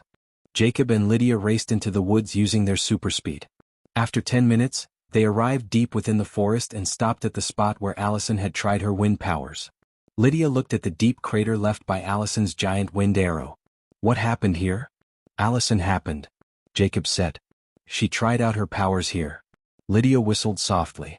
I didn't think she was that strong, Jacob said. She is, and she'll get even stronger in the future. And so will you. He then started moving away from her. You can try your powers now. What are you doing? Lydia asked. Getting away from you, of course, he said with a grin. I don't want my ears to bleed. Lydia rolled her eyes. I won't scream your way. You'll be fine. I have super hearing, remember? Even if you don't scream at me, it's still going to be too loud. Anyway, go ahead. Try your powers. Lydia nodded and turned away from Jacob. She took a deep breath and let out a scream. But there was no powerful sound wave, no destructive force. It was just a scream. She looked back at Jacob, disappointed. Well, nothing happened. Jacob smiled. Don't just scream. You need to use the power inside you. Focus. Feel it, then unleash it. She nodded, closing her eyes. After a few moments, her hair turned white and her skin grew pale. She opened her eyes, which were now glowing white, opened her mouth and let out a controlled note. It wasn't a scream this time, but a focused hum. The air in front of her shimmered, visible like a heat haze. A nearby sapling shuddered, its leaves vibrating violently before several tore free and whipped away. Good, Jacob encouraged. Now try to add more power. He pointed to a half-rotted log. Try to destroy that. Lydia focused, her brow furrowed. She hummed again, a higher pitch this time. A cone of sonic force shot out, struck the log and shattered it. The blast also gouged a chunk of earth out of the ground next to it, sending dirt flying. Lydia jumped with excitement. That was so cool. Jacob laughed. Yeah, it was. But I want to see what your full scream can do. He pointed to a large pine tree. Try to destroy that tree. Isn't that a little irresponsible? Lydia asked. I don't want to destroy a tree just to try my powers. I'll take it with us and use it as firewood if you can take it down. Jacob offered. Lydia nodded and turned toward the towering pine. She took a deep breath, planted her feet, and screamed. It was not a sound of fear, but of raw, destructive power. A visible wave of distorted silver energy erupted from her mouth, tearing through the air with a deafening roar. It hit the pine tree dead on. The huge trunk didn't just break, it exploded into a cloud of splinters and sap. The force didn't stop there, ripping through the undergrowth and tearing a furrow in the forest floor for a good 15 meters before its energy finally dissipated. Lydia panted, her throat feeling strangely cool and thrumming with energy. She looked at the devastation with a mix of horror and awe. I didn't think my scream would be this powerful. Jacob walked over to her. And it will get stronger in the future. Lydia looked at him. Are your ears okay? Yes, the scream was loud, but it didn't hurt me, he assured her. By the way, Lydia added, I can manipulate sound waves too. It's not a strong ability yet, but maybe it will be useful or even as strong as my scream in the future. Show me, Jacob said. She focused, manipulating the existing sounds around them. She dampened the rustle of the leaves to an eerie silence, then amplified the beat of a moth's wings until it sounded like a drum in the night. So you can control the volume of sounds around you, Jacob observed. She confirmed. Yes, I can either amplify sounds or completely silence them, creating zones of perfect silence. You could also try to use echolocation like bats and dolphins, he suggested. Lydia nodded thoughtfully. I need to do some research about sound. Let's forget about sound for now, Jacob said. Can you fly? Lydia focused for a couple of minutes, then sighed. No, I can't. Well, you will when you get stronger. How about teleportation? Let me see, Lydia said. She focused again and this time she disappeared, reappearing 2 meters from her original place. She didn't celebrate, Instead, she turned around and started vomiting. Jacob rushed to her side, patting her back. After she was done, he asked, "What's wrong?" Lydia wiped her mouth. "When I teleported, I felt the world spinning around me. You'll get used to it the more you teleport," he said gently. "Then I'll try to get used to it right now," she declared. For the next hour, Jacob sat on the fallen tree and watched her practice. She blinked in and out of existence around the clearing like a ghost until the slight nausea finally faded. She appeared next to Jacob, exhausted, and sat in his lap. She shifted back to her normal form. "That was fun. I don't feel disoriented when I teleport anymore, but I'm really exhausted mentally." Jacob took some chocolate from his pocket dimension and offered it to her. "Do you want some?" She smiled, took the chocolate, and ate it. She looked at him. "I didn't thank you for giving me these cool powers, did I?" Jacob kissed her forehead. "You don't have to.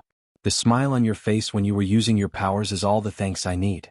The more powerful you and Allison are, the happier I am, because it means you can protect yourselves when I'm not around." Lydia smiled, kissed him, and didn't say anything. She just lay in his lap and ate the chocolate, a smile never leaving her lips. They stayed like that for half an hour. Then Jacob asked, "Can you still use your sonic scream tonight, or do you need to wait until tomorrow?" "I think I can still use it multiple times," Lydia said. "I was just exhausted from teleportation because it was my first time. It drains my mental strength." Jacob nodded. "Then use your scream to attack me." Lydia's eyes went wide. "What? No. I'm not going to scream at you. It's dangerous." He kissed her. "I'll be fine. I'm a dragon, remember? My skin is tougher than the pine tree." He walked to the center of the clearing and turned to face her, a confident smile on his face. "All right. Do it.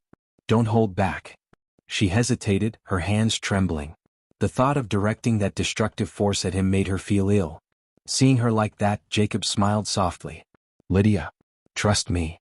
Seeing the unwavering confidence in his eyes, she finally nodded. She shifted back into her banshee form, took a deep, then unleashed her sonic scream toward him. The sound wave hit Jacob with immense force. It was far greater than he'd anticipated. It lifted him off his feet and hurled him backward through the air. He sailed 6 meters before flipping in the air and landing on his feet, his boots skidding to a halt in the dirt. He shook his head to clear the ringing. A slow trickle of blood escaped from each of his ears, tracing a path down his neck. He wiped it away with the back of his hand, a wide, genuine grin spreading across his face. "That was strong. And annoyingly loud," he said, his ears already healing. Lydia stared, her hand flying to her mouth in shock and guilt.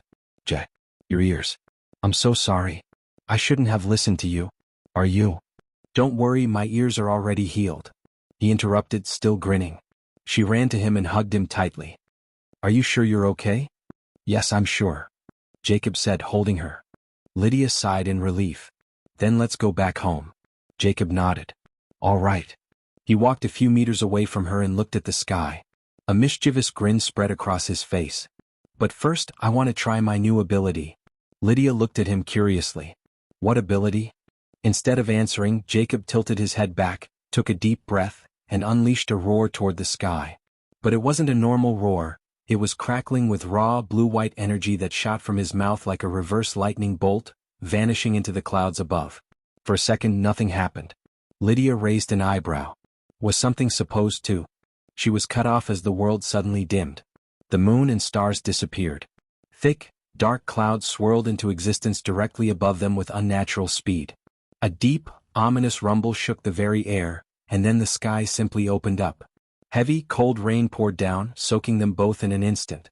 "Jack, what did you do?" Lydia shrieked. "Cool, right?"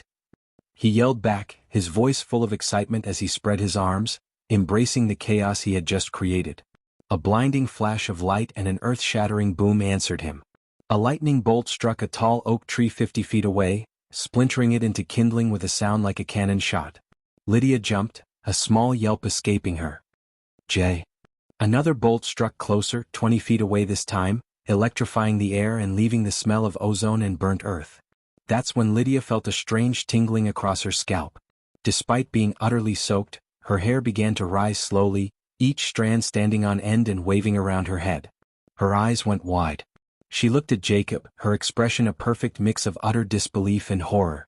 Seeing her hair defy gravity and logic, Jacob's triumphant grin vanished, replaced by sudden panic. Crap. I forgot it can hit my allies.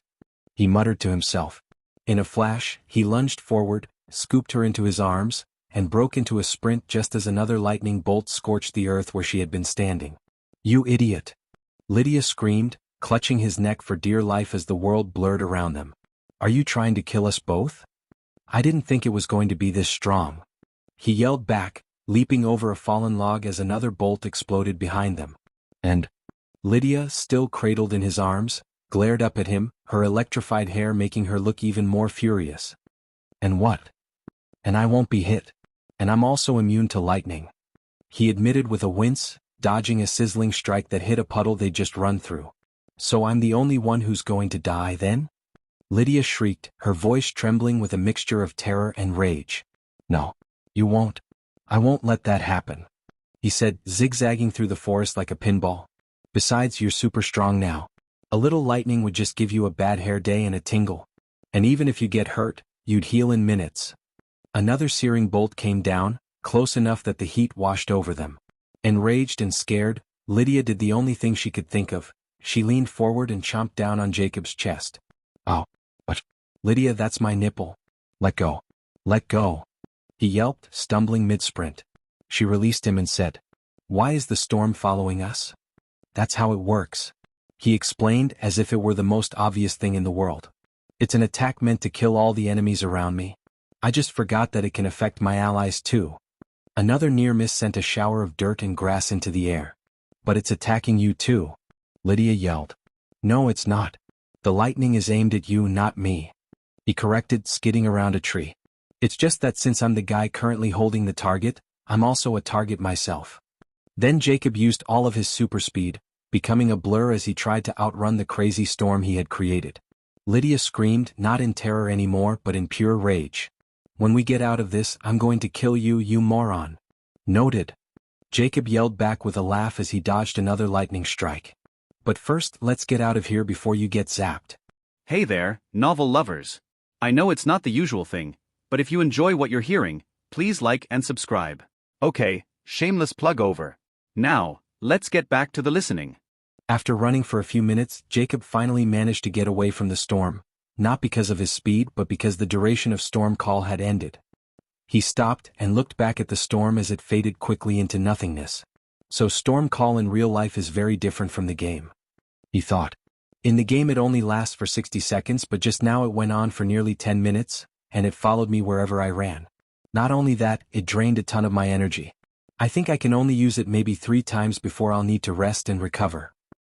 His thoughts were interrupted by Lydia, who stirred in his arms. Are we safe now? She asked. Jacob looked down at her and gave a reassuring nod. Yes, the storm's over. But then her eyes suddenly glowed white, her hair shifting to snowy white as she transformed into her banshee form. She glared at him with pure fury. Jacob blinked, then smiled sheepishly. Oops. He quickly set her down and bolted. Get back here. Lydia shouted, unleashing a sonic scream that blasted the ground where Jacob had just been standing. He rolled aside, dodging and kept sprinting. I'm sorry. He yelled back over his shoulder. I forgot the storm attacks everyone around me. You idiot. Lydia screamed, chasing him through the woods. Do you have any idea how scared I was? I thought I was going to die. She let out another scream, the shockwave tearing apart a tree trunk as Jacob dove to the side again. I said I'm sorry. And that storm of yours destroyed a lot of trees. Didn't you think about that? Lydia roared. You could have burned the entire forest down, you idiot.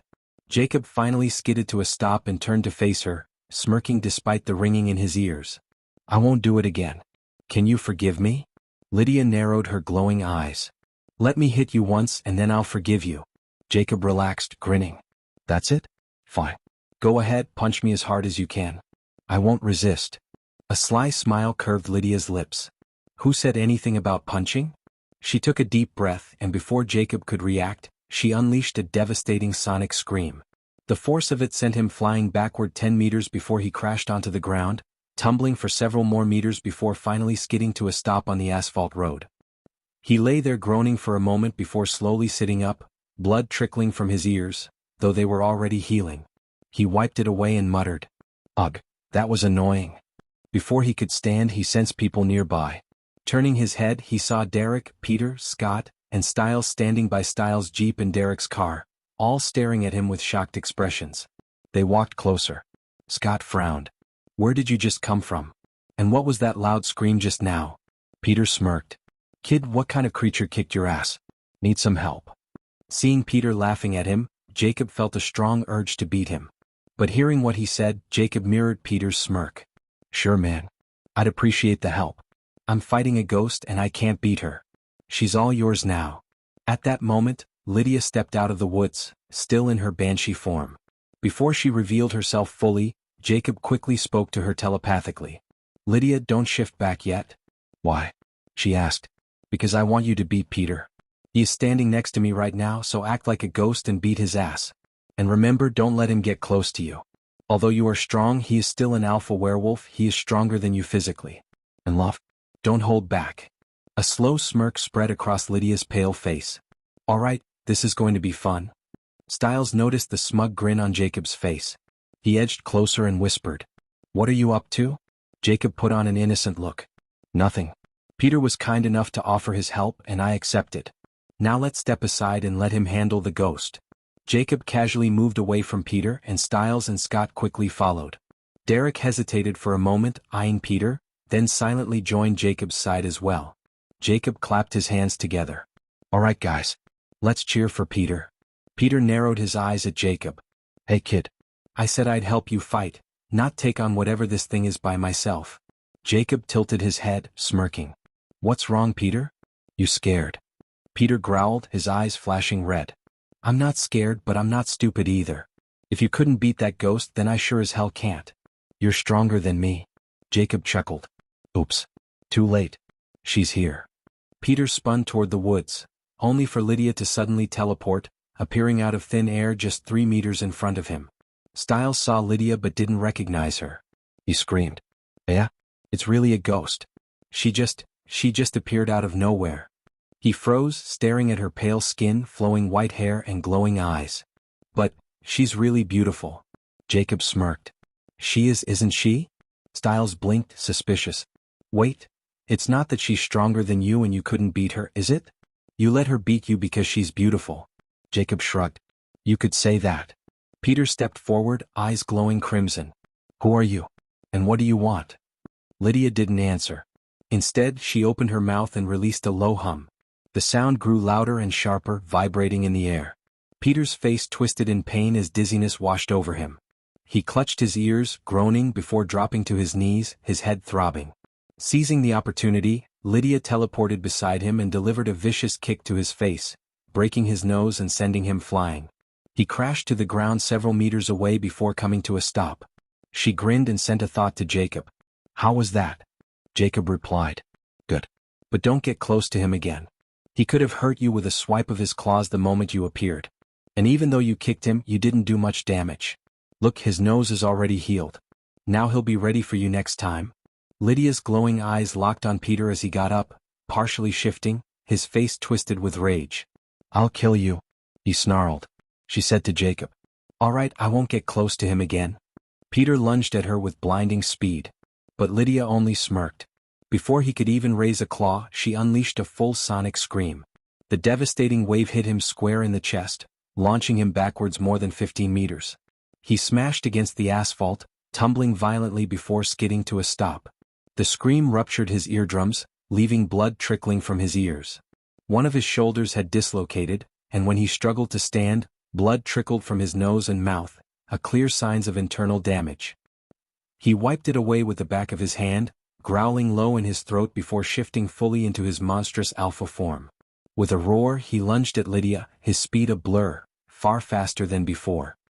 He crossed the distance in the blink of an eye, claws slashing through the space where she had been standing. But Lydia was already gone. She teleported behind him and unleashed another sonic scream. The force struck his back, sending him flying several meters before he crashed to the ground and tumbled violently. He staggered to his feet, ears bleeding, a fresh trickle of blood seeping from his mouth. He shook his head, disoriented, and looked at her with newfound wariness. Lydia smirked. "If you're not going to attack, then I will." Stiles's jaw dropped. That's Lydia's voice." Scott nodded. Yeah, I knew it was her the moment I caught her scent. Stiles turned to glare at him. What did I say about telling me about supernatural stuff? Scott looked genuinely confused. What did you say? I don't remember. I told you to tell me as soon as you know something. Stiles shouted. So you should have told me it was Lydia the moment you realized it was her. Scott shrugged. I'll tell you next time. If I remember, that is. Now shut up and let's watch the fight. Lydia thought quickly. I can only teleport about 6 meters. I'll need to get close to him first. She sprinted toward Peter. Anticipating a physical attack, he braced himself. But at the last second, she teleported, appearing at his side. Another sonic scream blasted him off his feet. While he was still airborne, she teleported again, meeting his trajectory to hit him with a second scream. She repeated this twice more, a brutal cycle of teleportation and sonic assault, never letting him recover. Finally, she let him fall. He hit the ground with a sickening thud, one arm bent at a wrong angle, blood streaming from his nose, mouth and ears. But Lydia wasn't done. She teleported high above him, her white hair glowing in the moonlight, and drew in a deep breath. With all her might, she released a scream so powerful it slammed Peter into the dirt, embedding him into the ground and leaving a smoking crater around his body. His tough alpha hide peeled away in places, exposing raw muscle beneath, and one of his eyes burst with a sickening pop. Satisfied, Lydia teleported back beside Jacob, wrapped her arms around him and smiled. I beat an alpha. Jacob kissed her proudly. That's my girl. I'm proud of you. But I'm exhausted. And starving. Lydia sighed. Then let's go home and have a feast. Jacob said with a grin. Then, telepathically, he added with a wink. And after that, since we fought, let's have some make-up sex. I promise I'll work hard to earn your forgiveness. Lydia rolled her eyes and replied in his head. No more sex tonight. I just want to eat and sleep. And I already forgave you. Jacob sighed in disappointment, then turned to Derek. Hey Derek. If you want revenge for your sister, now's your chance. He's vulnerable and can't fight back.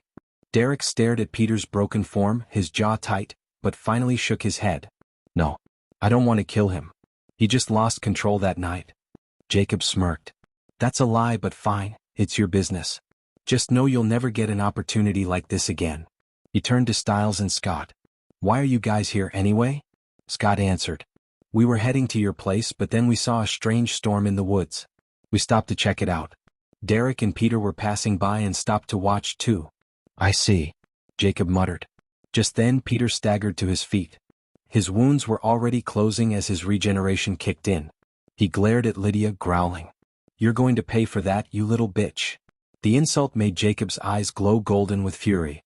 Lydia shifted back to her normal form and, playing it up, clung to Jacob's arm with a pout. Jay, that monster called me a bitch. Jacob kissed her forehead, his voice calm but deadly. Go wait by Stiles' Jeep, love. This is going to get a little dangerous. He glanced at Scott and Stiles. You guys should go with her. Stiles swallowed nervously. Peter is so screwed. Yeah. Jacob's angry. Scott agreed. They followed Lydia to the Jeep a few meters away. Even Derek quietly followed, not wanting to get caught in what was about to happen. Peter recognized Lydia the moment she shifted back into her normal self, the red-haired girl he'd seen with Jacob before. His anger evaporated, replaced by cold dread as he realized the grave mistake he'd just made. One look at Jacob's face confirmed it was a fatal error. Jacob's expression was calm. He walked toward Peter, his voice low and cold. You and Lydia had a fair fight. I didn't interfere, and even if you had won, I wouldn't have held it against you. But you called my woman a bitch and showed killing intent toward her. I don't like that at all. Now you have to pay. I know it's not fair, Peter, but life isn't fair. So, good luck surviving. The air around Jacob shifted violently. He unleashed his fire ability, and a circular shockwave of blistering heat erupted from his body. Peter instinctively staggered back while Lydia, Scott, Stiles, and Derek shielded their faces from the scorching wind. Flames roared to life, igniting across Jacob's body and spiraling outward like a living inferno. He lifted his hand and flames gathered above his palm, roaring as they shaped into a giant, serpentine form. The fire snake was lifelike, complete with scales, glowing eyes and sharp fangs. It hissed and lunged at Peter. Peter wasn't stupid enough to stand his ground. He bolted at full speed, darting through the trees. But no matter how fast he ran, the fire serpent hunted him relentlessly, its body stretching and coiling through the forest like a predator. Within seconds it caught him, its massive jaws opening wide before swallowing him whole. Peter's scream tore through the night as he burned, his monstrous form thrashing inside the serpent's belly of fire. Jacob sighed. If I kill him now, I might lose the reward when he fights Kate later. With a wave of his hand, the serpent disintegrated into embers, vanishing into the air. What remained was Peter, skin charred and blackened, his body trembling but alive. Jacob's voice cut through the silence. I don't know if you can hear me or not, but this is the last time I spare your life. He turned away, the fire around his body extinguishing without a single scorch mark on his clothes. He walked calmly back toward Lydia and the others. Lydia rushed forward, hugging him tightly. That was awesome. Jacob smirked. Am I going to get a reward? She winked at him. Maybe. Really? He said, his face lighting up. Then get on my back. We're going home right now. Before Lydia could answer, Stiles blurted. Wait, hold on. Jacob shot him a glare. What do you want, idiot? Believe it or not, if you delay my happiness, I'll cook you just like Peter. Stiles, unfazed by the threat, said. We need to talk. It's important. Jacob sighed, irritated. Fine. You drive us home. But you'll say what you need to say before we reach my house. Jacob and Lydia got into the back seats of the Jeep, while Scott and Stiles got in the front.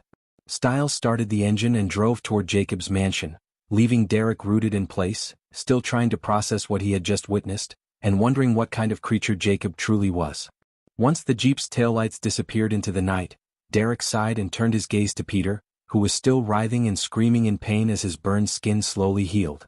For a fleeting moment, he thought about killing Peter and taking the alpha spark for himself.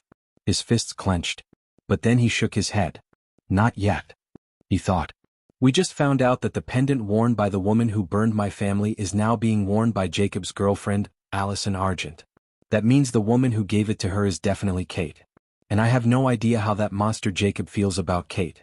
So let Peter kill Kate first. After that, I'll kill him. Stiles was driving the Jeep toward Jacob's mansion with Jacob, Lydia, and Scott inside. Jacob leaned back in his seat and said, So, Stiles, what did you want to talk to me about? Stiles tightened his grip on the wheel. Derek told us what Harris confessed after he and Peter interrogated him. Jacob raised an eyebrow. What did he say? Stiles glanced at him in the mirror. Harris said that 6 years ago he met a woman at a bar. She asked him all kinds of questions about chemistry, how to melt locks, dissolve bodies, start fires and get away with arson. Lydia's eyes darkened. And that idiot actually answered her questions? Scott nodded grimly. Yes, he did. And a week later, the Hale house burned down. Jacob asked, And what does all of this have to do with me? Scott hesitated, then said, The woman wore a pendant. A wolf pendant, the same one Allison wears.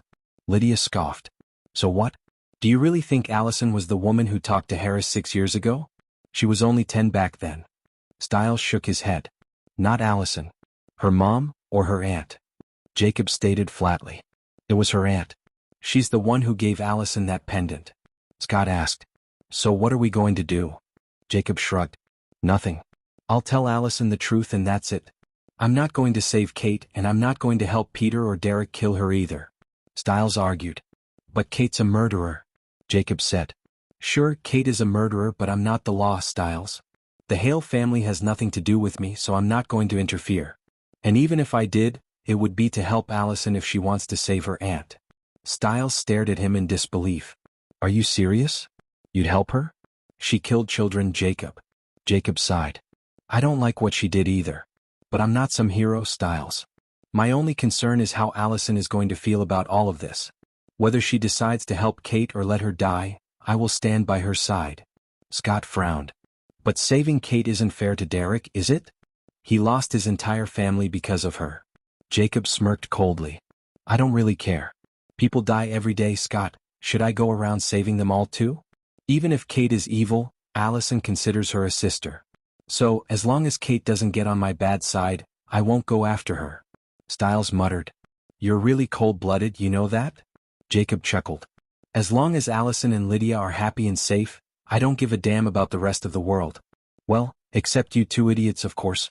If you ever need my help, I'll be there. Lydia smiled, hugged Jacob's arm, and rested her head on his shoulder. Stiles pressed further. And if you could save people who have nothing to do with you, Would you do it or not? Jacob shrugged. If I can, I will. I'm not completely heartless. But I suggest you two stay out of the fight between Kate and Peter. You saw what Derek did tonight. He had the chance to take revenge for his sister when Peter couldn't even fight, but he didn't. Scott frowned. I don't know what he was thinking. That was his chance.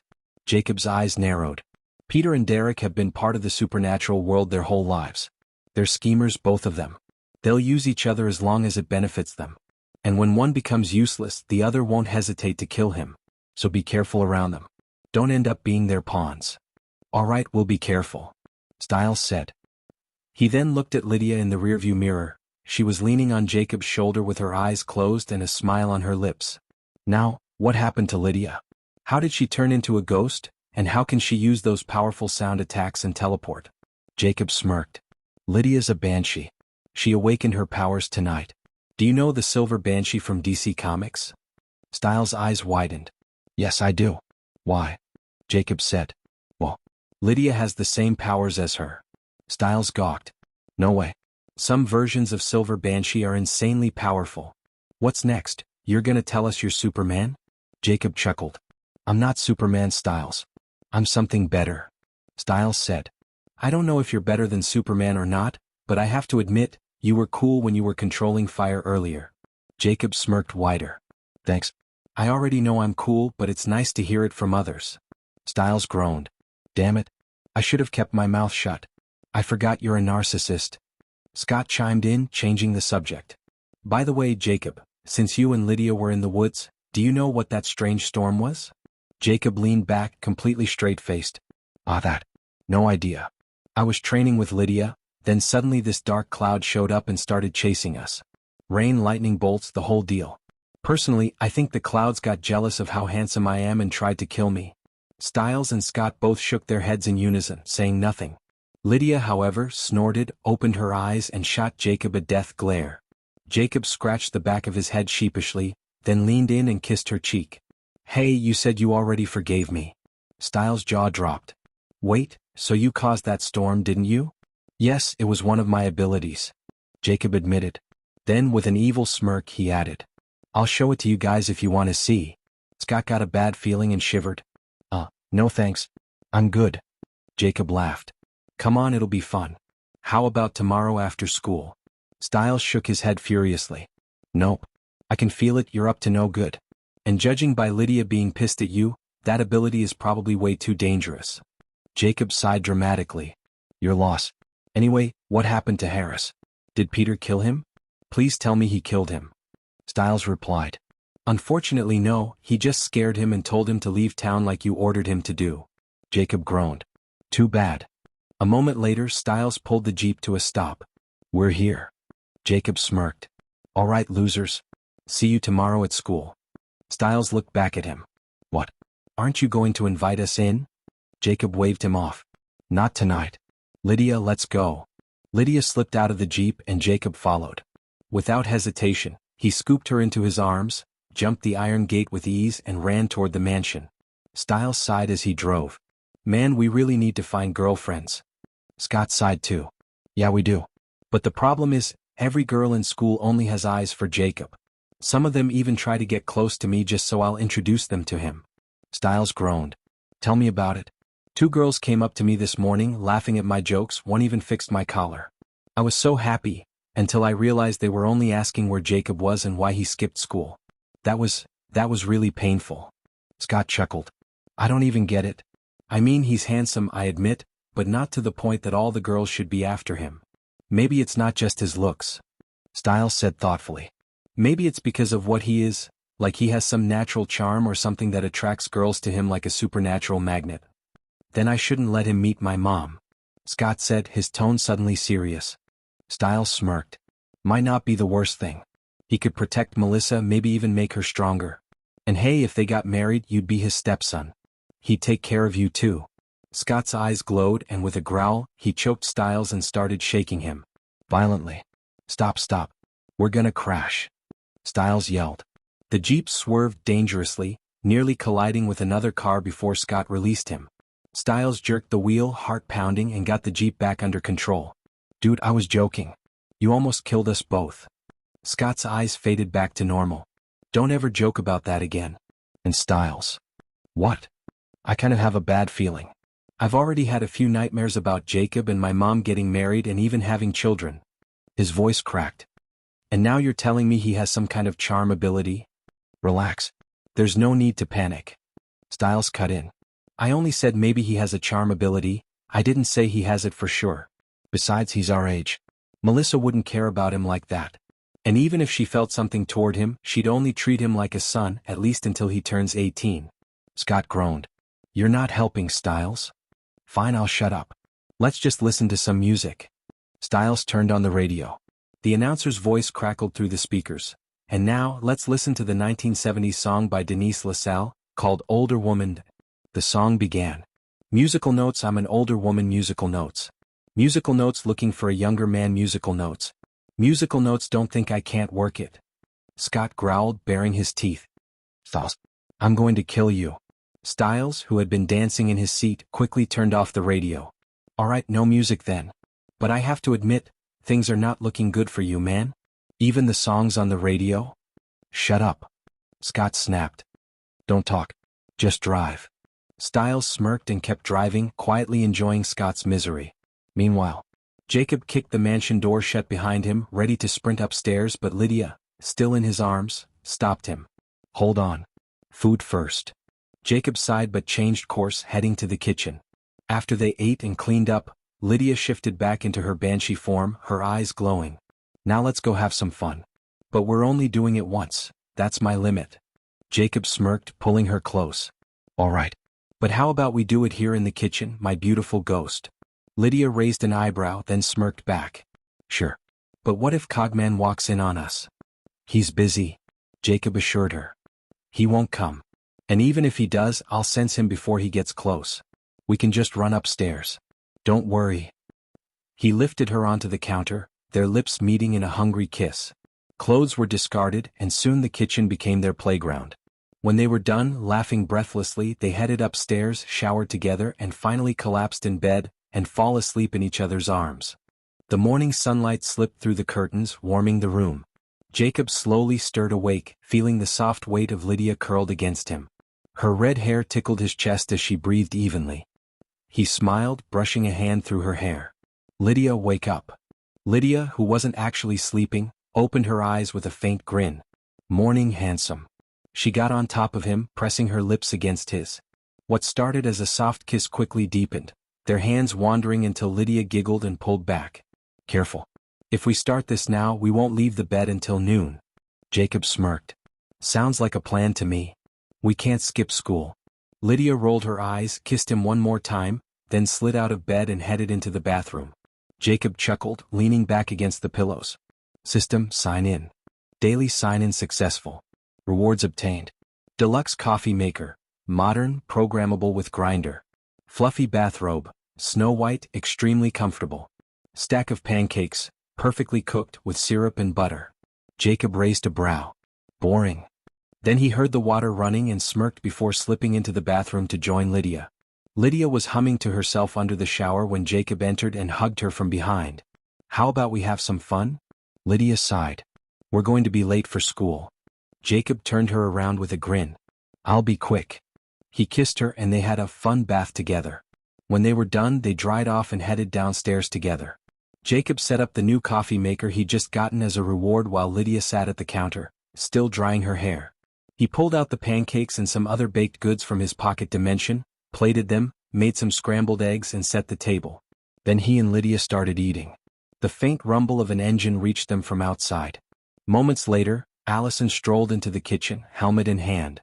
She walked over, kissed Jacob and whispered against his lips. Good morning. Jacob kissed her back. Good morning, beautiful. Allison then sat down beside Lydia. Good morning, she said cheerfully to her. Then her eyes lit up with curiosity. So, what kind of powers did you end up with? I wanted to ask yesterday, but I didn't want to disturb you guys. Lydia grinned proudly, her eyes glowing white as her hair shifted into its banshee white color. I'm a banshee. I can manipulate sound, teleport, and even fly when I get strong enough. Allison blinked. But you were already a banshee. Did you just awaken your powers? Lydia shook her head. No. This is different from a normal banshee. I got a bloodline called Silver Banshee. I'm very strong. Last night I even beat Peter in a fair fight. Allison's jaw dropped. Wait, Peter? The alpha? Lydia smirked, sipping from her coffee. Yep. I kicked his ass and he couldn't even fight back. Allison turned to Jacob. Is she telling the truth? Jacob nodded. Yes, Peter couldn't do anything against her sonic screams and teleportation. Allison leaned forward, eager. Tell me what happened yesterday. How did you even meet Peter? Jacob and Lydia took turns explaining the night's events. After listening, Allison looked at Lydia. Was Jacob's storm ability really that terrifying? Lydia shot Jacob a glare. Yes. He summoned a thunderstorm and almost killed me.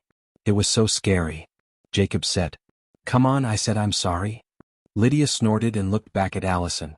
And when I was done beating Peter, he called me a bitch and Jay got angry. He used his fire ability, shaping it into a huge, lifelike snake and burned Peter. Allison's eyes widened. Is Peter dead? Lydia shook her head. No, he is not. Jacob added. But he will need a few days to heal. Allison leaned back in her chair, sighing. I wish I was with you guys yesterday. Jacob's expression shifted, his usual playfulness vanishing into seriousness. Allison, there's something I need to tell you. It's about your pendant, and the hail fire. Allison blinked, confusion flickering across her face. My pendant? What about it? Jacob took a deep breath. That pendant wasn't just a family heirloom. It belonged to the woman behind the Hale family massacre. The one who set the fire. The warmth of the kitchen seemed to vanish, replaced by a heavy silence. Allison's face went pale, her expression turned to one of shock. You mean, Kate?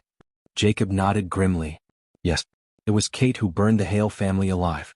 And not all of them were werewolves, Allison. Some of them were just normal humans and some were just kids. The coffee cup in Allison's hands shattered as her grip tightened, hot coffee dripped down her fingers. Tears welled up in her eyes. That can't be real. Please tell me you're joking. Jacob quickly grabbed paper towels, gently wiping her hands clean. His voice was low, firm. I'm sorry, Allison. But it's the truth. Her tears spilled freely now. Maybe the Hales were dangerous. Maybe Kate didn't have a choice. Jacob cleared the table, tossing the broken pieces of the cup into the trash. He sat back down, shaking his head. Sorry to disappoint you again, but Talia Hale, Derek's mother, was a good, peaceful alpha. She was Beacon Hill's guardian, protecting humans from supernatural threats. She was respected by every alpha and pack nearby. Jacob sighed. But your psychopathic aunt killed her so Gerard would be proud of her. Allison buried her face in her hands. Why? Why would she do that? Why kill someone who was protecting people, and even kill innocent children too? Jacob said. Because of hatred, Allison. She killed the Hale family out of a deep-seated hatred for werewolves and supernatural creatures, a prejudice taught to her by your grandfather, Gerard. Allison leaned back in her chair, voice trembling. What do I do? How do I even face her now? And what if she tries to kill you, or Lydia? Jacob's eyes narrowed.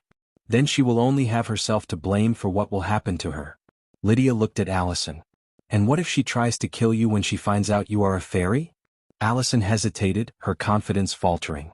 No, she loves me. I don't think she'd hurt me. At least, I hope not. I'm not so sure anymore. What should I do? Jacob softened slightly. You don't have to do anything. Just act normal around her, and when you think you are ready, talk to her. Ask her why she did what she did, but don't expect much from her. Like I said before, she is not a good person.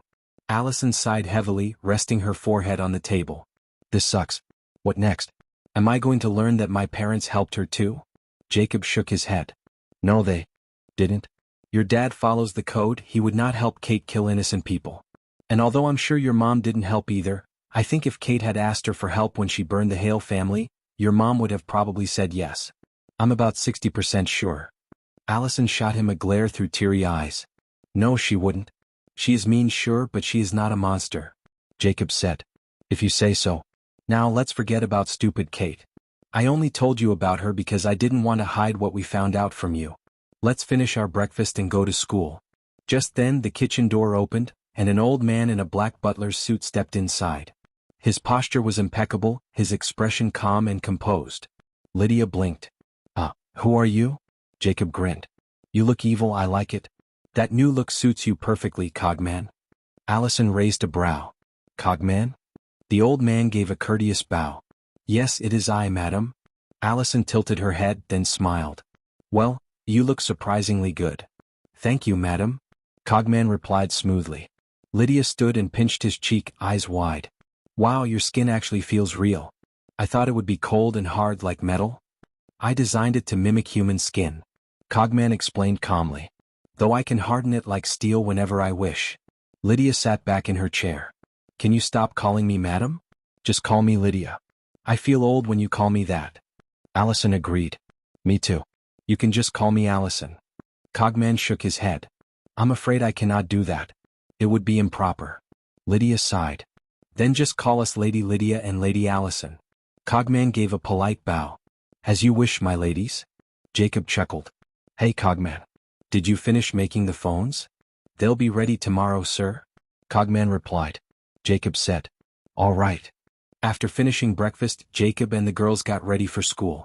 As they headed toward the door, Cogman cleared his throat. From now on, I will drive you to school, sir, and pick you up after classes. It is my duty as your butler. Jacob smirked. Sure. But I still want to drive sometimes. I like the feeling. As you wish, sir. Cogman replied. They exited the mansion and Cogman opened the doors of the silver Rolls-Royce for them. Jacob slid into the middle of the back seat, with Allison and Lydia tucked warmly against him on either side. He let out a contented sigh, hugging them both. I love my life. Cogman drove smoothly through Beacon Hills. When they arrived at school, he stepped out, opened the doors, and the three walked out under the envious stares of the students. The guys were envious of Jacob's car, and the girls were envious of Allison and Lydia. Jacob and the girls didn't care. They met up with Stiles and Scott at the entrance, then casually strolled into the building as if it were any other day. In a red SUV parked not far from the school, Chris and Kate watched Cogman get back to the driver's seat and drive away. Kate followed the car with narrowed eyes. Who's the old man? She asked, tilting her head. Chris shrugged. I don't know. Maybe the kid's butler. He opened the door for them like some proper valet. What I want to know is why Lydia is hugging that stupid kid's arm like that. Kate smirked. Maybe he's dating her too. He's handsome. If he wasn't Allison's boyfriend, I'd go for him myself. Chris said. He's a minor, Kate. Kate snorted and thought. Like I haven't dated a minor before. Then smirked. I remember how cute Derek was back then. Chris said. I can't let him continue to be with Allison. We're attacking him tonight and making him lose control in front of her. She said this morning she would be late because she's going on a date with him, so we'll attack them on their way back. Kate said. Are you sure? She might hate you. Chris replied. Her hating me for a few days is better than her dating a playboy shapeshifter. Kate said. What about the old man who drove them to school? Maybe he's a shapeshifter too. What if he attacks us to protect the kid? Chris thought for a moment. Then we will bring more men and use lethal force if we have to. Kate said. Then you better be ready for the worst. Chris asked. What do you mean? Kate explained. That kid, Jacob, was never scared of you, even though he knows you're a hunter and even when you pointed your gun at him. And he wasn't afraid of the alpha that night in front of your house at all. Which means he's confident enough in his own strength. Chris frowned. So what's your point? We might lose a few men tonight. Kate said it flatly. Chris frowned and looked at her. Kate folded her arms. Don't look at me like that. We are dealing with an unknown shifter. Adding the old man, we could be dealing with two unknown shifters. We don't know how strong they are and we don't know their weaknesses. Gerard taught us to never fight an unknown shifter, and he taught us that even when we fight just an Omega werewolf, to never fight it head-on but always ambush it and use its weaknesses. Chris said. The kid wouldn't dare do anything stupid because of Allison. Kate shot him a cold look.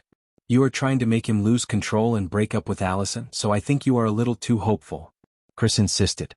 You think too much. The kid is not that strong and we all have guns. Whatever he is, he will still be afraid of guns. Kate sighed.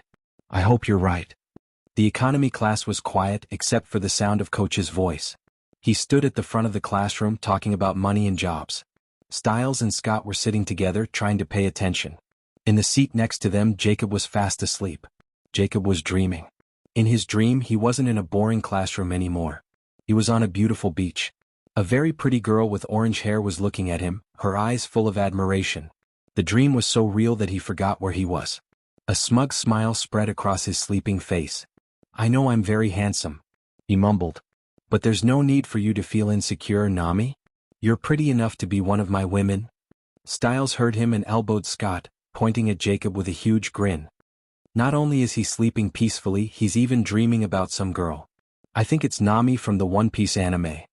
Scott smirked. I heard. He's even more narcissistic in his sleep. Coach had heard Jacob too. His eye twitched. Slowly, he walked down the aisle toward Jacob's desk, raising his hand to smack him awake.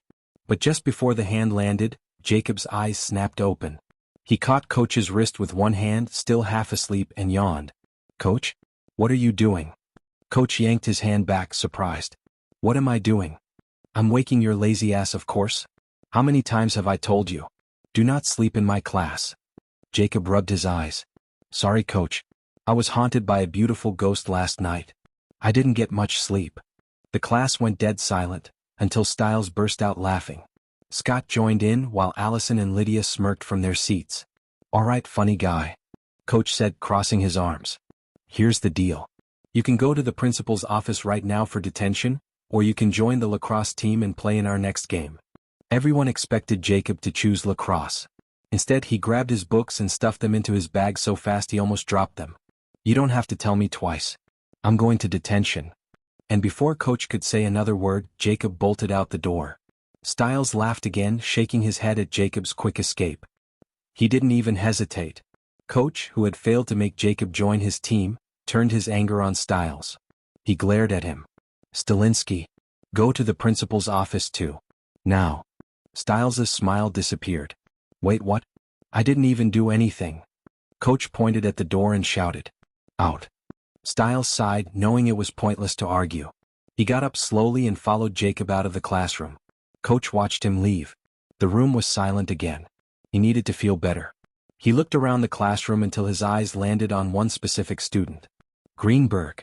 He barked. Your face is annoying me. Explain the law of supply and demand. Now. He held up a hand before the nervous Greenberg could even open his mouth. On second thought, I don't even want to hear you talk.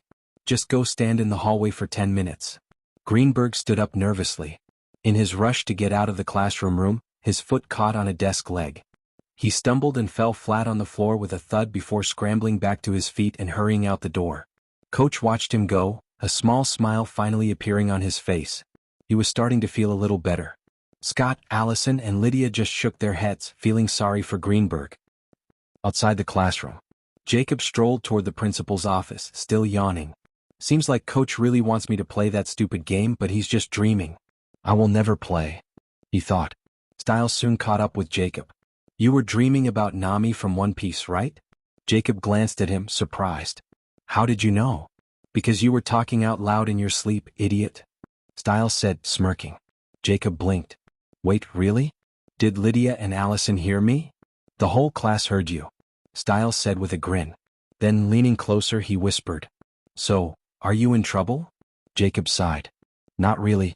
But Allison and Lydia will definitely ask who Nami is and try to use the opportunity of me dreaming about another girl against me to get me to do something. Stiles raised a brow. Really? They get jealous even over dreams? You are so naive, buddy. What do you mean? They're girls, Stiles. They'll use any opportunity to get what they want. So even if they aren't really jealous, they'll act like they are until they get what they want. Stiles said. So are they going to control you from now on? No, they won't ask for something unreasonable. They'll just ask me to go shopping with them, or Lydia will probably make me watch stupid romance movies with her, and Allison will probably make me watch romance animes with her. I hate that I introduced her to anime. Now she's even got Lydia hooked on romance anime too. Stiles chuckled. Jacob changed the subject. What about you? Found a girlfriend yet? Stiles groaned. No. Every girl in school only has eyes for you. Jacob shrugged. Not all of them. And I'm not interested in any of them anyway. Yeah, but they're still interested in you. Stiles complained. Didn't you say you'd introduce me to someone? Jacob snapped his fingers. Oh, I forgot. The girl I want to introduce you to is Erica Reyes. Stiles stopped in his tracks. What? She's, you know. Jacob said calmly. I know she has epilepsy, but trust me, she's beautiful and she has a crush on you. What I want you to do is get to know her, okay? Hang out with her from time to time. If you like her after hanging out with her, I will ask Derek to give her the bite after he becomes an alpha. He owes me one for saving his life. Stiles blinked. Wait, You're saying turning her into a werewolf would cure her? Jacob nodded. Yes. Which is why you should focus on knowing the real Erica before she becomes confident and beautiful. But don't tell her yet about the werewolves and that she'll be cured if she gets the bite. Stiles hesitated. Wouldn't that be, I don't know, taking advantage of a sick girl? People will start talking. Jacob waved him off. Don't worry about people talking, Stiles. They'll regret it when they see the beautiful, healthy Erica. So just focus on her and try to get to know her. Stiles said. I'm not sure about this. Jacob narrowed his eyes. What's there to be unsure about? The girl already likes you. Just go after her. If you won't, I'll go after her myself. Stiles panicked. No. I'll talk to her. Just stay away from her. Jacob smirked. Good. Don't mess it up. She might be the only chance at love you'll get. They reached the principal's office and Jacob knocked. Come in, the principal called. Jacob stepped inside with Stiles trailing behind. The principal looked up at the two of them and groaned. Why am I not surprised? You two again. It's only been a month and you've already been in my office 12 times. And that's not even counting the detentions where you didn't bother coming here first. Seriously, you two need to stop making trouble. Jacob dropped into a chair casually, while Stiles sat with a dramatic sigh. Principal, I didn't do anything this time. I just laughed, and because Coach was pissed he didn't succeed in making Jacob join the lacrosse team, he took his anger out on me and sent me here. The principal turned his gaze to Jacob. And what about you, Alexander? Jacob leaned back unfazed. I was sleeping. The principal pinched the bridge of his nose. You two are good students. Why not just focus on your studies instead of making trouble all the time? Jacob shrugged. Sorry, principal. I can't focus more than I already do. I got ADHD, remember? Stiles is even worse than me. Stiles nodded quickly. Yeah, not only do I have ADHD but I also have anxiety, so it's hard for me to focus in class. The principal gave them both a flat look. ADHD and anxiety don't explain sarcasm or sleeping in class. That's mostly why you two come here. Jacob smirked. Don't worry about that, principal. Instead, why don't you tell us about your first girlfriend in high school? How'd you ask her out? The principal blinked. What? Is that really something you ask your principal? Come on. Jacob said with a grin. We're practically friends at this point. We visit your office at least 4 times a week. Stiles leaned forward eagerly. Yes, Jacob is right. We can be considered friends. Instead of giving us boring chores or making us sit here in silence, tell us about your high school days. The principal stared at them for a long moment. Then, surprisingly, he chuckled. Fine. But only if you promise not to get into trouble for the rest of the week. Jacob raised a brow. We'll try. Stiles nodded. Yeah, sure. Promise. And just like that, the principal started talking about his teenage years. Soon an hour had flown by. The bell rang for lunch. The principal straightened up. All right, get out of here. And remember, no more trouble. Jacob smirked as he stood. But you didn't finish your story. So you might see me and Stiles here tomorrow. The principal's eyes narrowed. Get out. And if I see you here tomorrow, I will have you clean the library. Stiles and Jacob left, and on their way to the cafeteria, they spotted Jackson cornering Scott near his locker. Jacob and Stiles walked over. Stiles raised an eyebrow. What's this? Scott, are you trying to replace me as your best friend with Jackson? Scott looked panicked. No. Jackson, he said he knows what I am. He's threatening me. He wants me to turn him. Stiles frowned. Wait. He actually knows. Jackson smirked confidently. Yes, I saw him changing when you guys were on the lacrosse field. 2 guys came to talk to you that day and one of them did something to Scott's neck. Scott fell to the ground and started changing. I saw everything. Stiles crossed his arms. So what happens if Scott refuses to turn you? Jackson's smirk widened. Then I tell his mother. Stiles blinked. That's it. Yeah. Jackson said smugly. She'll hate him once she finds out he's a monster. Jacob, who had been silent until now, stepped forward. His eyes narrowed as he sniffed the air. You don't smell right. Scott, do you smell it too? Scott said. Yeah, he smells rotten. Without warning, Jacob shoved Jackson against the lockers and yanked back his collar. On the back of Jackson's neck were claw marks, the ones Derek had left. The wounds were red, inflamed, and oozing faintly. You should get this checked out. Jacob said, his tone calm. It smells bad. He released Jackson and turned to Scott. Since he wants to be like you, just tell him how. No need to panic. And if you don't feel like telling him? Jacob smirked. Just wait until after school, shift into your full wolf form, drag his ass into the woods in front of everyone and kill him. Problem solved. Scott was wondering what Jacob was talking about. After all, he couldn't shift into a full wolf. But Stiles understood that Jacob was scaring Jackson. He smirked and added fuel to the fire. Yeah, Scott. I think you should kill him. No one will ever know it was you. Everyone will just assume a wolf killed poor Jackson. Jackson's confidence crumbled. He stumbled back, eyes wide. McCall, I am sorry. I was just joking. Please don't kill me. I'll never bother you again. Scott finally caught on after several of Stiles's exaggerated winks. He slammed Jackson against the lockers, careful to block the view of passing students. His eyes glowed yellow and his fangs grow. He leaned in close and whispered, I think I will just kill you tonight. Jackson's face went pale. His lips trembled. I'm sorry. Please don't. His eyes welled with tears until he broke completely, sobbing in front of everyone. Scott let him go with a shove. Stay away from me, or you'll regret it. Jackson, humiliated, wiped his tears and stammered. I swear, I'll never bother you again. He turned, walking quickly down the hall, one hand covering his face as students watched him leave and whispered to each other. He suddenly spun around and snapped. What are you looking at? The students scattered immediately. Jacob chuckled. Reaching into his pocket dimension, he pulled out a banana peel and handed it to Stiles. Here. Think of someone, throw it, and they'll feel an irresistible urge to step on it. Stiles took the peel and grinned at Jacob. Jacob grinned back at him. But use it on me and I'll make sure you regret it. Stiles raised his hands innocently. Of course I won't use it on you. What made you think that? Jacob said. Like I don't know what you were thinking. Stiles smiled and, after making sure no one was looking at him, threw the banana peel discreetly.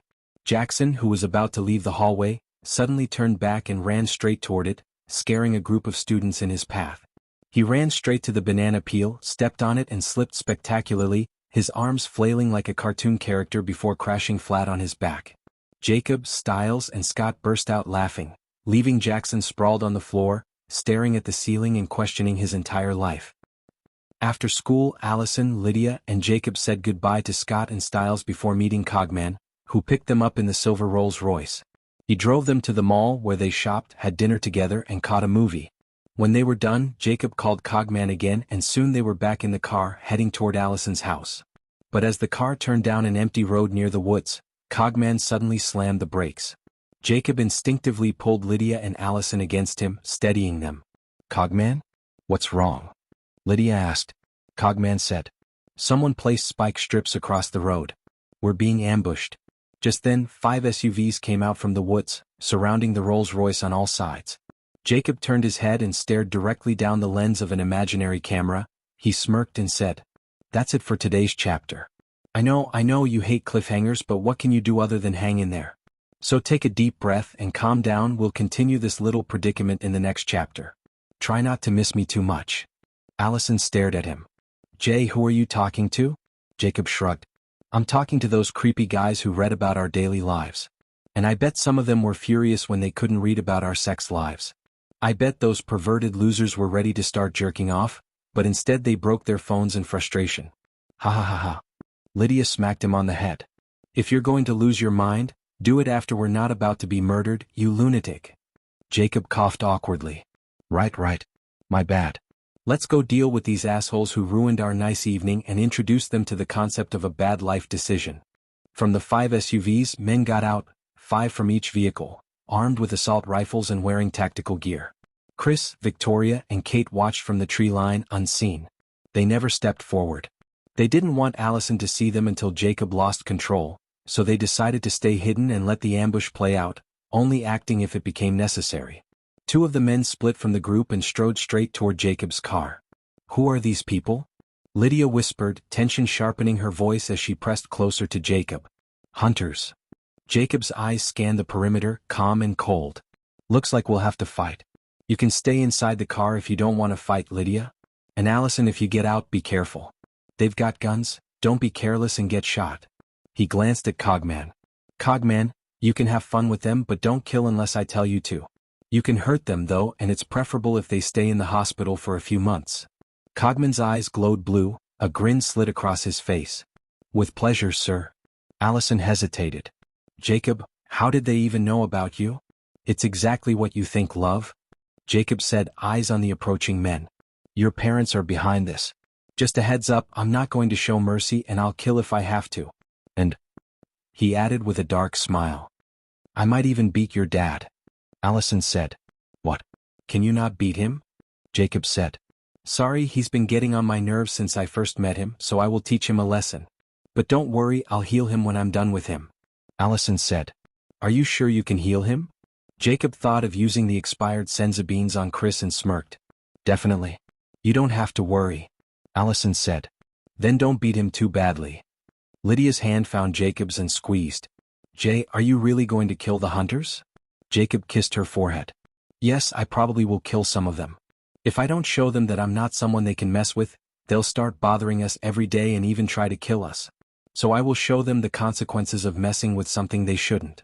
Jacob nodded to Cogman and Cogman stepped out and opened the car door for Jacob like a proper butler. Jacob stepped out and stood next to the car with Cogman behind him. The two men who had advanced stopped a pace away and sized them up. Nice car, kid. One sneered. Jacob smiled faintly. Yeah, she's beautiful. Now tell me, why did you bastards stop us? The other man shrugged and spat on the asphalt. Just letting you know who's boss in this town, freak. Figured we'd beat you up and wreck your car. Jacob's expression didn't change. I see.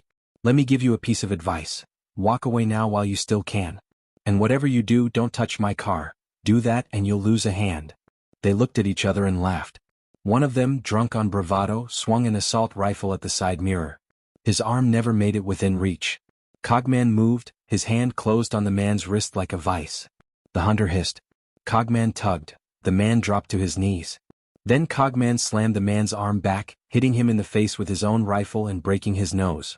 The hunter screamed in pain, blood dripping from his nose. No matter how he tried, he couldn't free his hand from Cogman's grip, so he just started glaring at Cogman. Don't glare at me, Cogman said. It was your hand that hit you. Jacob's voice went cold. Cogman ripped his arm off. It seems he doesn't need it anymore. Cogman's expression flickered, polite, then utterly brutal. You're right, sir. After all, you warned him. Then, under the shocked gazes of the girls inside the car and the other hunters, Cogman put his free hand on the man's shoulder and with his other hand yanked the man's arm, ripping it off with brutal force from the shoulder, making blood spurt like a fountain. The man dropped to the ground, howling in pain, and Cogman kicked him in the face, knocking him unconscious. Cogman smoothed his suit, exhaled, and said, almost bored.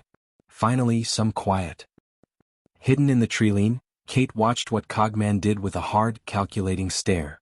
Damn, that old man is definitely supernatural, and a strong one at that. But I didn't expect the kid to be so ruthless. Allison told me he loves his bike and cars, but I didn't think he loved them to the point where he would take a man's arm off because he tried to break just a mirror. Victoria just watched and Chris was getting worried, starting to think that he might have made the wrong move. The second hunter, horrified, leveled his rifle at Jacob and said to Cogman, "Back off or I'll kill him." He barked. Jacob closed the distance in a heartbeat, his boot connecting with the man's gut. The hunter flew into one of the SUVs, hit the metal with a sick thud, spat blood, then fell to the ground unconscious. Jacob snorted. "What made you think I needed protecting, dumbass?" Cogman looked at the unconscious man and said, "He can't hear you, sir. He's already unconscious. Next time ask before you hit people." Jacob chuckled. "My bad." Panic spread through the remaining hunters like wildfire. One of them forgot that Chris had ordered them not to shoot and shouted, "Shoot them." Jacob quickly stamped his foot on the ground and used his earth element. The ground answered. Soil and stone rose in a sudden, trembling sphere, forming a thick earthen barrier around Jacob, Cogman, and the Rolls-Royce. The hunters opened fire, but the bullets hit the earth barrier and had no effect. From their hiding spot, the three Argents watched the scene unravel. Chris's jaw tightened. "Damn it. I told them not to shoot. What if they hit Allison?" He glared at his sister. "The man who shouted is one of your men, Kate. Where did you find them?" Victoria's voice stayed measured. "Calm down, Chris. Allison is fine, the kid protected her. But what concerns me is what he will do next. He tore a man's arm off just because he tried to break his car's side mirror. What do you think he will do to someone who not only opened fire on his car but also on Allison and Lydia who are inside?" Kate said. "Chris, what kind of creature have we provoked? Not only can he control fire but he can control earth too. Chris argued. Maybe it wasn't him who made that earth barrier, but the old man next to him. Victoria shook her head. No, it was definitely the kid's doing. I don't like this, Chris.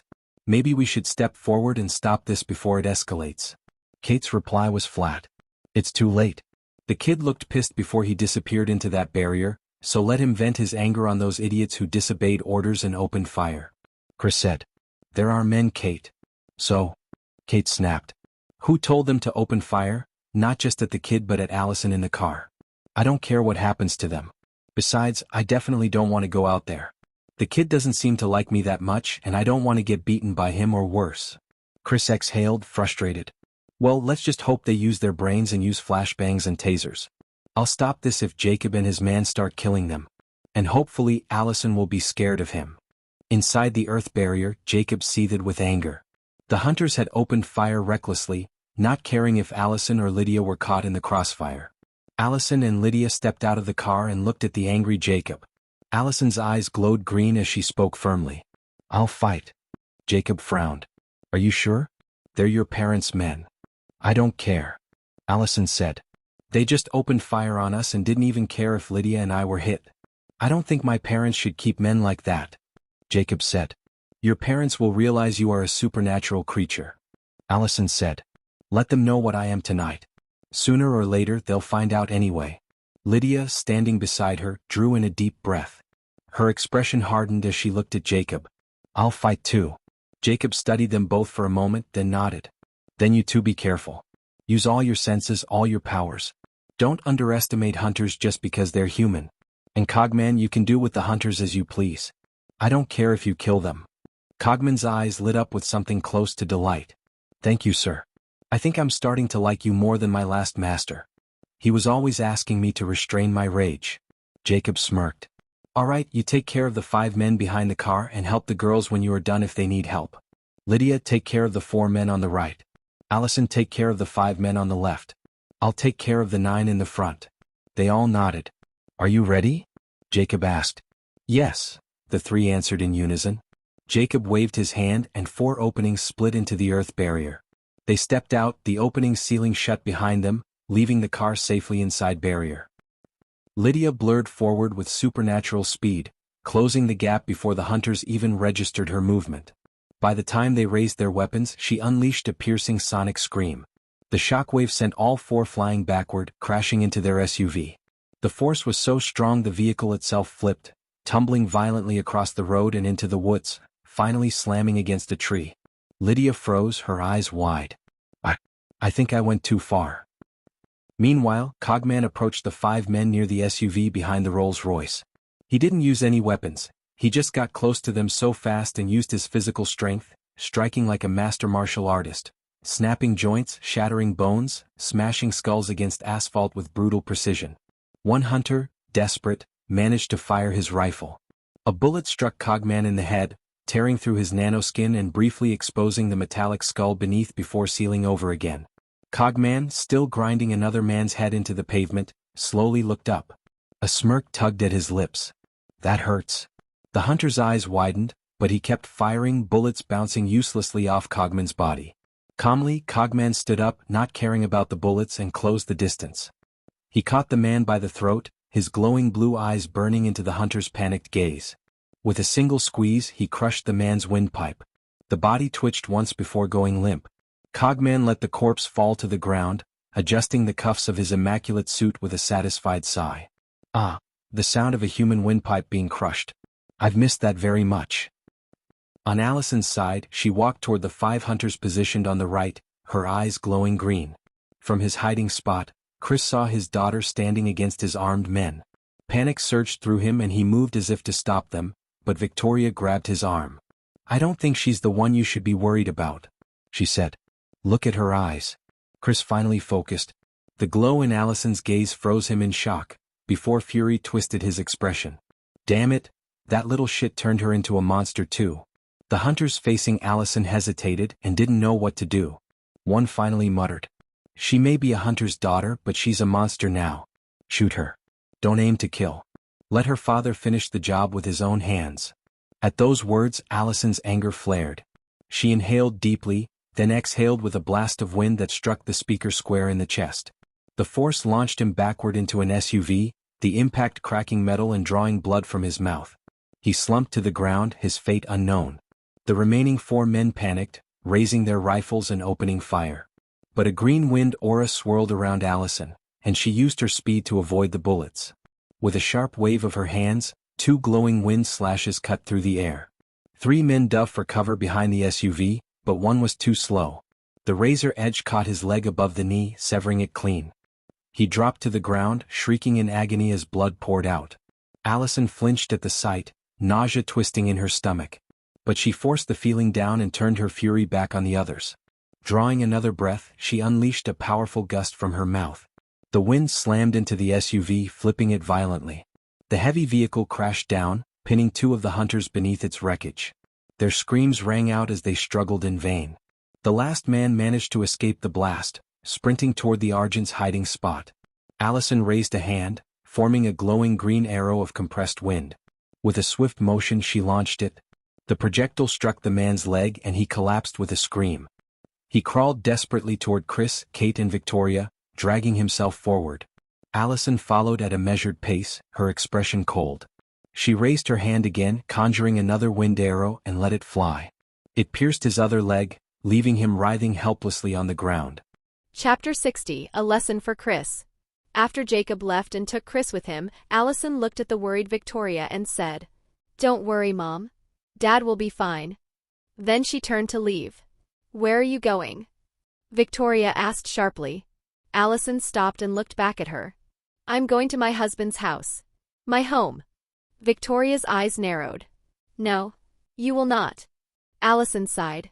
"Mom, you were lying to me for so many years, not telling me that you were a hunter. You had the chance to tell me when we saw the alpha, but you just told me it was a bear. And tonight, you and Dad sent your hunters to shoot Lydia, Jacob, and me." Tears welled in her eyes as she continued. "You know, Jacob told me that you guys have a code, that you only hunt the bad supernatural creatures. He also told me that there are some hunters who don't follow the code and kill supernatural creatures just because they are supernatural creatures. But he never told me that you and Dad don't follow the code, or told me anything bad about you. And even if he did, I wouldn't have believed him. But what you did tonight really broke my heart." Allison stepped closer, her voice trembling. "And since I'm supernatural now too, I guess you hate me. So go ahead, Mom. Kill me. I won't resist." Victoria didn't move, and Allison took her mother's hand, the one holding a dagger, and put it on her own neck. "Go on. Do it." Victoria's hand shook. The dagger slipped from her grasp and clattered to the ground. Tears ran down her cheeks as she touched Allison's cheek. "I'm sorry, sweetheart. I never meant to hurt you. We told our men not to shoot, I swear. Wanting you to break up with Jacob wasn't fair, but I was raised to believe shapeshifters are evil. I've seen what they can do with my own eyes. That's why your father and I didn't want you with him." Victoria took her hand back and said, "I'm sorry.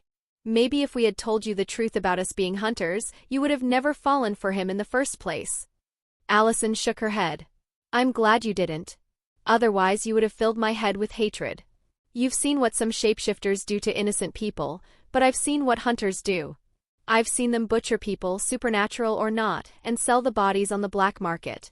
They destroy lives for money or claim it was for the greater good." Then she turned to Kate. "And some hunters burn werewolves alive, even when those werewolves were protecting the innocent. They burn their families too, supernatural or not, kids or grown. They burn them alive just because they hate werewolves." Kate was shocked, wondering how Allison found out what she did. But she was more concerned that Allison would hate her, not that she killed the Hale family because she thought they deserved to die, or at least that's what she was convincing herself so she wouldn't feel guilt. Victoria glanced at Kate, silently suspecting the truth, but said nothing. She turned back to Allison. "Okay, sweetheart. You can go. But we need to talk. I will visit you tomorrow with your dad after school." Allison nodded and was about to leave, but the man who was shot earlier with her wind arrows in the legs and was lying not far from them yelled, his voice hoarse. "You can't let her go, Mrs. Argent. You have to kill her. She is a monster, and you know what a hunter should do when they turn." Before Victoria could respond, Kate, who was still thinking about what Allison just said, lifted her shotgun without hesitation. One deafening shot rang out. The man's head exploded, his body collapsing lifeless to the ground. Kate lowered the smoking shotgun and said, "Screw you and your hunter code. No one is killing Allison." Lydia looked away, feeling nauseous again, and Cogman looked at Kate with an approving look but didn't say anything. Allison watched Kate for a long beat and sighed, then turned around and took Lydia's hand. "Cogman, let's go home." Cogman said, "All right, my lady." He walked by Allison's side and said, "By the way, what would you like for dinner tonight?" "Sir didn't say, he just told me to make dinner and left." "You can just make him steaks," Allison said without enthusiasm. "As for me, I don't feel like eating." "Me neither," Lydia agreed. "That's not good, my ladies," Cogman protested. "You have to eat well so you can grow into beautiful, chubby, and healthy ladies." Lydia blinked. "You idiot, are you cursing us? Who told you we should become fat? Is it Jay?" Cogman said. "No, it was not Sir who told me. But I thought a slightly protruding and chubby lower belly and big bums were a beauty standard and what men were looking for in a woman. That's what I learned from my previous masters, you know, in the 15th to 17th centuries and during the Victorian era, men loved fat women." Allison said. "Really?" Cogman said. "Yeah, fatness was associated with beauty and wealth back then." Lydia said. "Well, not anymore, old man. Fatness is now associated with health issues and laziness." Cogman shrugged. "I will never understand you humans. Some of my former masters were fat, and I mean fat as pigs, and ate like pigs too, but they lived past 100. But also, some of them died early because they were too fat and had diabetes. It's just fascinating." They reached the car while Cogman was still saying nonsense, making them both smile despite everything. They got into the car and drove away. Victoria watched them go and sighed. "We went too far tonight. We should have just talked to her instead of sending those idiots after Jacob and almost hurting our own daughter in the process. Now we made her hate, well, not hate us, but she was looking at me with such disappointment." She continued. "Besides, that kid had already told her what he is and about the supernatural side of the world, so even if we succeeded in making him lose control, it wouldn't have changed anything." Kate said, "That kid is smart and so scary. I've faced a lot of shapeshifters in my life, but none of them made me as terrified as he made me when he looked at me earlier. And when he dealt with those 9 hunters, he didn't even use his powers. I wonder what kind of creature he is." Victoria studied her. "They seem to know something about you, Kate, that me and Chris don't know about." Kate didn't answer. She changed the subject and said, "So what do we do about this mess?" Victoria's expression went cold. "Kill the surviving idiots and compensate their families. Say they died in a hunt. I don't want them spreading the news that my daughter is a shapeshifter and making her a target. Then call the cleaners." Kate nodded. "All right." Then the two of them killed all the surviving hunters and called a discreet crew who specialized in cleaning bloody scenes and removing corpses, and waited for them to arrive. Deep in the woods, Jacob dropped Chris to the ground and eyed the gun that he took from him. "A Desert Eagle," he said with a grin. "Nice. I'm keeping this one." Chris staggered to his feet, dazed by Jacob's speed. "Why did you bring me here, kid?" Jacob hid the gun in his pocket dimension without Chris noticing and looked at him, his expression turning serious. "I didn't like the way you treated me since the first time we met, and I especially didn't like what you did tonight. Not only did you send your hunters after me, but you almost got Lydia and Allison, your own daughter, hurt. So I'm going to beat you to death." Then, without another word, Jacob started beating Chris brutally, punching him and breaking his nose, then with a knee to the gut, he made him spit blood. When Chris began to lose consciousness, Jacob shocked him with a burst of electricity, forcing him back awake, then resumed the beating. He kept beating him for half an hour before he took his Glock from his pocket dimension, zapped Chris with another electrical jolt to keep him conscious, and leaned close. "Remember that night outside the school? When the mountain lion showed up?" Chris stared at him, silent and defiant. "You said something to me that pissed me off, and if you weren't Allison's father, I would have killed you that night." Jacob said, voice cold. "You told me, just because you don't have parents to worry about you and can do whatever you want, that doesn't mean you can kidnap my daughter." "I didn't like that at all." Jacob aimed the gun at Chris and said, "This is for what you said to me that night." Jacob raised the gun and fired. Shots tore into Chris's stomach, legs, arms, and right lung. Then Jacob just watched him bleeding from his wounds and coughing blood. Chris rasped through his pain. Allison will never forgive you for killing me. Jacob's mouth curved into a small smile. Who said anything about killing you? He took an expired senzu bean and a bottle of water from his pocket dimension. With a rough, efficient motion, he shoved the bean into Chris's mouth and forced the water down his throat. Then Jacob stepped aside and covered his nose.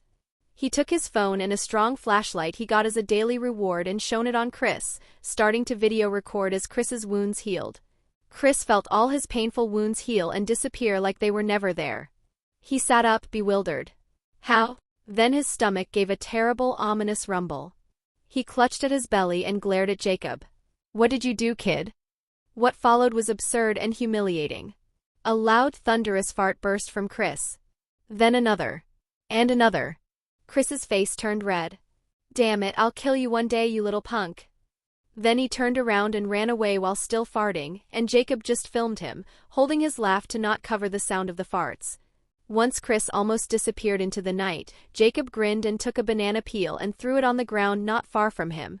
Chris, overcome by some strange compulsion, suddenly turned back and ran straight toward the peel, stepped on it, slipped, and rolled on the ground a few times while farting loudly before sprawling flat on his back. He lay there and didn't move, still farting. He covered his face and said, Damn it, kid. You can kill a man, but you can't humiliate him like this. Jacob laughed. Don't say that. You are my father-in-law, I don't want to kill you. Chris hissed. You're pure evil. Jacob just laughed, and after 10 minutes, the humiliating symphony finally stopped. Chris pushed himself to his feet and eyed the phone in Jacob's hand. Jacob pocketed it and delivered the final warning. From now on, don't anger me. Or I'll show this video to Allison, Kate, and Victoria, or I'll beat you half to death again and make you swallow that medicine in front of them. He casually draped an arm around Chris's shoulder. So from now on, we should act like a real family and not make Allison sad, even if we don't like each other. Chris shoved him off. You already told her about the supernatural world. About us being hunters. And you even turned her into some kind of supernatural creature. Jacob smirked. Of course I told her. I'm not as stupid as you to hide the truth from her and make her hate me when she finds out. Chris's jaw tightened. I hid the truth to protect her.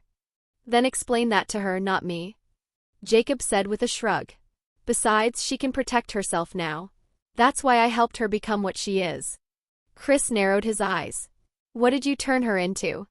Ask her yourself. Jacob replied smoothly. Chris hesitated, then asked the question that had been eating at him. Then what are you? Jacob only smirked and grabbed him by the arm.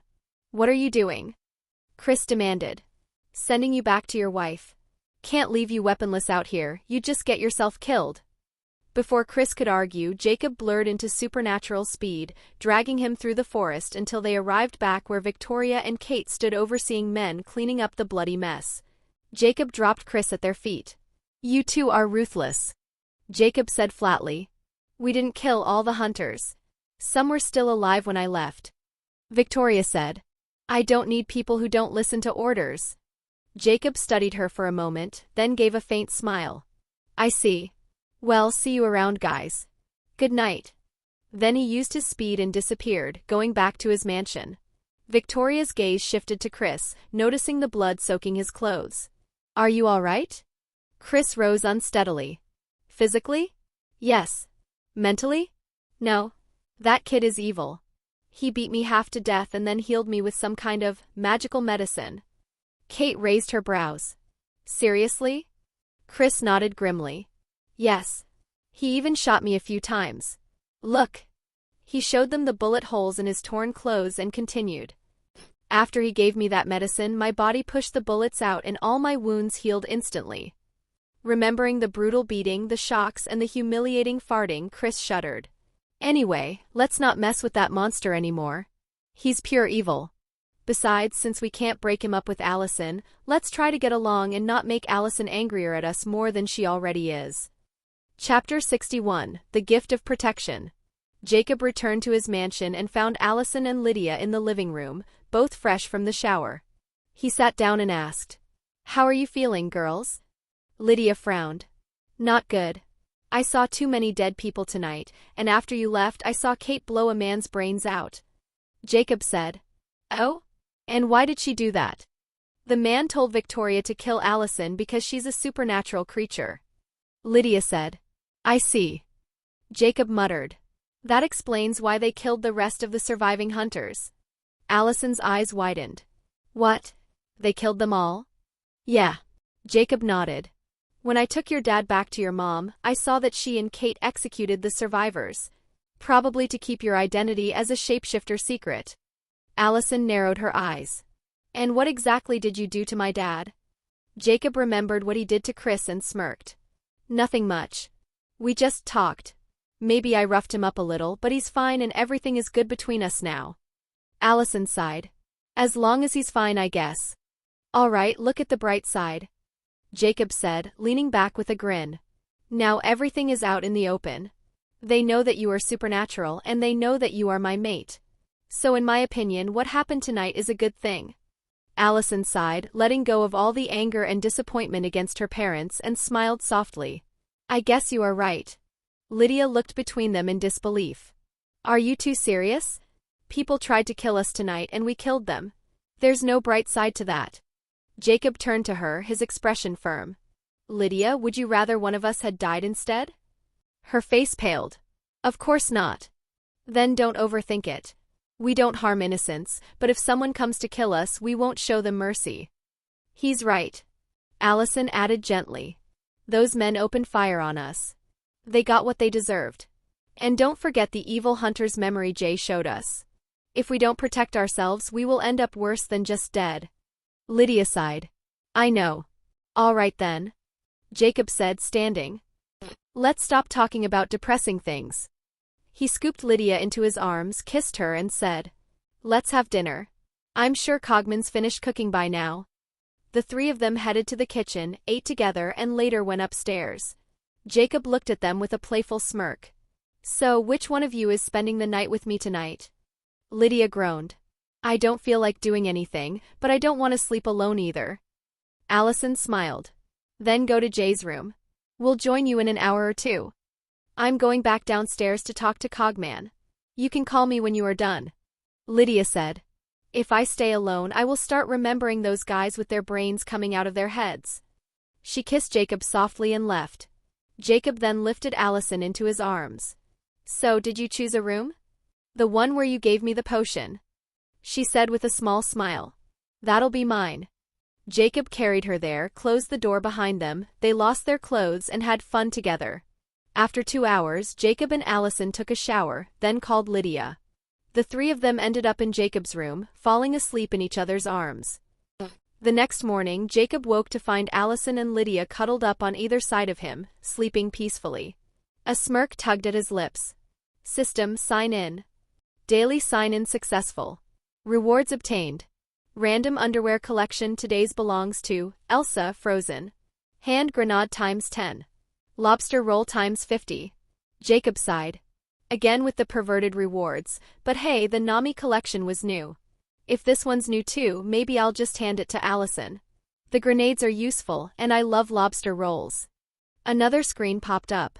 Reminder, host still has a sign-in available. Monthly sign-in. Does the host want to sign in now or leave it for later? Oh. It has been a month already. Sign in. Monthly sign-in successful. Rewards obtained. True Dragon's Blood Essence, a drop of pure power from an ancient dragon. When consumed, it strengthens your connection to your draconic heritage and permanently expands your magical reserves. Deadpool Healing Factor, grants extreme rapid healing and regeneration. Heals severe injuries in seconds and regrows lost organs/limbs in minutes. The ability grows stronger with the host. At high levels, regeneration from a single cell may be possible. Immune to diseases and toxins. Note, you can still be killed with magic and curses, so host should be careful until immune to magic. Quen Sign Scroll times 10. The Witcher. After learning the ability, the user can create a powerful protective energy bubble shield around themselves. The shield can protect the user from sonic waves, physical attacks, energy attacks, and magical attacks, and it can even reflect attacks back to the attacker.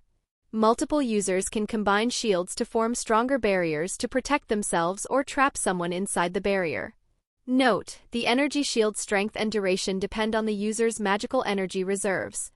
Jacob's eyes widened. He couldn't help himself after he read the rewards and shouted, "Yes!"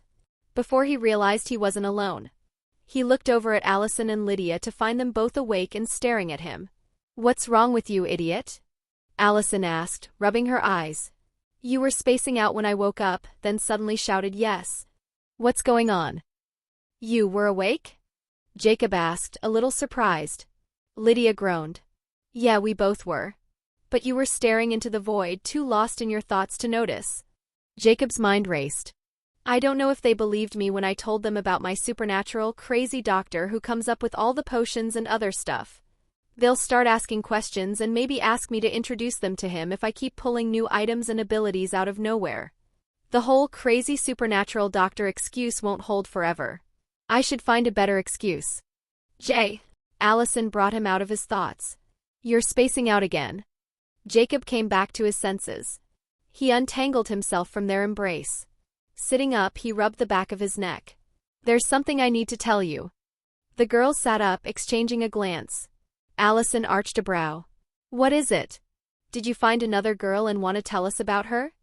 Jacob blinked. "What? I wish." Seeing them both glaring at him, he quickly corrected himself. "I mean, no. I didn't find any other girl." "Then what do you want to talk about? Why do you look serious and guilty at the same time?" Lydia asked. Jacob smiled sheepishly. "Remember that supernatural crazy doctor or scientist, or whatever I told you he was?" Allison said. "Yeah. We know he's fake." Jacob froze. "He's F.A. Wait, what?" He looked between the two of them, utterly baffled.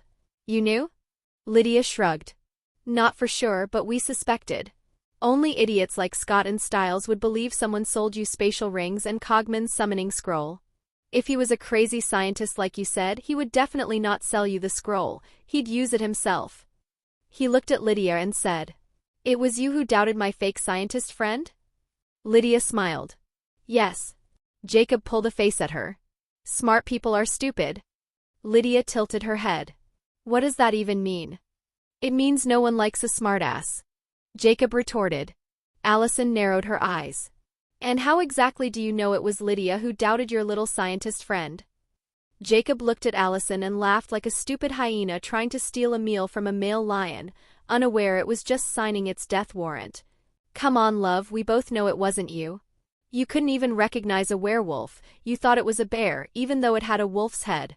"Ha ha ha ha." Allison glared at him. "Damn it, Lydia, let's beat his ass. He just called you stupid too." Then both girls pounced on him, punching and kicking while he was still laughing. They threw him out of the bed. Allison stood up on the mattress and jumped at him, hitting him with an elbow drop to the stomach. "Allison!" Jacob groaned. "Are you trying to kill me?" Allison locked her legs around his neck in a chokehold. "I was actually aiming for your balls." Before Jacob could answer, Lydia jumped from the bed and landed on his stomach with her knee. Jacob wheezed. "You girls went too far. I'm going to teach you a lesson." Allison felt him slipping from her hold. "Lydia, help. He's too strong." "What do I do?" Lydia squeaked. In desperation, she bit him on the arm he was using to push Allison's leg away from his neck. "Ow! Lydia!" Jacob yelped, even though it didn't hurt. "Stop biting." With a surge of strength, he broke free from Allison's hold, stood up, and caught Lydia as she tried to scramble away. Sitting back on the bed, he tossed her over his lap and started spanking her. Sorry. Please stop." Lydia just laughed. He finally tossed her onto the bed. "I'll deal with you in a moment." Then he caught Allison, who was about to escape from the room. "And where do you think you're going?" Allison kissed him quickly, whispering in his ear. "Do you want to punish me, or do you want me to leave the room so you can punish Lydia properly?" Jacob smirked. "You're lucky. I'll forgive you this time." He kissed her, then shoved her out of the room and shut the door behind her. "Rude." Allison pouted, though a smile played on her lips as she headed to her own room. Jacob leapt onto the bed, pinning Lydia beneath him. His grin turned mischievous. "Now let me punish you properly." Moments later, the room filled with Lydia's cries, though not of pain but of joy. After an hour, they took a shower, then went downstairs and joined Allison in the living room. Allison asked, "So, what were you going to tell us?" Jacob leaned back, scratching his head. "Well, you see, I don't actually have a spatial ability. What I have is more like a space inside my soul or consciousness or whatever it's called. I can store things in there, like the rings I gave you girls, only my space is much bigger. It's filled with all kinds of stuff, magical and normal. Potions, scrolls, even abilities. But," he sighed, "I can't access most of it right now. It's the same with the bloodlines I passed to you. I know they're stored in my body, but I can't use them or even know what they are. I only find out when I consummate a bond with one of my mates and 3 of those bloodlines chooses her." Lydia frowned. "Then how do you access the other things besides bloodlines?" "The stronger I get, the more items and other stuff I can access." Jacob explained. "I think I inherited that space from one of my parents after they died, just like my bloodline. And maybe they inherited it from my ancestors." Allison tilted her head. "But, if that's true, couldn't your parents use that space too?" Jacob said. "They probably couldn't." Lydia asked, hesitantly. "If they were dragons like you, how could they die in a car accident?" Jacob froze for a second, then thought grimly. "Now, what nonsense should I tell them?" Out loud he said, "I don't know. Maybe they only awakened a weak dragon bloodline. Or maybe only one of them was a dragon. I suspect it was my mom, and she chose to die with my dad, because he died before I even got to the hospital, so he probably wasn't a dragon. I think that's why she was apologizing to me a lot before she passed. She chose to follow him. Sorry, Mom. Dad. I'm really shameless." Jacob thought bitterly. Lydia looked down. "Sorry for bringing that up." Jacob waved it off. "Don't worry about it. Anyway, I don't know exactly who made that space or how I got it. But I suspect one of my ancestors created it, and I don't think he was from our world. Probably someone like Cogman." Allison asked, "Why would you think that?" Jacob grinned. "Remember the movie we saw, Cowboys and Aliens?" Lydia raised a brow. "Yeah, what about it? Do you remember the wrist blaster Jake was wearing?" Both girls nodded, and Jacob activated the bracelet on his arm. It shifted and transformed into a weapon. "This is it. A little modified, but basically the same." Allison's eyes widened. "I saw you using that yesterday, but I thought it was something Cogman made for you." "Nope," Jacob said. "I got it from that space. I also got some senzu beans. They're healing beans from an anime called Dragon Ball. I even got Captain Jack Sparrow's jar of dirt." Allison blinked. "Wait, isn't that thing useless? Or does it actually have Davy Jones's heart in it?" Lydia's eyes sparkled. "Is it? Is it still beating? Show us." Jacob deadpanned, holding up the jar. "No. It's literally just dirt." Allison groaned in disappointment. "Why would your ancestor keep something useless like that? And why would you need to get stronger to access it?" Jacob shrugged. "No idea. I've gotten a lot of other useless stuff too. Even, perverted stuff. Got rid of those right away." Lydia leaned back, thoughtful. "So that ancestor of yours visited a lot of worlds?" Jacob nodded. "Yeah. Which means maybe one day we can visit other worlds too. But for now, let's not think too much about things we don't understand, and let's keep this between us, okay? Don't tell Scott or Stiles. Let them keep believing I get my stuff from my fake scientist friend." Both girls grinned and said in unison, "All right." Jacob smirked. "Now let me show you why I was so excited this morning." He reached into his pocket dimension and pulled out 3 scrolls. "I got 10 of these when I woke up," he said, handing 2 of them to Allison and Lydia. Allison turned hers over curiously. "What are these?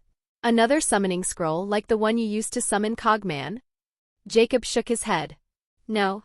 These are different. They'll let us learn a magical defense ability called the Quen sign."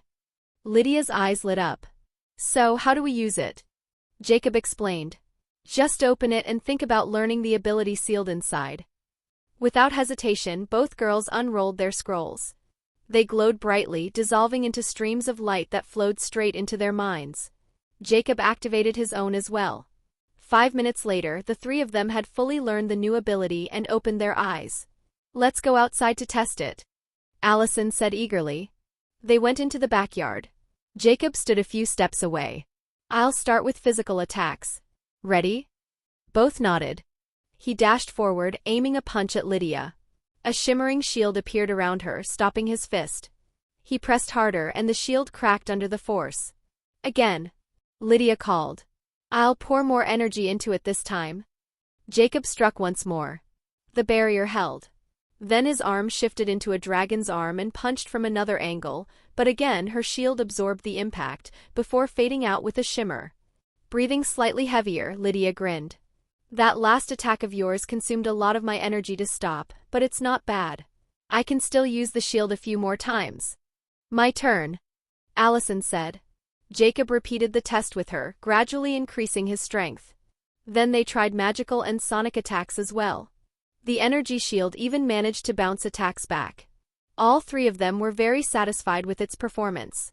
Chapter 62, Jacob's Powers Grow. When Jacob and the girls finished testing the energy shield, Cogman appeared and called them for breakfast. Jacob stayed behind, sitting on the grass. Go ahead, girls. I got a little stronger this morning and I want to see what changed in my body. Allison and Lydia nodded, not bothering him, and went inside the mansion, still talking excitedly about their new ability. Once they were gone, Jacob smirked. Now let's use the rewards I've been waiting for. System, merge the Deadpool healing factor into my body. He commanded in his mind. Are you sure, host? Wait, are there any side effects? Like, will my face turn ugly or something? No, host. There are no side effects. Then merge it. Please brace for the pain. The merging will be complete after 10 minutes. Wait, what pie? Before he could finish the thought, agony ripped through him. Every cell in his body tore apart and reconstructed. Jacob bit his lip hard, enduring the torment in silence. 10 minutes later, it finally ended. His clothes were drenched in sweat, but the vitality surging through his body was unmistakable. That pain was worth it. He thought with a grin. Now I'm nearly impossible to kill. Even if I can't win a fight, I'll survive to take revenge. He pulled the true dragon's blood essence from his pocket dimension and drank it. This time there was no pain, just a warm, comfortable feeling that spread through his body and lasted for about a minute. Jacob clenched his fist, feeling the raw strength coursing through him. I'm so much stronger than before. Let's shift and see what's changed. He took off his hoodie and began to shift. Black scales covered his entire body except his face, which only had a few scales on his cheeks. His eyes glowed golden, his ears became pointed, and 2 dragon horns emerged from his head. But the change didn't stop there. His body grew taller, from 1.8 meters to 2.2 meters, and became bulkier. 2 powerful black dragon wings burst from his back, and a scaled dragon tail unfurled behind him. Jacob was pleasantly surprised by the sheer power he felt in this form. I feel incredibly strong, like really strong. I thought having a tail would be awkward, but it feels just like an extra limb. I can control it with ease. But more importantly, I finally have wings. Let's try to fly. With a powerful beat, he launched skyward, a shockwave blasting the ground where he stood. In moments he was soaring high above the Beacon Hills Preserve, wind rushing past him at exhilarating speed. Yeah!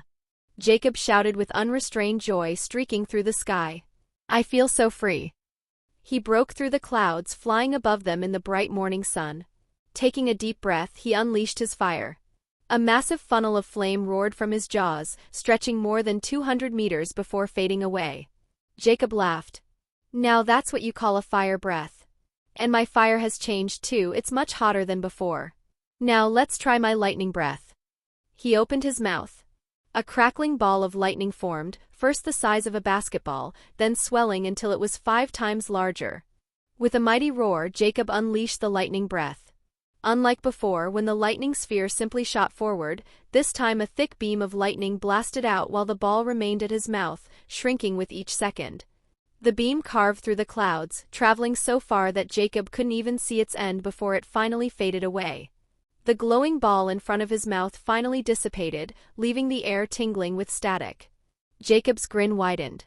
That was incredibly strong. This is true dragon power. He thought. Now, I wonder what kind of breath my earth element gives me. Maybe that drop of dragon blood awakens something new. System, show me my status. Status. Name, Jacob Alexander, 16 years old. Species, human/dragon. Abilities: 1. Pyrokinesis. 2. Electrokinesis. 3. Geokinesis. 4. Magmakinesis. 5. Fire and electricity immunity. 6. Standard shifter abilities. 7. Poison immunity. 8. Passive charm. 9. Dragonborn shout, Fuss Ro Da, Skyrim. 10. Dragon fire, lightning, lava breath. 11. Storm call, Skyrim. 12. The Quen sign, The Witcher. Weapons and items: banana peel, Mario Kart. Defective lightsaber, defective invisibility cloak, Excalibur knockoff, the Joker's laughing bomb ×20, a can of Popeye spinach, Mirakuru, Arrow DC Comics, ×7, Senzu beans ×3, expired Senzu beans ×8, spatial ring ×8, memory neuralizer, Men in Black, replica katana Shusui, One Piece, Glock 45, SNW 500 revolver, alien wrist blaster, Cowboys and Aliens, Arc Reactor MCU, hand grenades ×10, Quen scroll ×7. Jacob's eyes lit up. Magmakinesis. Lava breath.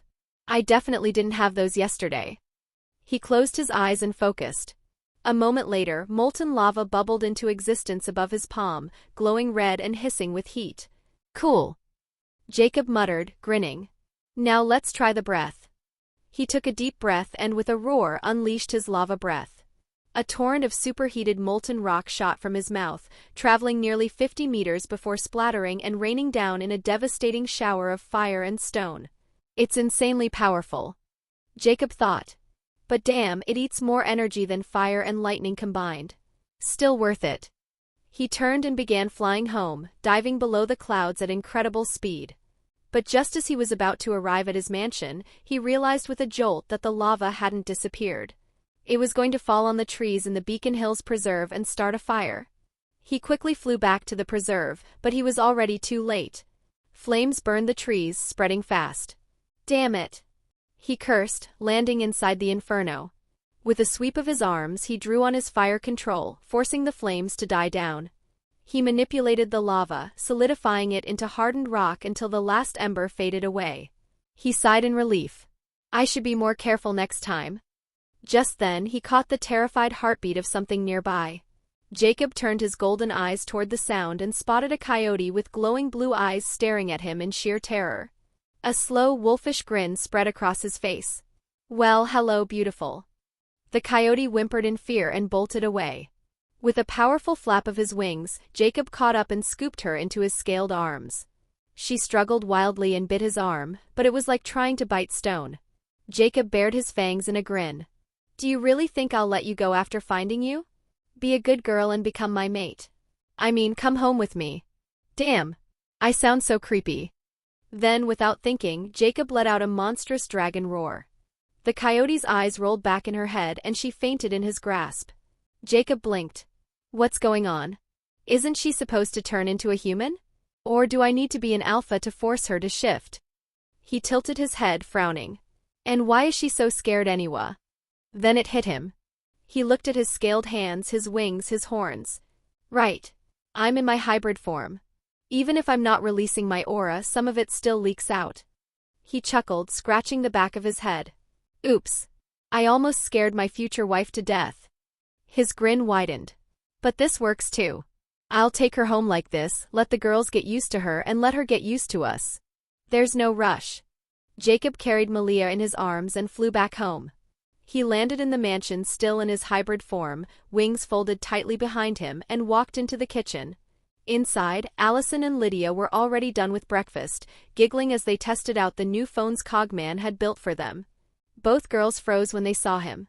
Their eyes widened, and in seconds they were circling him, touching his wings and the scales along his arms. Can you fly? Lydia asked in awe. Yes, Jacob said with a grin. I just came back from my first flight. Allison smiled. Then you have to take me flying. Me too. Lydia chimed in. I'll take you both after school. Jacob promised. Cogman looked first at Jacob's form, then focused on limp Coyote in his arms. Sir, do you want me to cook that? I doubt it will taste very good, but...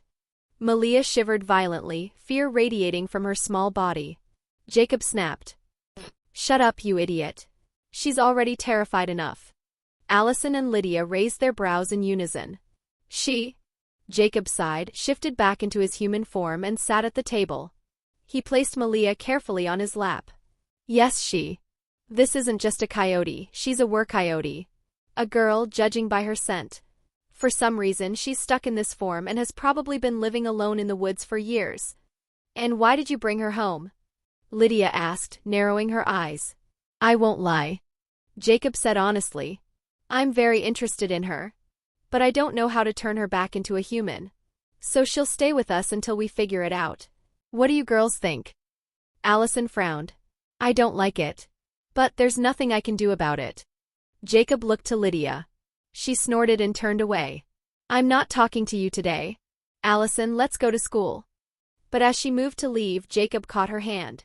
Come on, I know you're not that angry. So tell me, what do you really want? A mischievous smirk tugged at Lydia's lips. I want you to watch The Notebook with me. Jacob groaned. Again? We just watched it a few days ago. Lydia pouted. You don't want to? Then how about we watch Titanic? Jacob shouted dramatically. No, no, no. There was plenty of space on that damn door for both Jack and Rose. I refuse to watch that trash again. It makes my blood pressure spike. Fine. We'll watch the stupid Notebook. Lydia pumped her fist triumphantly. Yes. Jacob shook his head, smiling despite himself, then turned to Allison. And you? Want me to sit through some boring romance anime with you too? Allison smirked and kissed his cheek. No. Just be nice when my parents come over tonight after school. I will. Jacob promised. Good. She kissed him again, then turned to Cogman. Drive us to school, will you? We're going to be late. Jacob still needs to eat and shower. He smells like sulfur. As you wish, my lady. Cogman replied smoothly. Lydia wrinkled her nose. Jay, why do you smell like sulfur? Jacob leaned back with a grin. Because of my new ability. He told them about his lava breath, his magma control, and how he had nearly burned down the woods. Lydia smacked the back of his head. Idiot. Last time you almost destroyed the forest with lightning and now lava? Can't you think before testing your powers? Jacob gave a sheepish smile. I'll try to be more careful next time. Allison shook her head, tugging Lydia toward the door. All right, let's go. We're already late. After the girls left with Cogman in the Rolls-Royce, Jacob looked down at Malia in his lap. I know you're awake. He said gently. And I know you can understand me. Malia slowly opened her eyes and stared at him. Jacob smiled softly. I will not harm you. I was just trying to help you shift back to human form. Earlier when I roared at you, but it didn't work. You can leave if you want, I won't stop you. But even if you leave, you will always be welcome here. He gently placed her on the kitchen floor and stood up. You haven't eaten human food in a while, have you? You can nod or shake your head to answer. Jacob pulled 2 ribeye Wagyu steaks from his pocket dimension, cooked them, sliced them into pieces, and set them on a plate on the floor. Here. Try this. It's Wagyu steak. People say it's the most delicious meat in the world. Then he sat at the table and began eating. Malia hesitated for a moment, then cautiously walked to the plate and devoured the steaks. When she finished, she barked at Jacob. He chuckled. What? You want more? Malia nodded eagerly. All right, I'll make another one. Jacob said. Malia barked again and he grinned. You want to? She nodded once more. Jacob quickly cooked and plated another round of steaks. Afterward, he went upstairs for a shower, changed into fresh clothes, and returned downstairs. Malia was waiting near the front door. Jacob opened it and said, You can leave, but like I said, you're welcome here anytime. You can even stay with us until we figure out how to turn you back into a human. Malia barked happily, then sprinted off, leaping over the perimeter wall and running toward the woods. Jacob sighed, shook his head with a smile, and climbed onto his bike, riding off to school. Chapter 63, Plans for the Weekend. Jacob was in the school cafeteria having lunch with Allison, Lydia, Stiles, and Scott. Stiles leaned in, lowering his voice. The cops found 2 dead bodies yesterday. I was with my dad at the crime scene and saw them. It was gruesome. Allison frowned. How did they die? They were torn apart. Stiles said grimly. Claw marks and bites were all over the bodies. They were both dismembered and cut in half. It was a total horror show. Jacob raised a brow. Was it Peter? Scott nodded. Yeah. We asked Derek. He said it was him. Stiles added. According to Derek, after you and Lydia beat Peter up, he's in full-on rage mode. Derek said Peter seemed to have lost control yesterday. He attacked Derek and almost killed him before taking off. When Derek tracked him, he found him killing those two people. Jacob snorted. That bastard didn't lose control at all. He was just reminding Derek who the Alpha is. If he really lost control, it wouldn't just be two bodies, it'd be a massacre. Those two were probably targeted. Allison nodded. Exactly. An Alpha who loses control can cause a massacre, not just two deaths. So, like Jay said, Peter was just acting like he lost control, and those two dead guys were probably connected to the Hale family fire. You're right. Stiles said. I checked. Both were tied to the Hale fire. Lydia tilted her head. Wait, is Peter even healed yet? Jay almost burned him to death 2 nights ago. Scott answered. Derek said Peter isn't fully healed yet, but he's almost there. He should be completely healed by today. Jacob raised an eyebrow. Huh. I thought it would take him at least a week.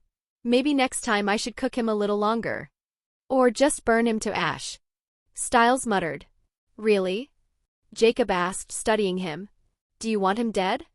He's driving my dad insane. Stiles snapped. When I woke up this morning, I found him asleep at his desk with a bottle of booze next to him. Jacob suggested. Maybe it's time to tell him the truth. Stiles shook his head. Not yet. I don't want my dad going after Kate or an alpha werewolf. So let's wait until Peter and Kate are finished fighting and one of them dies. He glanced at Allison. No offense, but your aunt is a psycho. I wouldn't shed a tear if she dropped dead. Allison sighed but said nothing. Scott quickly changed the subject. By the way, Jackson came to me again this morning. He asked if I could help him become a werewolf, but he was polite this time. Jacob asked. And what did you say? I told him being a werewolf isn't all that great and walked off. Jacob shook his head. You're an idiot. What? Why? Scott asked. Jacob smirked. Jackson's rich, right? Yeah. Stiles said. His parents are loaded. Then you should ask him to pay you to turn him. Jacob said simply. What? I can't do that. Scott protested. Jacob said. Why not? He wants to be a werewolf, so let him pay for it. You can earn some money from it, and he can get the bite. It's a win-win. Besides, even if you don't help him, he'll just go find Derek and ask him. Scott hesitated. But I can't turn him. Stiles rolled his eyes. Are you stupid? Of course you can't, but you can introduce him to Peter. Scott's eyes widened in understanding. Oh. Then, how much should I ask for? Jacob grinned. 10 grand. Any more and his parents might start asking questions. Scott stood up abruptly. Stiles, let's go find him. If he agrees, I'll give you 1,000 to fix the Jeep. Only 1,000? Stiles complained, standing up as well. Scott shrugged. I want to buy a car. 9,000 will barely be enough. But if there's any money left after I buy it, we'll split it. Stiles grinned. Deal. Now let's go get our money. Jacob and the girls watched the two leave, amused smiles on their faces. Lydia leaned toward Jacob. So, where's your coyote girlfriend? Did you leave her at home? Jacob chuckled. She went back to the woods and she's not my girlfriend yet. I don't even know if she's beautiful or not. What if she's old? I mean, I don't mind a 30-year-old or even a beautiful 40-year-old, but what if she's like 60 or 70? Or what if she's ugly? Lydia snorted. You said you were interested in her this morning. She's probably our age. And probably beautiful too. Jacob shrugged. Anyway, we'll find out when she shifts back to her human form. Until then, I just hope you two treat her kindly. I don't know if she's going to be part of our family or not, but she must have gone through something traumatic to be stuck in that form. She must be so lonely, living in the woods by herself. So if she comes back, please be nice to her.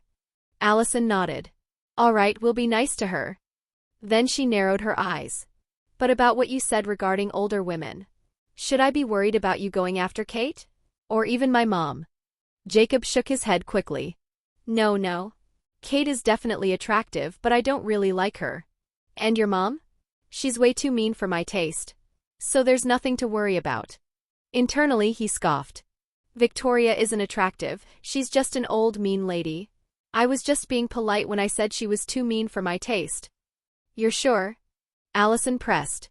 Positive. I'll keep an eye on you anyway, pervert. Jacob just chuckled and shook his head. By the way, girls, Cogman and I are leaving town this weekend. Where are you going? Lydia asked. Jacob's smile turned wicked. Vegas. I have some business there. Allison saw his smirk and quickly understood. You're going to the auction we saw in the Harvester Hunter's Memories, aren't you?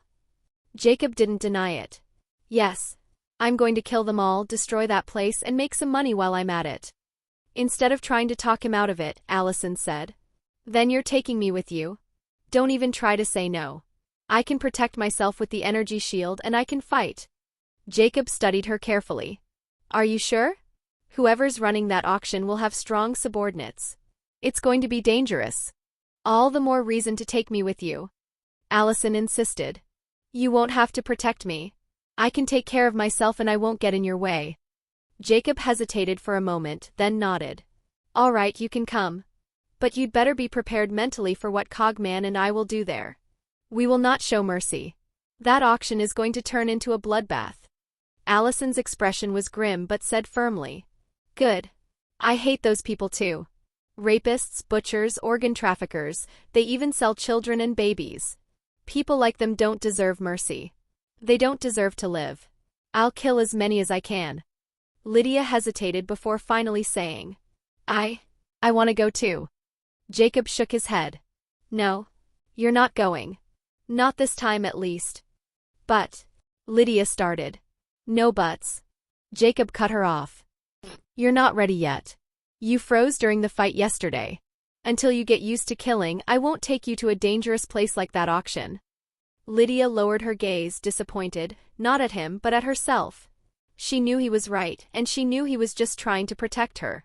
She looked down sadly at her plate and didn't say anything. Jacob sighed.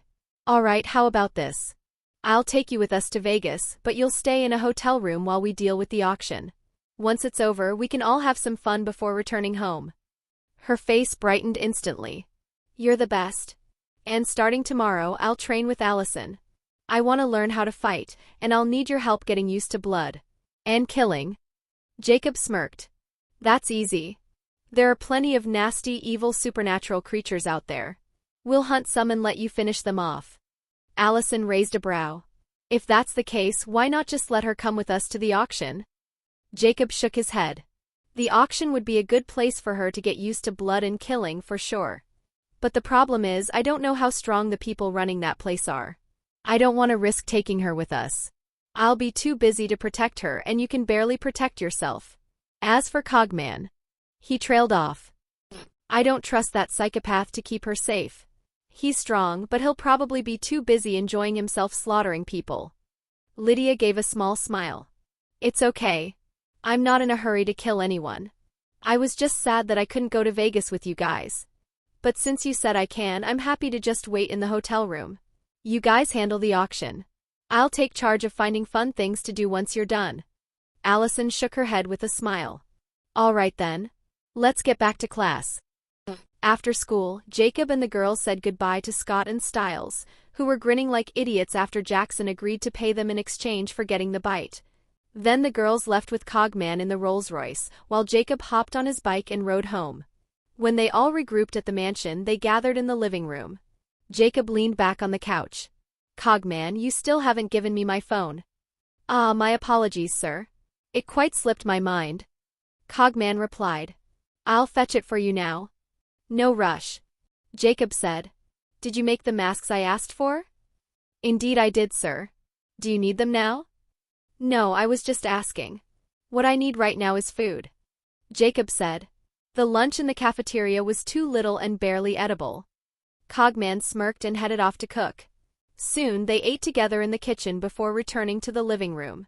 This time, Cogman brought out a sleek new phone. It looked like any ordinary 2025 smartphone. Jacob took the phone and Cogman explained. The Bestiary app is pre-installed. The device is entirely untraceable, unjammable, and can instantaneously connect to and decrypt any network. You'll have access to the internet wherever you may be. The storage capacity is 10 terabytes. And the battery will last for 5 years. And I've also taken the liberty of creating an AI assistant to help you navigate its features and help you operate it. Jacob smirked. Overkill much? Cogman straightened his suit. Merely thorough, sir. And when this one feels outdated, I'll simply make you a better one. Lydia, who had already gotten her phone with Allison earlier that morning, raised hers with a grin. I love the camera on this thing. It takes photos and videos in ultra-high resolution. Allison nodded. I love the camera too. But I love the AI even more. It can talk to you like a real person and answer any question. Jacob smiled. Thank you, Cogman. I like it too. And here. He reached into his pocket dimension and pulled out something metallic and glowing, the arc reactor. Handing it to Cogman, he said. This is the arc reactor from the MCU. I got it the same way I summoned you. See what you can do with it. Cogman took it, his eyes gleaming. Oh, fascinating. Although I could make something similar, I will study this and create something even better. Allison looked at the arc reactor curiously. Hey Jay, do you have any other interesting stuff hidden in that dimension of yours? Jacob grinned mischievously. Plenty. For example, I've got a lightsaber from Star Wars. Problem is, it's defective, it only cuts through walls and bricks, not people. Then there's the neuralizer from Men in Black. And an Excalibur knockoff. Excalibur? Allison asked curiously. Jacob reached in and pulled out a gleaming sword, placing it on the table. The mythical sword of King Arthur. Except mine isn't magical. The only special thing about it is that no one but me can lift it. Allison snorted. Oh, please. She grabbed the hilt and pulled with all her supernatural strength. Veins bulged on her forehead as she strained, but the sword didn't budge an inch. She let go, panting. Okay. I really can't lift it. Lydia leaned in eagerly. What else do you have? Jacob smirked. I also have an invisibility close. He froze mid-word, eyes widening. Sweat broke out on his forehead. Shit. I almost told them about that damn thing. The one that only works in women's bathrooms. Allison narrowed her eyes immediately. Invisibility what? And why are you sweating, you pervert? Jacob waved his hands quickly. I'm not sweating. Anyway, I think your parents are here. I can hear a car approaching the mansion. He turned sharply to Cogman. Hide the arc reactor. Then come with me to welcome our guests. Then Jacob hurried out of the room before the girls could ask more about the invisibility cloak, thinking to himself. I really need to learn how to shut my mouth. Chapter 64, A Visit from the Argents. Jacob and Cogman stepped out of the mansion. Cogman proceeded to the iron gate to open it for the Argents, and with his British accent said, Welcome. Please drive in. Chris nodded, drove through, and parked in front of the mansion. The Argents got out of the car, their eyes falling on Jacob waiting for them by the steps. Jacob smiled. Welcome. His gaze flicked to the bottle of wine in Chris's hand and he raised a brow. Did you really bring alcohol for me? I'm a teenager, you know. Chris snorted. No, I didn't bring it for you. He pointed at Cogman, who had just returned after closing the gate. I brought it for him. Cogman gave a polite nod. That's very kind of you, sir, but I do not drink. Chris frowned. You don't drink alcohol? Jacob shook his head. He doesn't. None of us do, it has no effect on us. We're supernatural after all. But we appreciate the gesture. Then Jacob walked over to Victoria and greeted her the French way with a kiss on each cheek. Welcome, mother-in-law. Victoria raised a brow. Call me Mrs. Argent. Jacob smirked. Come on, that sounds so distant. I'll call you Victoria instead. Let's go inside. As Jacob turned to enter the mansion, Kate, who had been watching with a smirk, spoke up. Hey, that's rude, kid. Aren't you going to greet me? Jacob didn't bother hiding his annoyance. No. And I was hoping you wouldn't come here, Kate. Kate tilted her head. Did I offend you or something? You sent your hunters after me and my girls yesterday. Did you forget? Jacob replied coldly. The only reason you're still alive is Allison. That wasn't my idea. Kate protested. Besides, we didn't order them to shoot you. We just asked them to make you lose control. A deep growl cut her off. Stop talking. Jacob warned. You're just making me want to beat you. Cogman interjected calmly. Should I get rid of her, sir? I promise Lady Allison wouldn't know I was the one who did it. Jacob chuckled. Tempting, maybe if she offends me a second time. He walked inside without another glance. Cogman looked at Kate, who was now watching him warily. Watch yourself, woman. I've just added you to my shit list. Turning to Chris and Victoria, he softened again. Come along. Lady Allison is waiting for you. The Argents followed him inside to the living room. Jacob was already seated next to Lydia, both of them clearly prepared to enjoy the unfolding drama. Allison greeted her parents warmly, then shot a glare at Kate. I was hoping you wouldn't come. I really don't want to talk to you right now. Kate sighed. I'm sorry about yesterday. No. Allison cut her off sharply. It's not about yesterday. It's about what you did.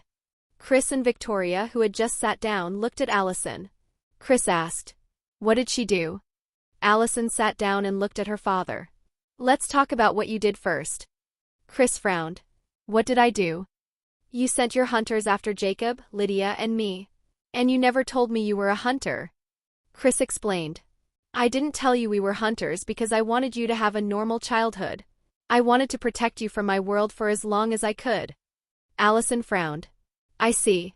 But why did you send your hunters after us yesterday? Chris's eyes narrowed at Jacob, who was lounging next to Lydia with an arm casually around her waist.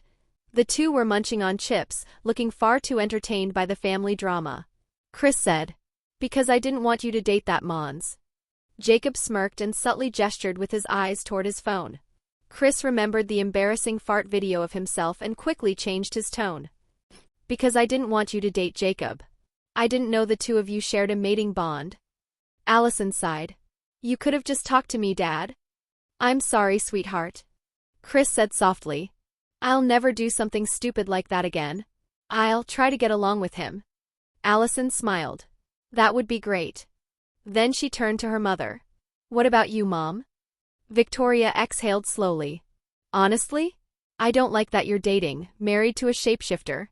But there's nothing I can do about it. And I don't like that you're a supernatural creature either. Allison's face fell. Do you hate me because I'm a? Never. Victoria cut her off firmly. I would never hate you, sweetheart. But can you tell me what kind of shapeshifter you are? Allison hesitated, glancing at Kate. Kate leaned forward, her voice unusually gentle. Come on, princess. Do you really think I'd hurt you? I admit I'm not a good person, but I love you more than anything. I'd rather die than hurt you. With a quiet sigh, Allison faced her parents again. I'm a wind fairy. She stood up and shifted into her fairy form. Her eyes glowed green, her ears elongated and became pointed, and her hair turned a dark green with freckles appearing beneath her eyes. A green aura surrounded her entire body. She raised her hand, summoning a swirl of emerald wind that filled the room with a gentle gust. Kate's eyes widened. Wow, you look gorgeous. I've read about fairies before, but this is the first time I've ever seen one. Allison turned to her mother. What do you think, Mom? Victoria's stern face softened into a smile. You look beautiful. And I'm glad you're not a werewolf. Chris leaned forward, still stunned. But how? How did you become a fairy? Allison shifted back to normal and sat down. I can't tell you that. It's Jay's secret. Chris's jaw tightened. And what about him? What is he? Allison shook her head. I can't tell you that either. You can ask him yourself. Chris let out a short, frustrated snort. I did. He didn't tell me. Allison replied calmly. All you need to know is that he's strong. Very strong. And dangerous. Victoria's gaze shifted to Lydia. And what about you? What are you? Lydia arched an eyebrow. You're a hunter. You saw me use my powers yesterday. You should be able to guess. Victoria shook her head. No. There are many creatures that use sound to attack. Lydia leaned back, her expression unreadable. Maybe I'll tell you when I trust you enough. Victoria turned her attention to Cogman, who was standing behind Jacob. And you? What are you? Cogman offered a polite smile. Me? I'm just a butler, madam. Now, if you'll excuse me, I need to go make some tea. With that, he strode elegantly to the kitchen. Chris looked at Allison. Can you tell us what Kate did? Allison's eyes hardened. She was the one who burned Peter Hale and her family. Victoria, who had already suspected as much, stayed composed. But Chris's face twisted in shock as he turned to his sister. Did you really do it, Kate? Kate sighed, almost bored. Yes, I did. Talia and her pack were monsters that needed to be put down. Peter Hale was the guardian of Beacon Hills. Allison said. She was a good alpha who protected the innocent and kept other supernaturals in check. But you didn't just kill her. You burned normal humans too, and even children. Kate chuckled coldly.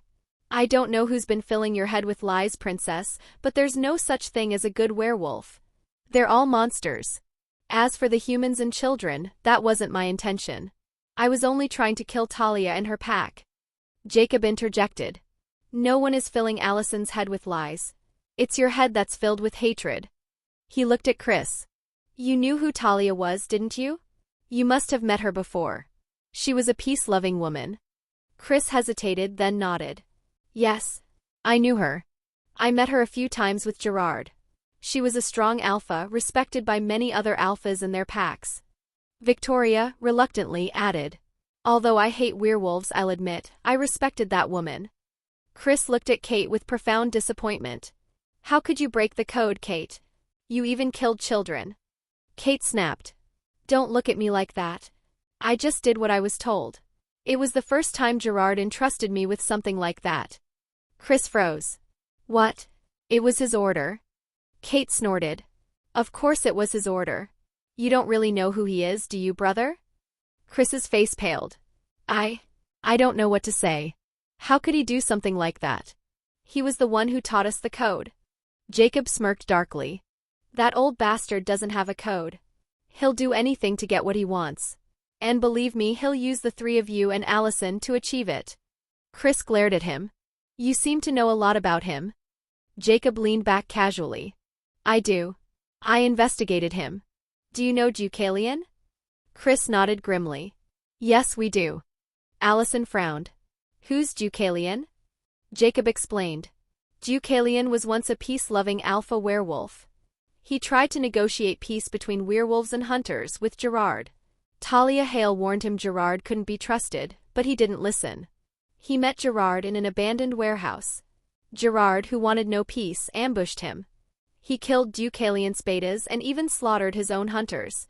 He used a spiked mace made from werewolf claws to frame Deucalion, making it look like he had massacred everyone. Lydia, who was enjoying the story, asked. What happened next? Jacob continued. Gerard blinded Deucalion with flashbang arrows, but he didn't or couldn't kill him. After that, Deucalion, the peace-loving werewolf, turned into a ruthless monster. He's now known as the Demon Wolf, and all his pack members are alphas. He's the alpha of an alpha pack, and they say he's very strong. How do you know all this? Chris asked, bewildered. What Gerard told me was completely different from what you just said. Jacob shrugged. Believe me or not, that's up to you. But you'll find out who Gerard really is sooner or later. And just a heads up, if that monster provokes me, I'll show him no mercy. So when he comes here and hears about me and Allison, make sure he stays away from both of us if you want him to live longer. The kid is right. Kate said. Don't tell Gerard that Allison is a fairy. I don't trust him. He might try to hurt her or use her to get to Jacob. Before Chris could respond, Allison's eyes glowed bright green. Let him try. I'll kill him myself. It's not like I haven't killed before. Victoria's eyes widened. What? You've killed someone? Kate said. If you're talking about the hunters from yesterday, you didn't kill any of them. You hurt them badly, sure, but you didn't kill them. Allison's eyes returned to normal. I wasn't talking about them. I'm talking about a hunter group who called themselves the Harvesters. Chris's face darkened. Where did you meet those bastards? Allison answered. Jacob and I ran into them last week in the woods. They kidnapped 2 kids, but the kids' mother, a werebear, found them and was fighting them. We helped her and killed them all. Jacob glanced at Chris. Do you know about those hunters? Chris nodded grimly. Yes. But those guys aren't hunters. They're just butchers and monsters who hunt for profit, not to protect anyone. But they call themselves hunters. Allison pointed out.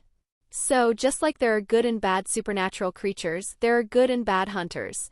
Like those guys and Kate. Come on now, princess. Kate protested. Don't put me in the same category as those monsters. Jacob said. Why not? You did kill innocent people, children included. You burned them alive. And you even slept with a minor. Lydia's eyes widened with interest. What? This is getting interesting. Who did she sleep with? Jacob smirked. Derek Hale. He was our age back then. She seduced him and used him to get information about his family. Lydia turned to Kate, her lips curling into a sly smile. Interesting. You slept with a minor and a werewolf at that, yet you claim to hate werewolves. I did what I had to do for the mission. Kate said defensively. Yeah, right. Jacob retorted, his voice dripping with sarcasm. Not only are you a murderer, but you're a sexual predator too. Allison said, her voice cold with disgust. I don't know what to say anymore, Kate. Lydia leaned toward Allison. You could ask her to stay away from Jay. She's dangerous. She might seduce him. Allison's eyes narrowed at Kate. Lydia's right. Stay away from Jacob, Kate. Then she turned to her father. Keep your sister in check. Or better yet, take her to the sheriff's station to turn herself in. That would be better for her because the Alpha is after her. Chris sighed, changing the subject. Speaking of the Alpha, can you tell us who he is? Allison looked at Jacob, who gave a slight nod. She turned back to her parents. His name is Peter Hale. He knows what Kate did. The people who have died in town since we moved here were all Kate's goons who helped her set the fire that killed the Hale family. Chris looked at his sister with disbelief. We really need to talk about this mess you've made. Kate rolled her eyes. What's there to talk about? We just need to kill Peter. Problem solved. Before Chris could respond, Cogman entered with a tray of tea and snacks. Allison quickly shifted the conversation. All right, let's not talk about what Kate did anymore. Dad, tell me, what was your first hunt like? What kind of creature was it? Chris began telling stories about his early hunts, and Victoria shared tales of her own first experiences. Allison and Lydia listened with interest, even laughing when Chris and Victoria recounted some embarrassing moments from their younger days. Jacob, however, sat quietly. He watched Allison laugh with her parents and even with Kate despite her sins. He didn't judge Allison for it, he understood. They were her family and she loved them. A wistful smile touched his lips as he began to think of his own parents, how happy he had been when they were alive, and what life might be like if they were still here. He was lost in thought and sadness until Lydia and Allison both noticed and gently brought him back to reality. Jacob blinked and looked at them. What? Allison's expression softened. You're sad. I can feel it. Lydia nodded. I can feel it too. Jacob sighed. I'm fine. I just remembered my parents. He kissed both girls on the forehead, then stood. I'm going out for a walk. Now? Lydia said, glancing toward the window. It's raining outside. Jacob gave a faint smile. It's all right. I love the rain. Do you want me to come with you? Lydia asked. He shook his head. No. I want to be alone for a while. Allison sighed. Okay. But don't be late. I won't. Before leaving, Jacob turned to Victoria and Chris. I promise I will never wrong your daughter or make her sad. I'll protect her with everything I have. So don't worry about her being with me. I hope one day you'll accept me as your son-in-law, or at least let's try to get along for her sake. Then his eyes shifted to Kate. The truth is, I didn't know Talia Hale or the people who died in that fire. And honestly, I don't really care about their deaths, people die every day. But you should change, Kate. Stop hurting innocent people. If not for yourself, then do it for Allison.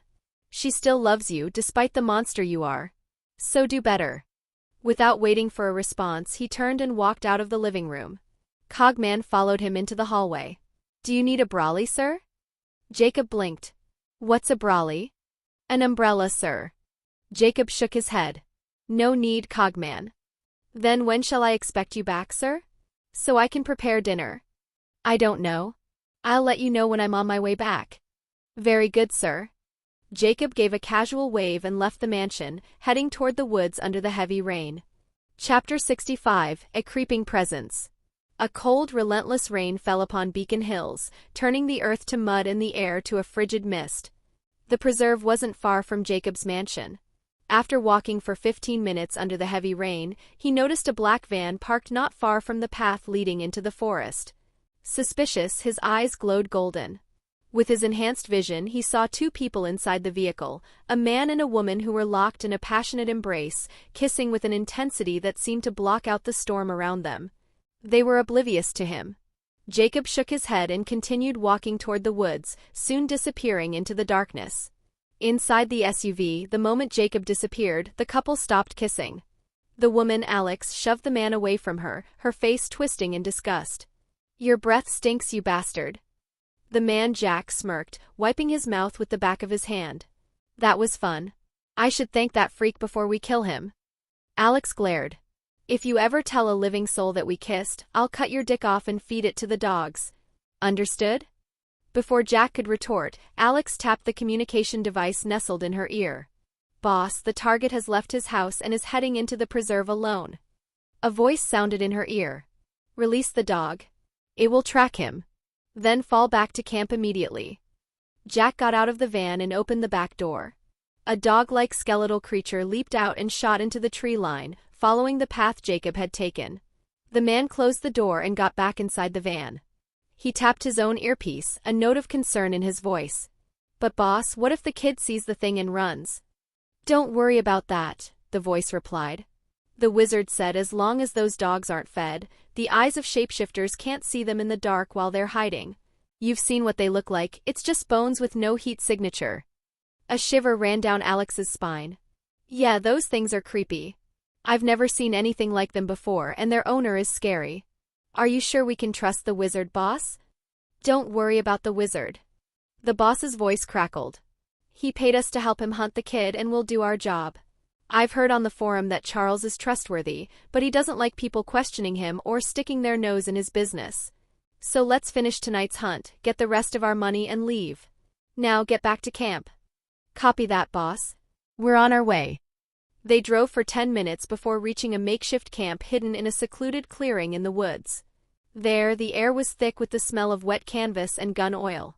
A group of hunters was in the final stages of preparation, their movements efficient and practiced under the dim glow of electric lanterns strung between trees. There were 18 of them, men and women, all clad in dark, tactical gear. The scene was a symphony of controlled chaos, the sharp sound of Velcro straps being fastened, the sound of— Wait. Hold up. Stop for a sec. Look, if you've already made it this far into the video and you're still here, come on, subscribe, bro. All right, I see you rolling your eyes. I'm moving. I'll get out of the way now so you can get back to the good stuff. But seriously, stick around and finish listening. It's worth it. Ammunition magazines being slapped into place, and the low murmur of final checks. As Alex and Jack stepped out of the van, a bald, broad-shouldered man with a thick, dark beard strode toward them. "Alex, Jack, get ready. We're moving out now." The two hurried to gear up. Once they were ready, the bald man, their leader, gave a sharp nod. He turned and walked toward a large, dark green tent set apart from the others, stopping a respectful distance from the entrance to call out, "Sir Charles, we're ready." From the tent emerged an old man with a long beard, shoulder-length hair, and faintly glowing eyes. He nodded to the bald man. "Then follow me," Charles said, his voice a dry rasp. Without another word, the old man started walking in one direction.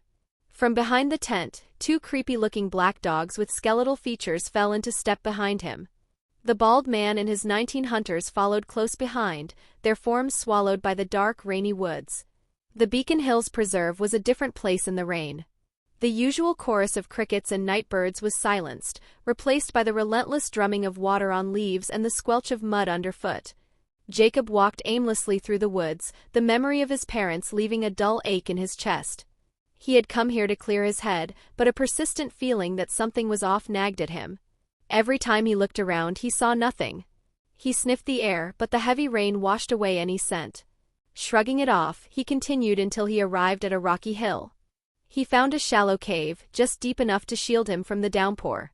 Stomping his foot, he used his earth element, the ground rippled, and a section of bedrock smoothly rose, sculpting itself into a low, flat bench. He sat with a sigh, then held out a hand. A gentle, warming flame flickered to life across his palm, dancing over his clothes, drying them. Then he pulled some lobster rolls from his pocket dimension, hoping comfort food would soothe his mood. A few moments later, a sound distinct from the rain made him look up. From behind a nearby tree, a coyote emerged. Jacob smiled as he watched Malia approach. She came to his side and gave a nod before her gaze fixed on the lobster roll in his hand. He chuckled softly. "Do you want it?" In her coyote form, Malia couldn't speak, but the eager nod of her head was answer enough. "All right, but first let's get you dry." Jacob placed a hand gently on her damp head. "Don't be scared. I'm just going to use my fire to dry your fur." A wave of warm, controlled flame enveloped her body. She flinched instinctively, a low whine in her throat, but as the heat soothed her chilled body without burning a single hair, she relaxed, leaning into the sensation. Soon her fur was fluffed and warm. "Come on, sit with me," Jacob said, gesturing to the rock. She leaped nimbly onto the stone bench. Jacob placed the lobster roll before her, and watched her with a soft smile as she ate, his hand gently stroking the fur along her back. When she finished, he asked, "Do you want more?" Malia shook her head. "You didn't like it?" She shook her head again, confirming she didn't, then nudged his hand with her nose. "Ah, I see. You're just picky," he teased. "Well, I have something you'll definitely love." He pulled a 2-pound piece of sea king meat from his pocket dimension. He held it in his palm, and a sphere of intense heat cocooned it, roasting it to a perfect medium rare in moments. The air filled with a rich, savory aroma that made Malia's mouth water. She tilted her head, curious about where the meat came from, but having seen his powers before, she quickly refocused on the meat, swallowing in anticipation. Jacob sprinkled it with salt from his pocket dimension and offered it to her. Malia tasted it and was instantly delighted. She even let out a low growl when Jacob tried to pet her while she ate. Jacob chuckled. "Relax, I won't steal your food." She finished the meat quickly. "Do you want more?" Jacob asked. Malia shook her head, feeling completely full. She lay down beside Jacob and after a moment's hesitation, rested her head on his thigh, looking up at his face. His smile was sad as he stroked her head. "I don't know how you did it, living alone in the woods for years." Malia just looked at him. "I don't know what would have happened if I were in your place." He continued. "I'd probably lose my mind. I can't imagine being alone for even a week." Malia looked away from his face, her gaze turning distant as she stared out at the curtain of rain. "Like I told you this morning, you can come live with me, Lydia and Allison," Jacob said. Malia looked back at him and he smirked. "The two of them are my mates." Malia tilted her head in question. "It means they are my wives," he clarified. His tone was light, teasing. "And who knows? Maybe you'll become my wife too." Malia snorted and turned her gaze back to the rain. Jacob smiled. "Maybe if you live with us in a place you feel safe, you can shift back.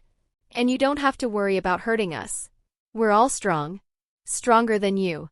She held his gaze for a long, searching moment before looking away again and closing her eyes, as if digesting his words along with the delicious meat she just ate. Jacob kept petting her head, saying nothing more. He understood that the fear of her own power, the belief that she was a monster who had killed her family, was the true cage keeping her in this form.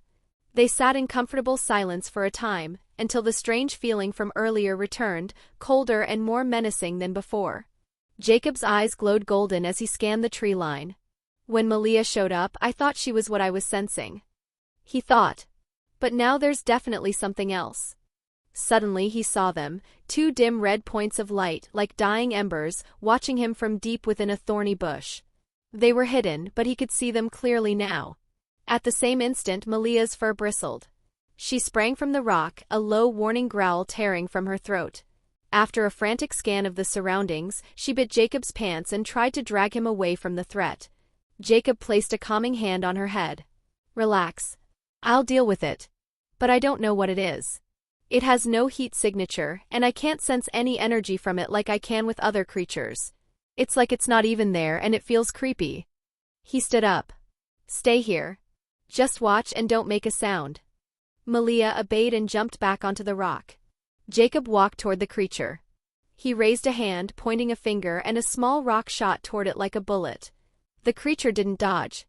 Instead, it opened a jaw that seemed to unhinge, and the rock vanished into its dark maw without a sound, causing no visible damage. Then it stepped out from its concealment, staring at Jacob with a ravenous hunger. Jacob looked at it in surprise. It was a dog, but it looked like a mummified skeleton draped in dry black skin. Its eyes glowed with a dim red light like dying embers. Jacob raised an eyebrow, his voice a mix of revulsion and fascination. "What kind of cursed creature are you?" Chapter 66, A Humbling Experience. In the forest under the heavy rain, Jacob stood facing the skeletal dog. He studied it for a second before he moved in a blur of motion too fast for the human eye to follow. He closed the distance and seized the creature by its bony neck. But the moment Jacob caught it, he saw no fear in its smoldering red eyes, only a sinister, predatory joy. The dog instantly bit down on Jacob's forearm. Although its teeth couldn't penetrate his skin, Jacob felt a sudden drain on his energy. He watched, stunned, as the creature in his grasp began to swell, its bony frame groaning as it expanded, its dimly glowing red eyes brightening. Realizing the creature was draining him through physical contact, Jacob threw the abomination away from him as if it were contaminated. It tumbled through the air before skidding to a halt in the mud. Thinking quickly, Jacob reached into his pocket dimension, retrieved his phone and opened the Bestiary app, a sophisticated database created by Cogman, and pointed the camera at the snarling beast that was now stalking him again. The app displayed a few creatures resembling the one before him. Jacob quickly scanned the entries and found the right one. Name, Barghest. Type, supernatural predator. Description, a monstrous black dog, often seen as an omen of death. It can appear as a skeletal dog when hungry, but transforms into a huge black dog after consuming enough magical energy. Behavior, unlike its hellhound cousin, the Barghest is not a guardian but a hunter of supernatural beings. It is drawn to and drains the energy of powerful supernatural creatures. The more energy it absorbs, the stronger it becomes. Weaknesses, while formidable, a Barghest can be easily killed in its weakened, hungry state with conventional weapons like guns and swords. However, if you encounter it in a stronger state, you must first force it to expend the energy it has stored. Otherwise, killing it becomes very difficult. Jacob read the entry and a dangerous smirk spread across his face as he pocketed the phone. He looked at the dog approaching him with pure hunger in its eyes. "What an interesting creature," Jacob said. "You want a meal? I'll give you a feast. I want to fight you at your strongest. I hope you can give me a good fight." He raised his hand, palm open, and a stream of fire shot toward the creature. Instead of evading, the Barghest opened its maw wide, and the torrent of fire vanished into the void of its throat. Jacob kept feeding it raw elemental power, and the dog began to grow, its bones thickening, its frame expanding from the size of a large dog to that of a massive draft horse, though it remained a skeleton covered in taut, black skin. Jacob stopped the fire stream. "Let's test your strength now." He lunged forward, his fist connecting with the creature's ribcage with a sound like a cannon shot. The Barghest was sent flying, crashing through a thick pine tree with a sickening crunch of wood and bone. But it was on its feet in an instant, shaking off the impact with an enraged snarl. It charged, its mouth gaping wide to swallow him whole. Jacob sidestepped with effortless grace. Too predictable. He raised his hand, summoning a bolt of lightning that struck the dog in its side. The Barghest howled, a piercing, unearthly sound of agony, and collapsed to the ground, its body twitching violently, tendrils of smoke rising from the point of impact. Jacob raised an eyebrow. "So you can't absorb my elemental attacks if I hit your side. You can only absorb energy through your mouth. You're just a battery with a single port." As the creature stopped twitching and struggled to its feet, he saw it had shrunk slightly. The lightning strike had forced it to burn precious energy to survive. Enraged, the creature attacked again, and this time Jacob beat it ruthlessly. His kicks shattered its legs, his punches cracked its bones, and with precise, controlled gestures, he called down bolt after bolt of lightning from the clouds, striking its back. The forest echoed with the creature's pained screams and the crackle of ozone until, finally, it shrank back to its original, pitifully small form, whimpering in the mud, looking up at Jacob in sheer terror. Jacob smirked down at the whimpering creature, his expression one of cold amusement. "Don't look at me like I'm the villain here. You started this." He cracked his neck. "Now let me feed you again. Let's see how far you can grow." He unleashed another, far more massive stream of fire, this time aiming it directly into the creature's mouth. The Barghest, driven by its base instinct, had no choice but to open its jaws and swallow the flames. Jacob didn't stop this time, pouring a staggering 20% of his vast energy reserves into the creature's mouth. Finally, the beast, unable to contain any more, scrambled sideways to escape the stream of fire. He looked on in surprise as the dog underwent a dramatic transformation. The skeletal runt was gone. In its place stood a true monster, 4 meters tall at the shoulder with a body length of 6 meters. Its front limbs were elongated, ending in wickedly clawed paws, and its entire body was now covered in a pelt of sleek, shadow-black fur. Its eyes blazed like 2 miniature red suns. With a ground-shaking roar, the colossal Barghest swiped at Jacob with a massive clawed paw.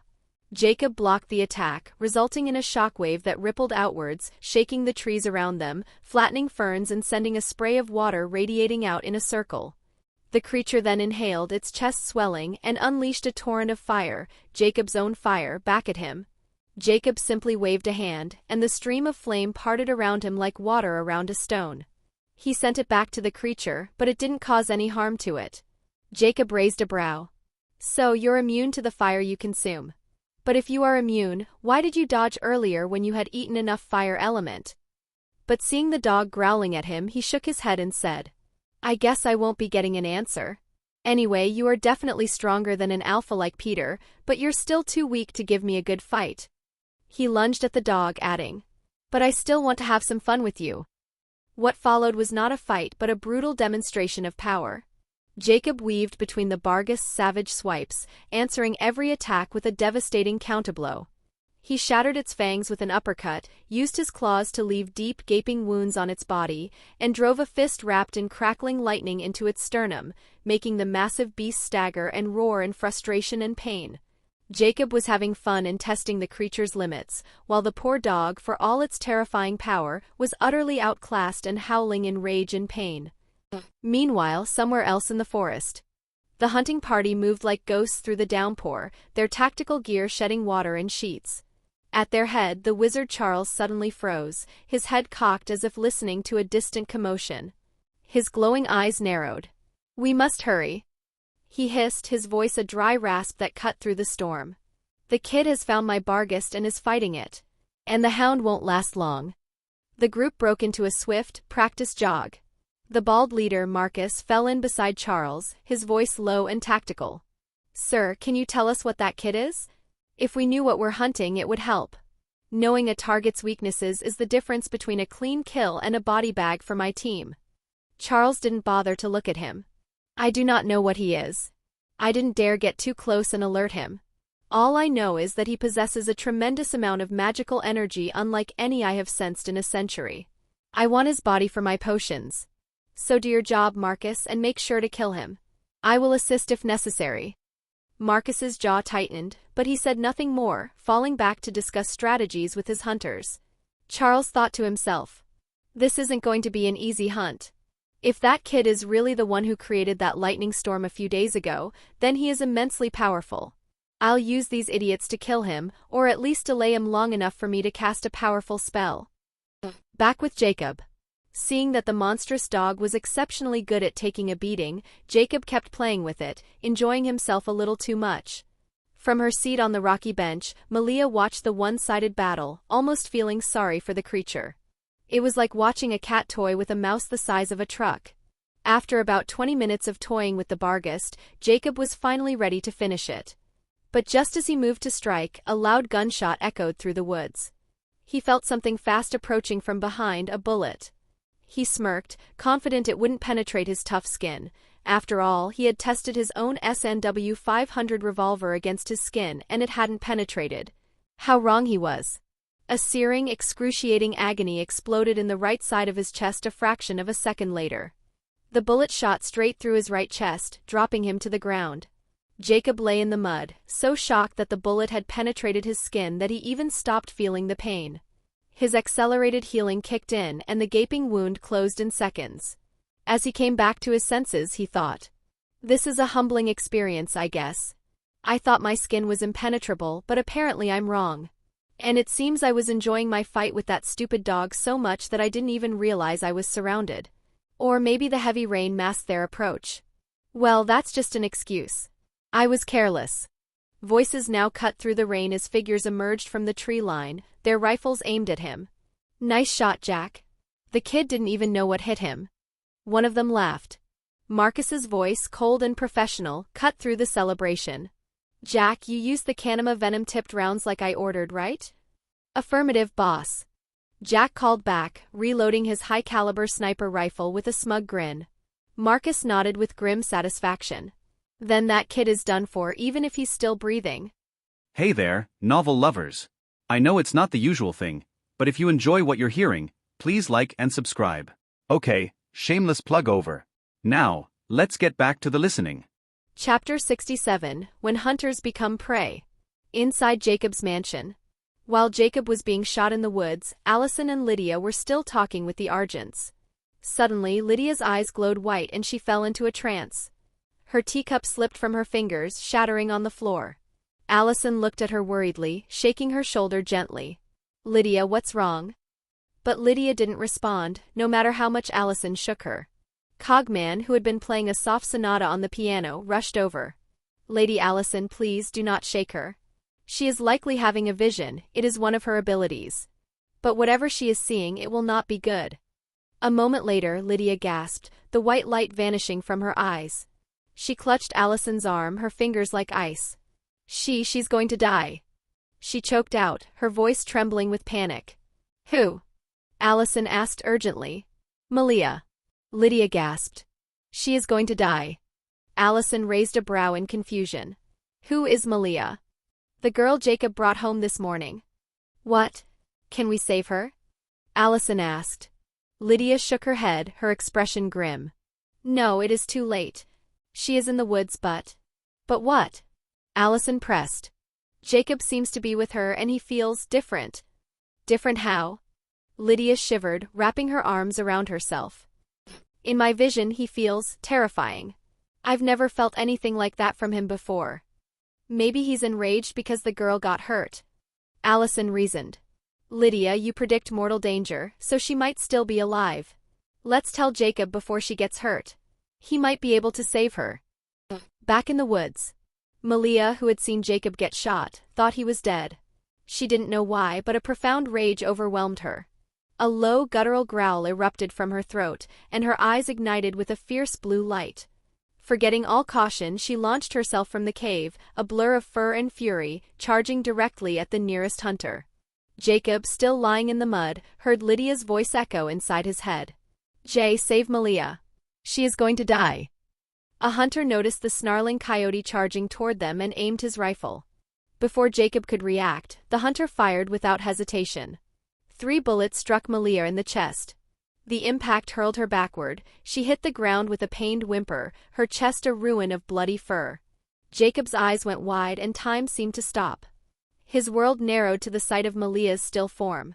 Then a wave of pure, unrestrained dragon aura exploded from him, a physical shockwave of power, tinged with crackling electricity that arced through the rain. The very air groaned. Hunters were flung through the air like ragdolls, crashing into trees or skidding through the mud. The massive Barghest was thrown back with a startled yelp. Even Charles the Wizard and his 2 other skeletal hounds, who had been observing from the rear, were sent stumbling before falling to the ground and rolling in the mud. Just as suddenly, Jacob calmed, reining his aura back in. He ignored the dazed hunters and rushed to Malia's side. She was dying, blood leaking from her mouth. He quickly pulled a senzu bean from his pocket dimension. Swallow it. Quick! He urged, feeding it to her. Malia, with her last ounce of strength, swallowed the bean. The effect was instantaneous.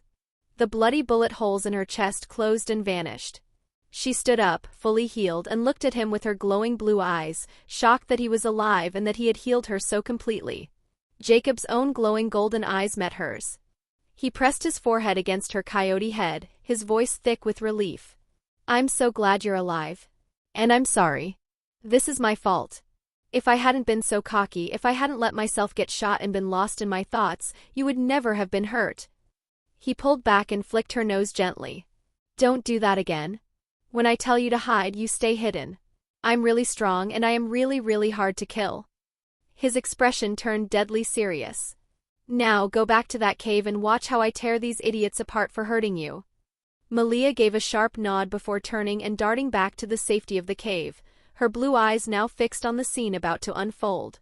Jacob heard Lydia's voice again in his head, laced with worry. Jay, did you save her?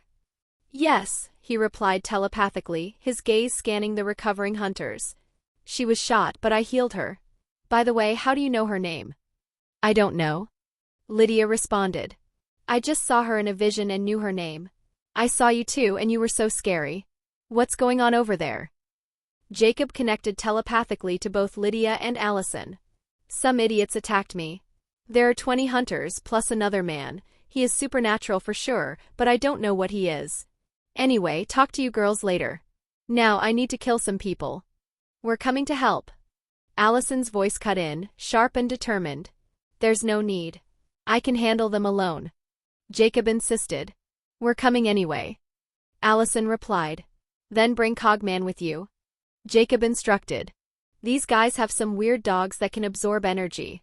I've counted 3 here and I don't know if they have more. So bring Cogman. All right. And be careful. Allison replied.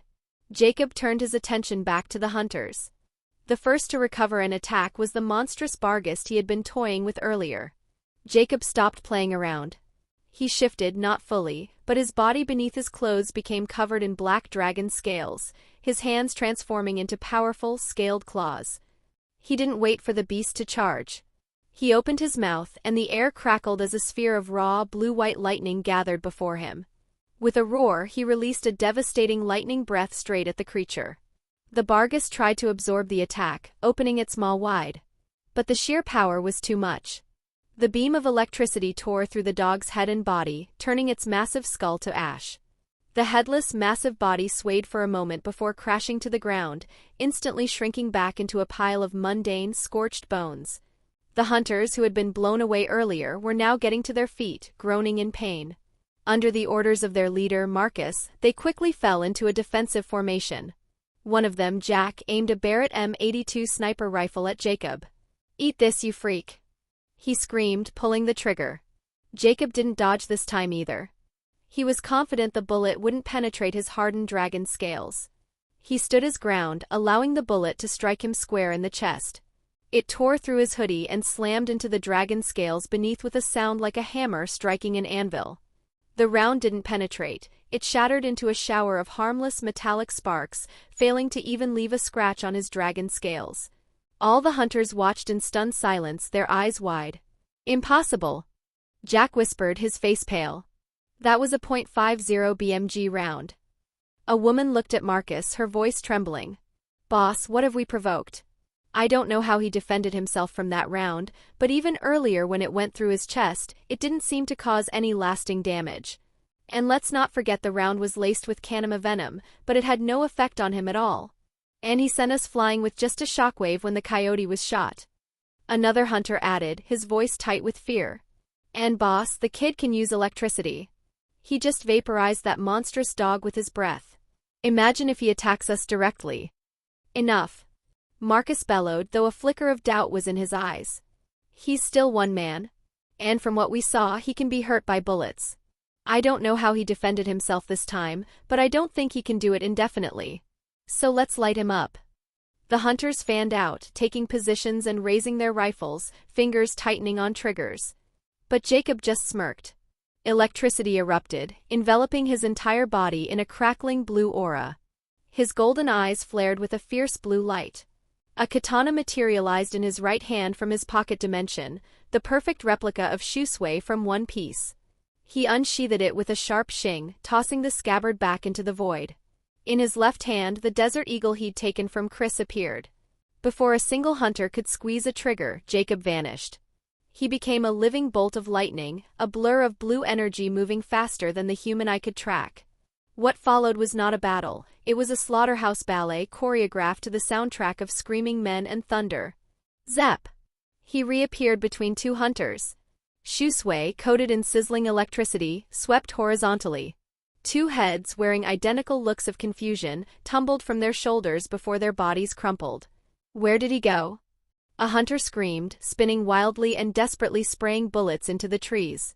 Right here, Jacob whispered from behind him. The desert eagle pressed against the man's temple. Boom!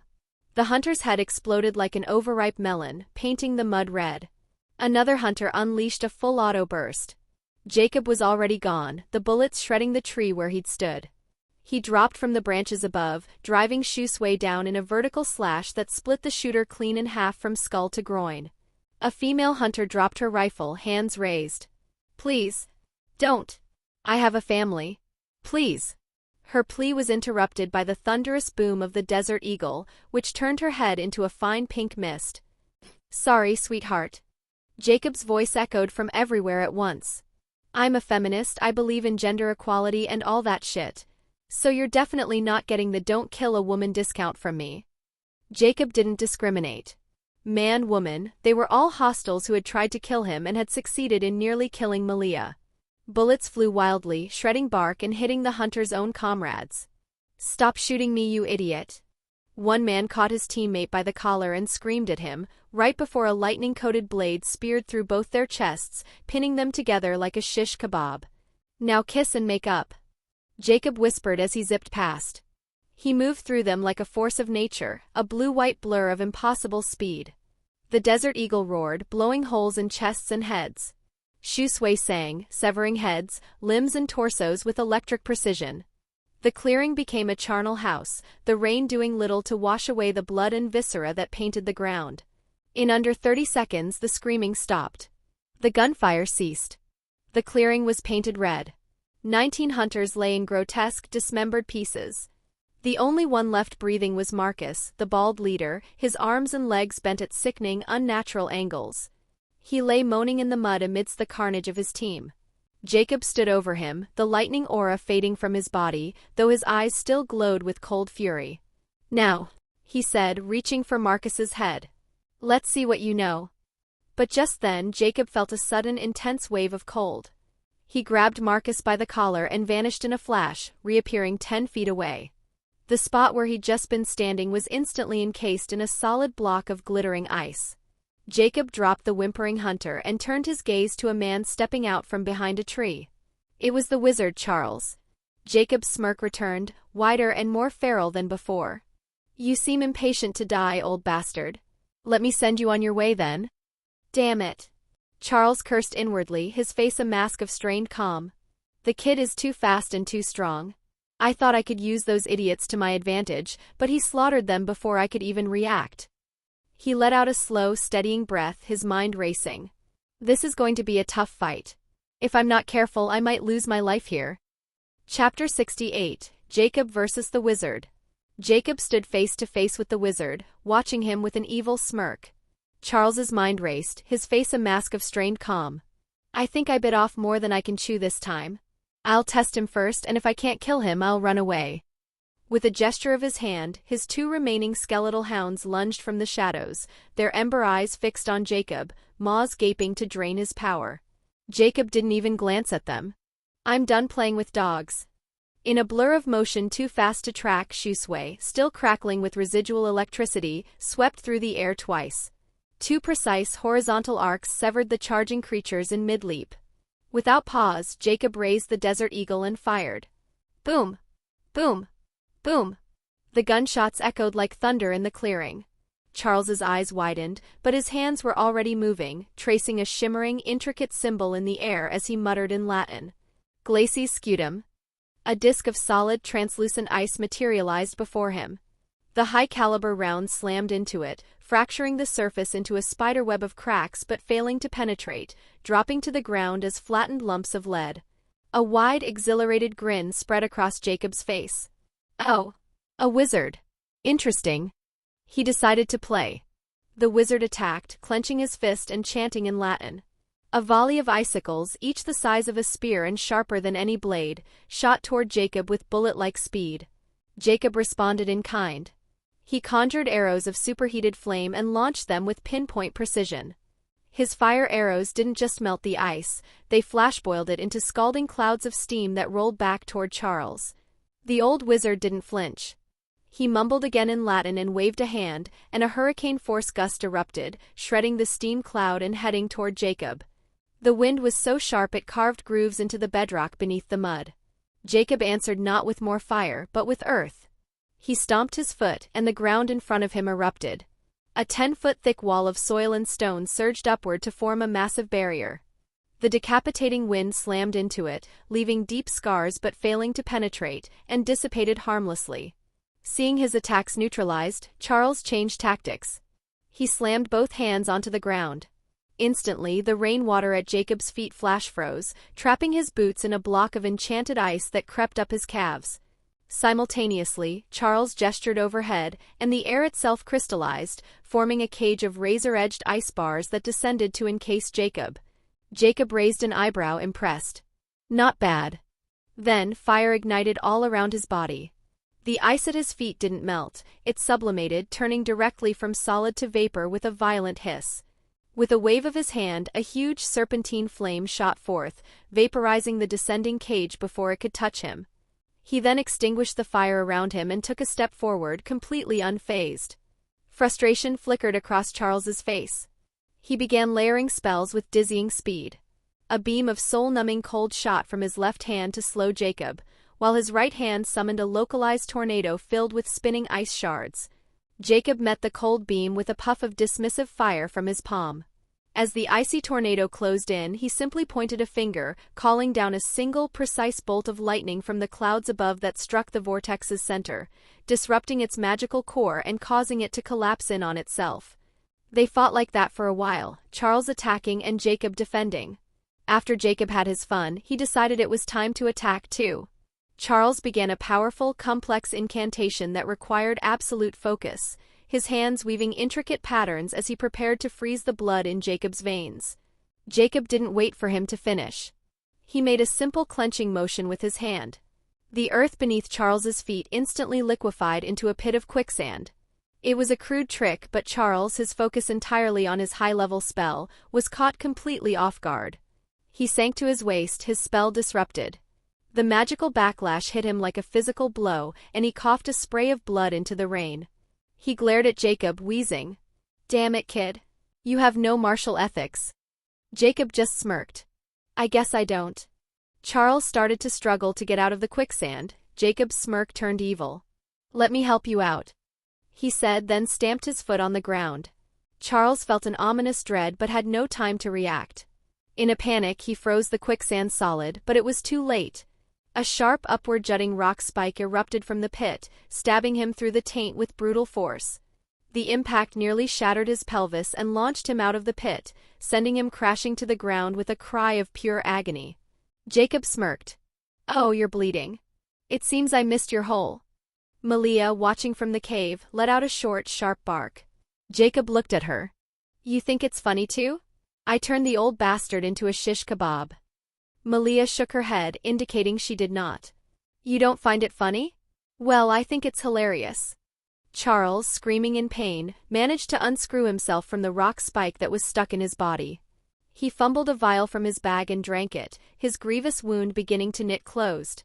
He looked at Jacob's smiling face and a cold realization settled in. This wasn't a hunt, this is an execution, and I'm on the wrong end. The kid is just toying with me and I'm almost out of energy.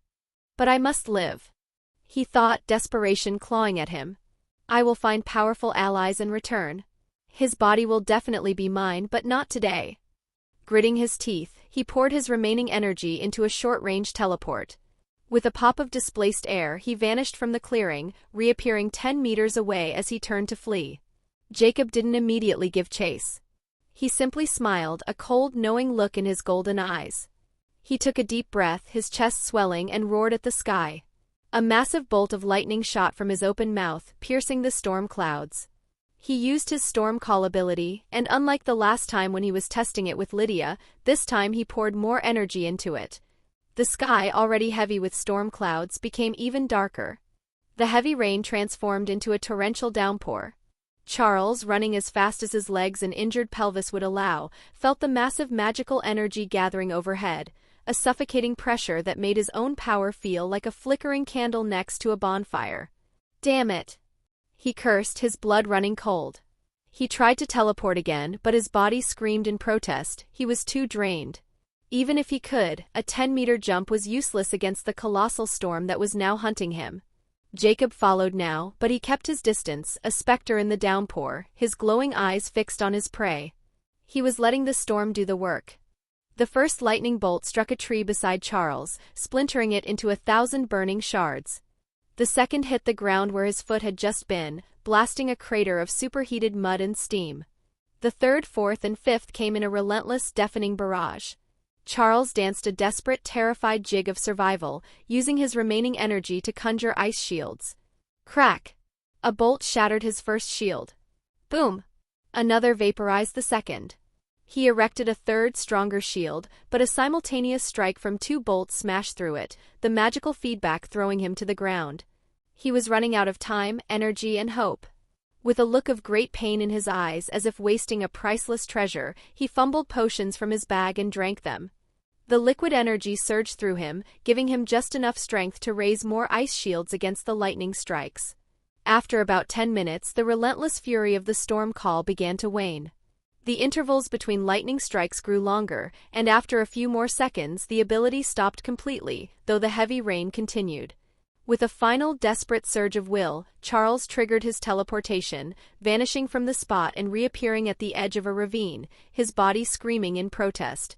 He gasped, looking around wildly. He saw no sign of Jacob and dared to hope he had escaped. It was an illusion. Jacob was flying silently above him with his dragon wings. He landed behind the wizard without a sound. Going somewhere? Jacob's voice was a low, amused rumble. Before Charles could react, Jacob's black-scaled, clawed hand shot forward to stab the wizard in the back of the neck and read his memories. But the moment his claws made contact, a searing, excruciating pain erupted in his hand. A vile black energy erupted from Charles's body, a final desperate defense. Jacob recoiled, watching in shock as the scales on his hand decayed and fell away.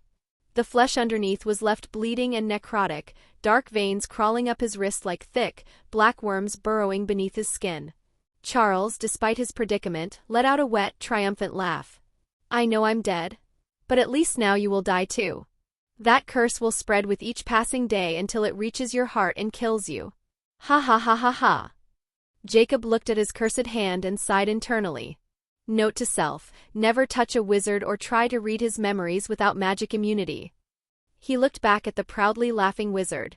I didn't know what you were before. Charles wheezed. I'd never seen anything like you. I was just drawn to the immense magical power inside you. He looked at the now shirtless Jacob, with black scales covering his torso and arms, and the great wings folded behind his back. But now I know you're a Weredragon, aren't you? I can't believe I killed a Weredragon. Too bad I'll die before the world knows my achievement. Too bad I can't use your body for my potions. Jacob's smirk returned, cold and sharp. Well, I hate to disappoint you, old bastard. But I'm not dying. And I'm not a Weredragon. He leaned in slightly, his voice dropping. I'm a real dragon. Charles's eyes went wide with utter disbelief. What?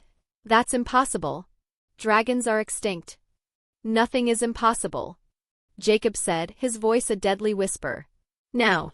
Before the wizard could process this, Jacob, using his already cursed hand to avoid risking the other, drove his claws into the back of Charles's neck and started his brutal mental assault. Charles's eyes rolled back into his head as a flood of memories, decades of depravity, were forcibly ripped from his mind. Jacob's face contorted in pure fury.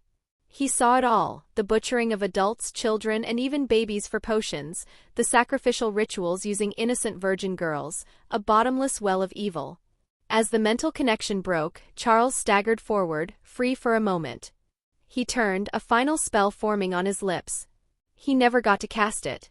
Jacob appeared behind him in a blur and drove his cursed, decaying hand straight through the wizard's back. There was a sickening, wet crunch.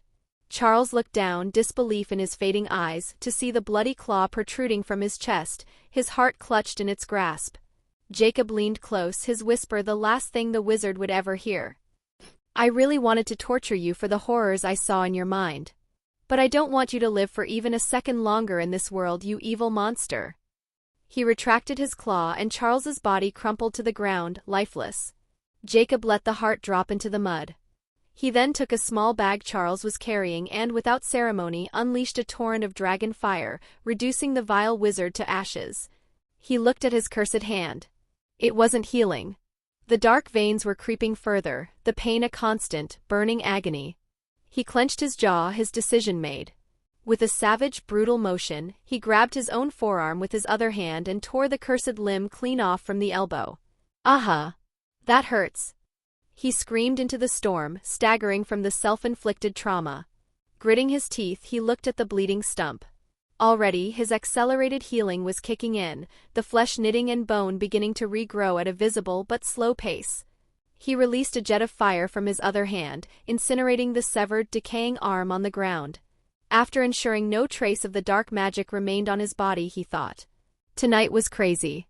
Malia almost died, and if that curse had reached my heart, I would have died too. I hope I can get magic immunity soon. And damn, that wizard's memories were too dark." He took a steadying breath and shifted back to his human form. Then he headed back to where he had killed the hunters, his body healing but his mind heavy with the darkness he had witnessed. Chapter 69, A Father's Reluctant Blessing. Meanwhile, while Jacob was fighting the wizard, Lydia, Allison, Cogman, and the Argents arrived at the clearing where Jacob had fought the hunters. The scene that greeted them was a bloody massacre. Headless bodies, men and women split in two, and scattered limbs and viscera lay amidst the shattered trees. The torrential rain did little to wash away the sheer horror. Kate's eyes widened. "This is terrible. The kid is ruthless." Allison, who had seen him slaughter hunters before, scanned the gruesome scene with cold indifference. "They came here to hunt him. They got exactly what they deserved." Lydia, pale and gripping Allison's arm for support, looked away from the grisly sight. Her eyes found the shallow cave. "Malia?" She called out, her voice soft. "Are you okay?" The coyote emerged from the shadows, her blue eyes meeting Lydia's. She gave a slow, deliberate nod. Lydia sighed in relief. "I'm glad you're okay. Where's Jay?" Malia turned her head and looked intently into the raging storm, where lightning was tearing the forest apart. "He went that way?" Allison asked, following her gaze. Malia nodded again. "Then let's go after him," Allison said, taking a determined step forward. Lydia pulled her back, her face etched with the memory of pure terror. "How about we don't follow him? Do you see that crazy lightning storm? It's his ability, the one that almost killed me the last time he used it." Allison hesitated. "But what if he needs our help?" Lydia snorted, a touch of her old sass returning. "He doesn't. Trust me. He's probably just toying with whoever he's fighting." A weak, pained groan cut through their conversation. Marcus, the hunter leader with his limbs bent at impossible angles, lay writhing in the mud. His eyes, glazed with pain, locked onto Chris. You're Chris Argent, right?" he rasped. Help me please." Chris walked over to the man. "Oh, it's you. Marcus Loran. I thought the Lawrence only operated in Europe." Allison walked to her father's side. "Dad, do you know him?" "Yes," Chris said, his voice grim. "He's from a French hunter family like our Argent family, but not as old. They're more like mercenaries than hunters. As long as the price is right, they'll hunt anything, including normal humans." Allison spat on the man. "Ugh, another disgusting hunter group." Marcus ignored the insult, his focus solely on survival. He looked pleadingly at Kate. "Kate, help me out. My team and I helped you and Gerard hunt before." Allison glared at her aunt. "Why am I not surprised?" Kate held up her hands defensively. "Okay, princess, the Lawrence are evil, I admit it. But I only hunted with them twice, and both times we went after some genuinely evil werewolves, I swear." Then she looked down at Marcus, her expression hardening. "Sorry, man. I can't help you. Out of all the people you could provoke, you had to provoke that kid. Look what he did to your hunters. I don't want to end up like them. He already doesn't like me." Cogman, having finished a quick search for other survivors and found none, came running over. He grabbed Marcus by the collar and hauled him up. "It seems Sir still cares for me. He kept you alive so I could crush your windpipe." He then looked at Allison. "My lady, I'll be right back. I wish to have some fun with this poor bastard, and I'd rather you not see it." He turned and started dragging the screaming Marcus away, but Allison stopped him before he could get far. "Cogman, stop right there, you psycho." Cogman turned to her. "But, Allison cut him off. No buts. Drop him. Cogman hesitated, his grip tightening. I said drop him. Allison commanded. What if Jay wants him for something and comes back to find him dead? Reluctantly, Cogman dropped Marcus to the ground with a thud. Can I at least cut his limbs off? Or gouge his eyes out? Please? Allison said firmly. Nope. Cogman screamed in frustration and stormed over to a huge tree nearby, furiously punching its trunk. Allison just shook her head with a smirk. Victoria looked at her daughter. He seems dangerous, Allison. Who? Cogman? Allison replied. No, he's not. Although he's a little crazy, he's very nice and respectful to me and Lydia, and he's fun to be around. He's only dangerous to our enemies. Kate's gaze fell on Malia, who was standing quietly beside Lydia. She noticed the coyote's glowing blue eyes. Allison, who is the were-coyote? Allison looked at her aunt warily. Why are you asking? Her eyes are glowing blue. She must be dangerous. Kate said. I don't know if she's dangerous or not. Allison said. All I know is that Jay likes her. She fixed Kate with a hard stare. And Kate, do you see how tragically these people died? They died like this because they tried to harm her. So unless you want to end up like these dismembered bodies, I suggest you don't look at her the wrong way. Kate pouted. You've changed, princess. You're even threatening me now. Allison ignored her, turning her back to walk over to Lydia and Malia, where she began chatting quietly with Lydia. Chris sighed, watching Cogman punch the tree. It seems we're lucky the kid is in love with Allison. Otherwise, we would have ended up like these poor idiots when we attacked him yesterday. Victoria nodded in agreement. Let's not do something stupid like that again. I admit that was stupid. Chris said. But it's not like you didn't think about killing the kid, Victoria. I know you and I know what you're capable of. Victoria shrugged. Indeed, I was planning to kill him. But when I heard about the mating bond with Allison, I wanted to confirm if it was true. If they were lying, I was still going to kill him. But now I'm sure they have a real mating bond. Because they were talking telepathically with him when we were at his house? Kate asked. Victoria nodded. Yes. Both Allison and Lydia were talking to him telepathically, which means the two of them really have a bond with that kid. Chris sighed. Although I will reluctantly accept the little punk as our son-in-law, I still want to know what he is. Allison said he'll tell us when he trusts us. Victoria reminded him. Kate looked at the raging lightning storm caused by Jacob in the distance. Good luck with that. He might not care about the fact that you two tried to kill him. Chris interrupted her. We didn't try to kill him. But the hunters, our hunters, opened fire on him yesterday, remember? Kate countered. Anyway, he might not care about that, but the fact that the hunters opened fire on Allison and Lydia, and that you tried to break him up with Allison, will make it very hard for him to trust you. That kid seems to hold a grudge, just look at these dead hunters. If you want him to trust you, you'll have to work hard for it. She looked at them pointedly. And I advise you both to put your pride away and try your best to earn his trust. Because having a monster like that as an ally is a very good thing. Chris and Victoria just looked at the lightning storm in the distance, which was finally calming down, and both sighed in silent resignation. After dealing with the wizard, Jacob ran back to the clearing where he had fought the hunters and found Allison and the others waiting for him. Lydia, Allison, and Malia saw the shirtless Jacob with a missing arm and panicked, running toward him with concern. Are you okay? What happened to your arm? Lydia asked. I cut it off. Jacob said calmly. The guy I fought was a wizard, and he used some dark magic on my hand. I had to cut it off, otherwise the curse would have spread to my heart and killed me. I'll show you the memory of the fight and his memories when we get back home.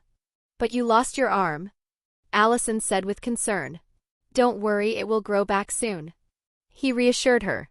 He kissed both girls, then petted Malia's head. Finally, he looked at Cogman, who was still furiously punching the poor tree in anger and frustration. He raised a brow. What's wrong with Cogman? Allison smiled. He wants to kill the hunter you left alive, but I stopped him. Now he's throwing a tantrum. Jacob called out. Cogman, come here. Cogman noticed Jacob and immediately came to his side, straightening his butler suit. You're back, sir. But you're missing an arm. Should I create a synthetic one for you? No, my arm will grow back soon. Jacob said. Now I want you to gather the guns from those dead hunters. I'll read the survivor's mind, and then I'll let you do with him as you please. Cogman's face lit up. You're the best, sir. He then turned around and began gathering the guns from the clearing with palpable excitement. Jacob shook his head with a smile and walked over to Marcus. He glanced at Chris, Victoria, and Kate. Why are you guys here? Chris spoke up. I couldn't let Allison come here alone at night to fight whoever you were fighting. Jacob's response was blunt. I hate to break it to you, but Allison can protect herself. If there had been a real fight, the three of you would have just been a liability. She would have had to fight and protect you. Chris opened his mouth to retort, but found he had nothing to say. Jacob ignored him and knelt beside Marcus, who was begging for mercy. He ignored the pleas, inserted his claws into the back of the man's neck, and read his memories. When he was done, he took a wallet from Marcus's pocket and kicked him away in disgust. Damn it. He's another evil monster in human skin.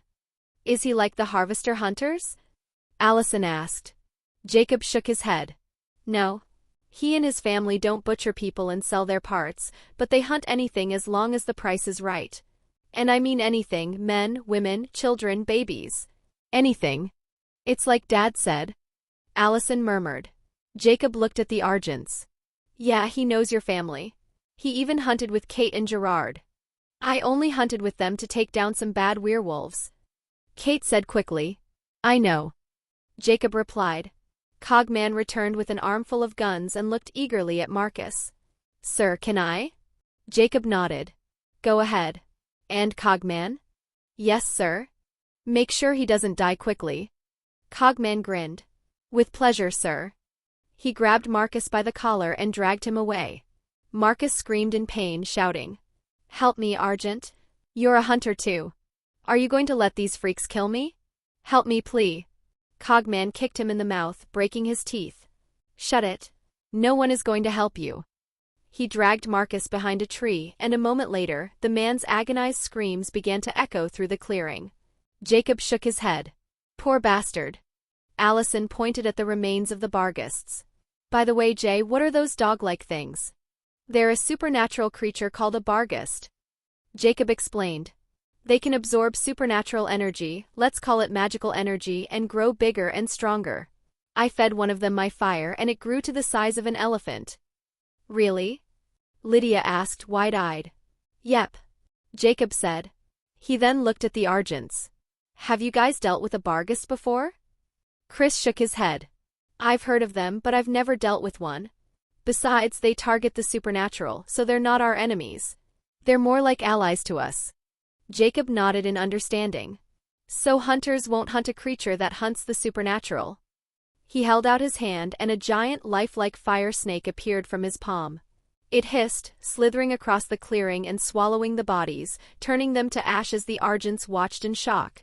After the grim task was complete, Jacob looked at Malia. I don't know how you survived out here alone, but the woods are too dangerous. You're not staying here by yourself anymore. You're coming home with us. He petted her head gently. And thank you for trying to avenge me when I got shot and you thought I was dead. I appreciate that. But never do that again. I'm really hard to kill. Lydia's eyes widened. What? You got shot? Jacob nodded. Yes. I was too cocky and thought the bullet wouldn't penetrate my skin, but I was wrong. They used a high-caliber rifle and the bullet shot straight through my chest. Allison and Lydia looked at his chest, which showed no wounds or scars.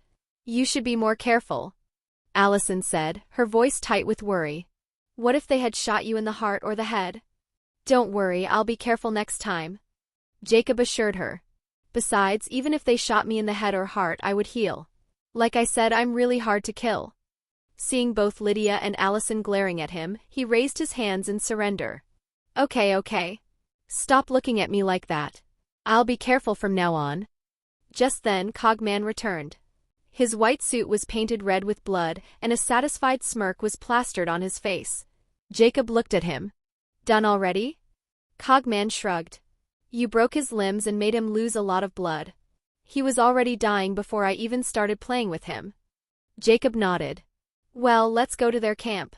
They have a lot of weapons there. After Jacob burned Marcus's body, the group headed to the hunter's camp. They took everything useful and burned the rest to ash before finally making their way back to Jacob's mansion. When they arrived at the mansion, the Argents decided not to come inside and prepared to leave. Chris looked at Jacob, his expression serious. "Victoria and I will accept you as our son-in-law. But if you ever hurt my little girl, I will make you regret it." Jacob smiled reassuringly. "Don't worry. I will never hurt her." Victoria turned to Allison. "Although I'm not happy that Jacob turned you into a fairy, I suppose it's a good thing. At least now you have the strength to protect yourself. And since it was your choice, I'm going to respect it." She reached out and touched Allison's cheek. "And I'm not going to lie, when I saw how you handled our hunters yesterday and how you didn't even flinch at the massacre Jacob made in the woods tonight, I was proud of you. I thought, as expected from my daughter. She's not some scared little girl, but a fearless, strong woman." Allison's face lit up with a hopeful smile. "Really?" Victoria hugged her tightly. "Really. I'm proud of you, sweetheart. And I'm sorry for what we did yesterday." "It's all right," Allison said, returning the hug. "I know you were just trying to look out for me." "Okay, we should leave," Victoria said, pulling back. "Are you coming with us or not?" Allison glanced toward the mansion. "Can I stay here?" "Of course," Victoria replied. "You're married now and this is your home. But you should visit us from time to time." Allison kissed her mom's cheek. "Thank you. And of course I will visit." Victoria pinched her daughter's cheek playfully. "Just be careful and don't get pregnant. You're still too young for that." Allison's face turned bright red. "Mom, we don't need to talk about that." She then noticed Chris staring at her with wide, horrified eyes. Utterly embarrassed, she turned and ran into the mansion. "Come back here, Allison." Chris shouted after her. "You are not allowed to stay here." He spun to face Jacob, his composure shattered. "I changed my mind, you little punk. Let's fight to the death." Victoria and Kate quickly grabbed Chris, dragging him toward the car. "Kid, take care of my daughter," Victoria called over her shoulder. "I will," Jacob promised. "Victoria? Kate, let go of me," Chris yelled, struggling. "I want to bring my little girl with us." "Get in the car and let's go," Victoria said firmly. Kate was laughing hysterically. She opened the car door, shoved Chris inside, and slid in beside him while he continued to protest. "No, not my little girl." Victoria got into the driver's seat, waved a final goodbye to Jacob and Lydia, and drove away. Lydia, Malia, and Jacob went inside the mansion laughing. "Lydia, please help Malia take a bath," Jacob said. "I'm going to join Allison upstairs in the bathroom." He ran upstairs, shed his pants, and joined Allison in the shower. He hugged her from behind and whispered in her ear. "So, how about we make some babies?" Allison rolled her eyes, turned to face him, and kissed him. "No babies. We're still babies ourselves." She smiled warmly. "But I'm happy that I can stay with you here from now on. So let's celebrate."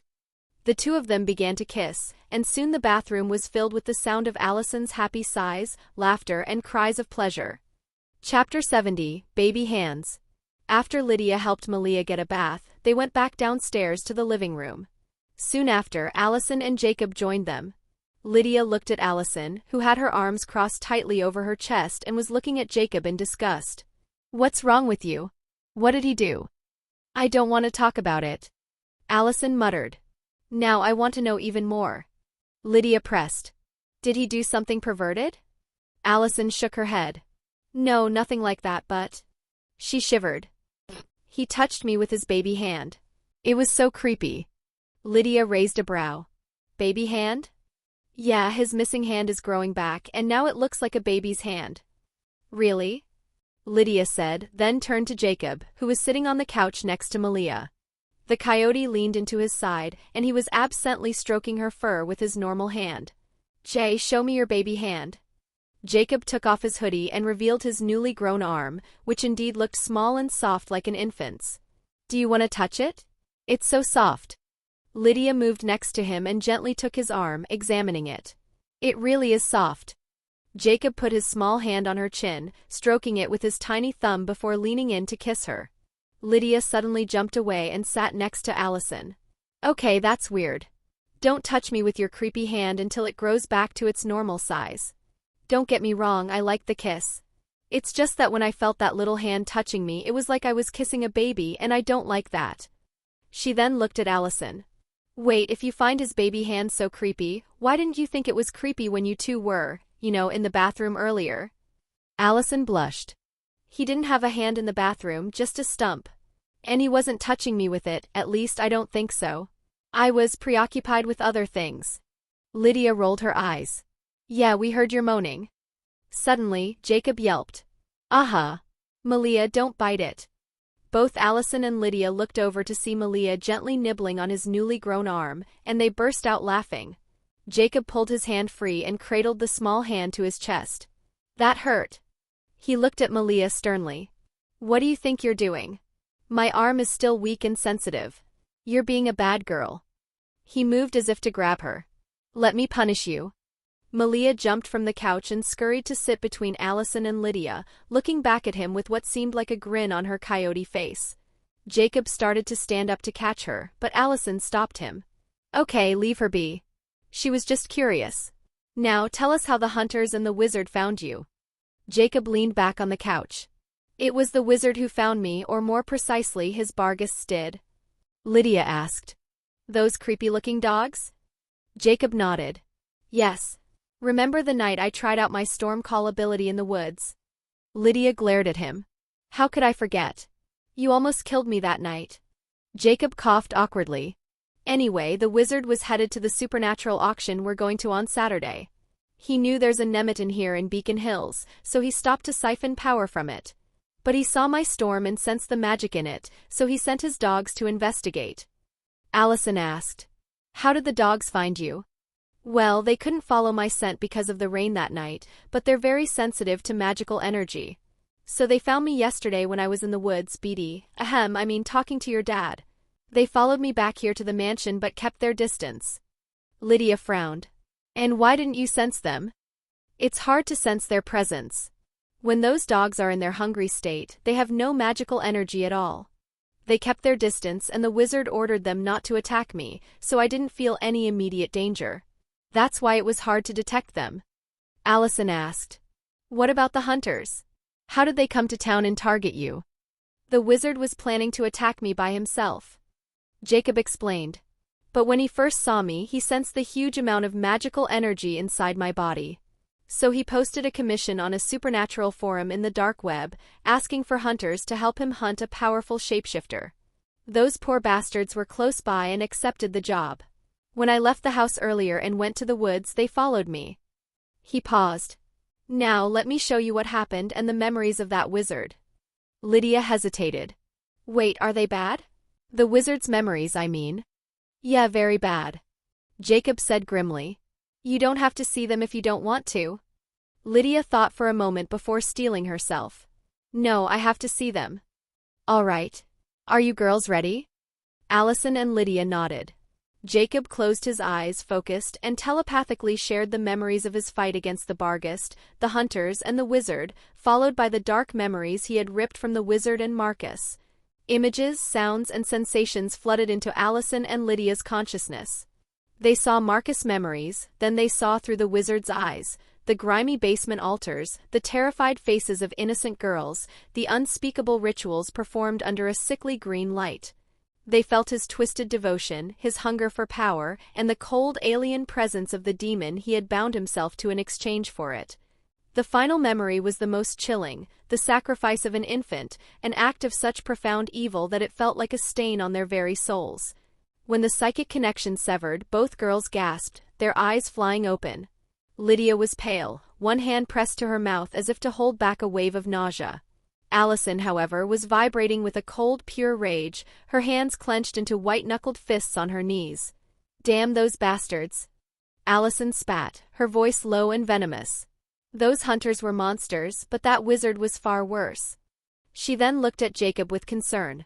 By the way, Jay, that wizard seemed to have made a contract with a demon to gain his powers. That's why he was sacrificing innocent girls and babies. What if the demon comes after you for killing his servant? Jacob smirked. Don't worry.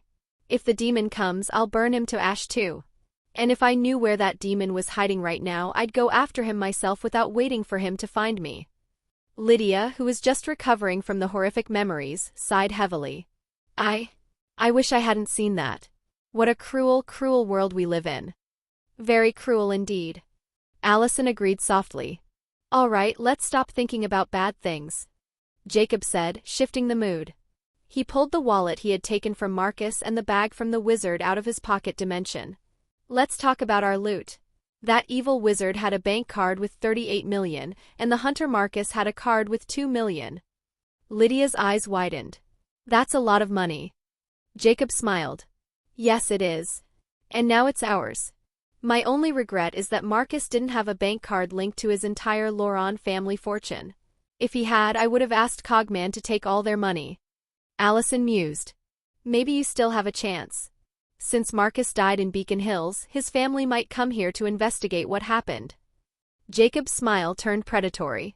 Well, I hope they really come. Lydia asked. How will you make the money on these 2 cards yours? Cogman will handle it. Jacob said. Can he really do that just by using a bank card? He already has. I took a card with 4 million from the Harvester Hunters leader, and Cogman already transferred the funds to me legally. Jacob then took 2 more cards from his pocket dimension. And since we're talking about money, here, these are for you. Each has 200,000. Use it however you want, and if you need more, just tell me. Allison took her card with a smile. Thank you. Lydia took hers and gave Jacob a deep kiss. I love you. Jacob smirked and touched her cheek with his baby hand. Love you too. Lydia recoiled playfully. You don't touch me with that. She sat next to Allison and said, How about we go shopping tomorrow? Allison grinned. Sure. And I'm thinking of buying a bike. Just like Jay's. Jacob said. Now that you live with me and things are good between me and your parents, you can ride mine whenever you want. I was only worried your dad might hurt her before. In that case, I won't buy one. Allison decided with a sweet smile. I like yours very much. You're going to steal her from me, aren't you? Jacob asked with a mock sigh. Allison winked. Maybe. Jacob smiled fondly. As long as you're happy. Allison raised a brow. Aren't you going to cry this time like when I first took her home? I thought you loved that bike more than anything. I love you girls more. He said simply. Allison pouted playfully. I love you too, but that's not the reaction I wanted. You made it boring. Malia walked over to Jacob and nudged his leg with her nose, her eyes fixed on him. Jacob patted her head.